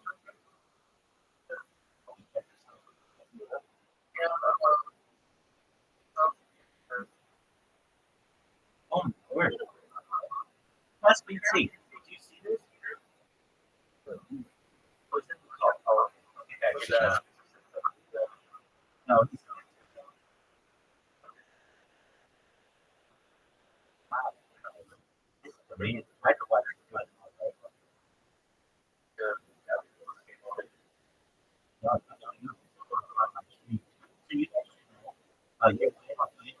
YouTube channels right now. You got like two different platforms, including like on Rumble, like on YouTube, like on Twitter, Twitch, you like I can read them all. Absolutely. Where do I get this? It's below. So we're like 8 different YouTube, 8 different Twitches, 8 different Rumble. I'm live on like 4 different kits, but not the video portion. I just have my box. We do have a kit. We're live on Africa TV. You would think that would be big, but it's not. It's big in South Korea. We're live on shout out to South Korea. I don't know 11 different Instagrams, but we're live on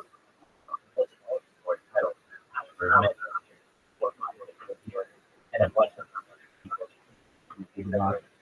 we're live on Twitch Philly. Fuck you. We're live on Philly. We're live on Broadline. We're live on multiple telegrams. We're live on Facebook. We're live on local.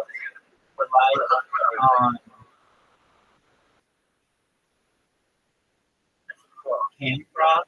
We're live on Live. We're live on Loco.tv. We're live on Nemo.tv. We're live on Nono. I have a Spotify podcast. We're live on VLive. We're live on YouNow. We're live on Twitch TV. We're live on Trovo. We're live on Hook. We're live on Odyssey. We're live on FCT2. FCT2 live. And we're live on Arena.tv.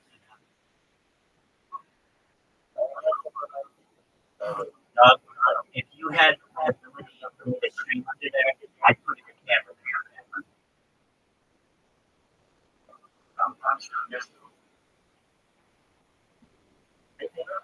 I think archiving as much information for the world is good. All right. Not sharing your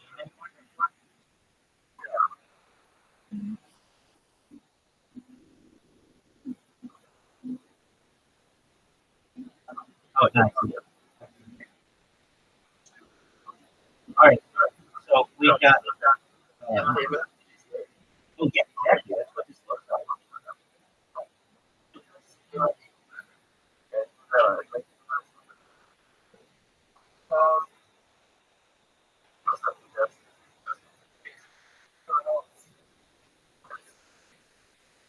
So we have Mikael Felix, and are you guys?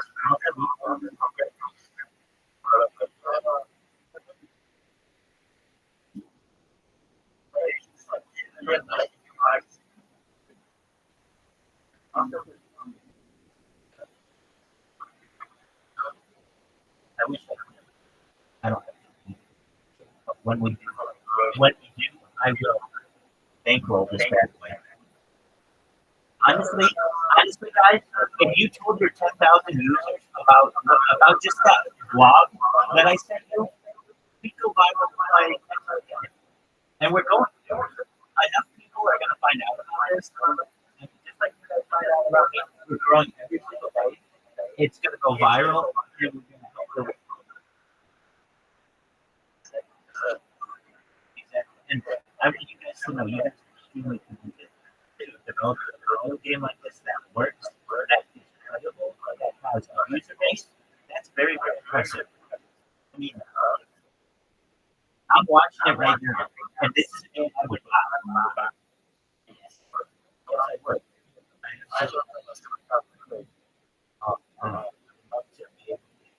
In the future, I'm going to get 500 million in your bank account. We're going to treat your bank account like a Grand Theft Auto online.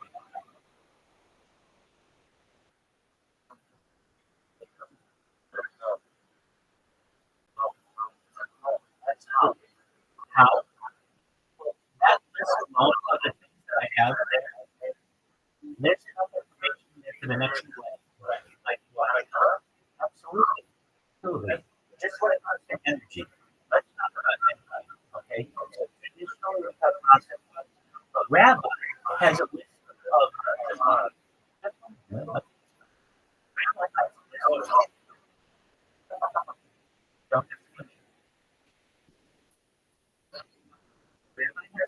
of technology that can help the world. Like what? Ed, if you'd like to talk to me, go ahead.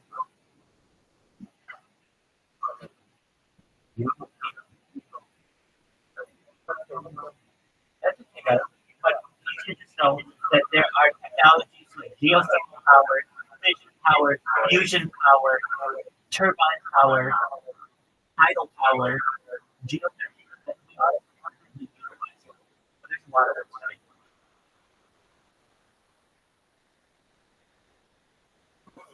You guys know what Kill Tony is? Kill Tony is the biggest live podcast in the world. And so what it is, it's a comedy podcast, and we're just watching it. I'm going to turn it on, and I'm going to watch you guys. And let's just, I appreciate it.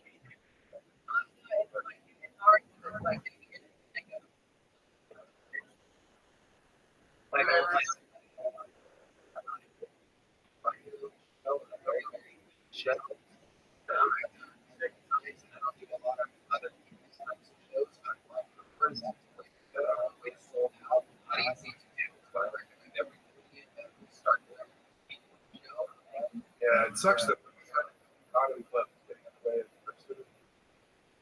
Yeah.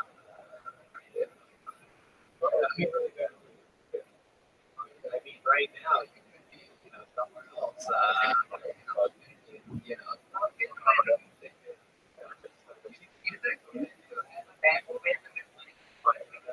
Oh, dude, I saw it. What can maybe not live it? No one knows about you. What can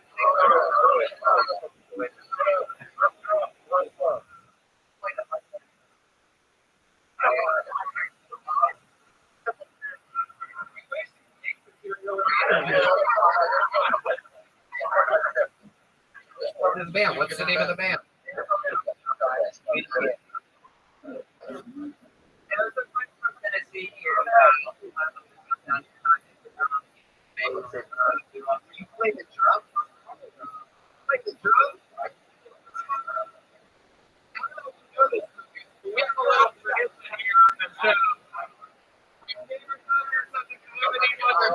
for? We've done it all around the world.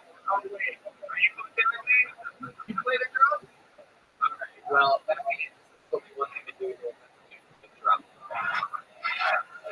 So, here's what we go.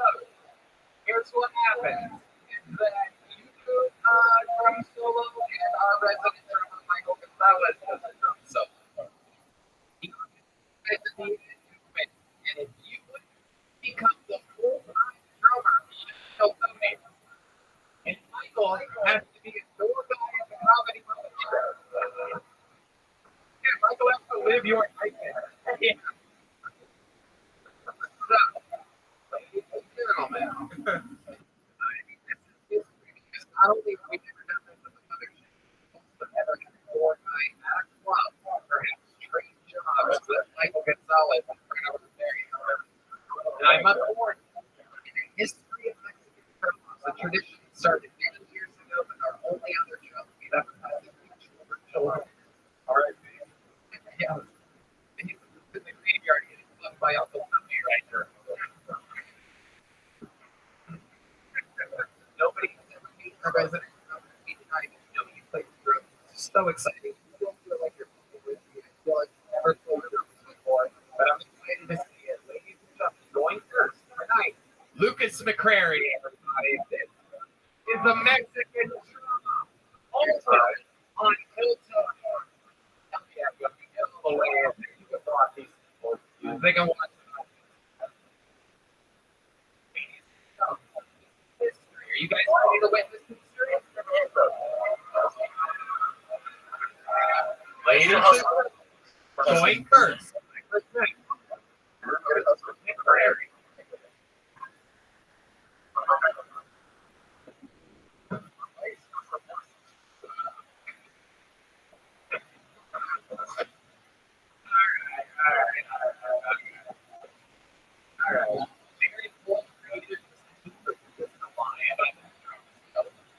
Very interesting.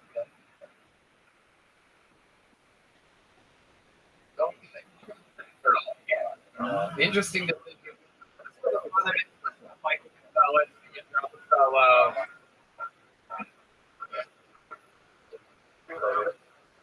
Or I can so let's do it. Yeah, let's go. Let's go.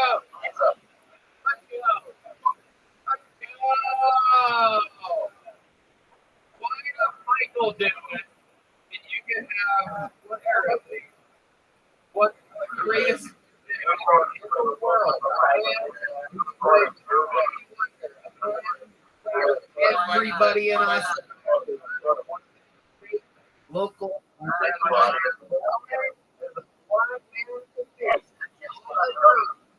Ladies and gentlemen,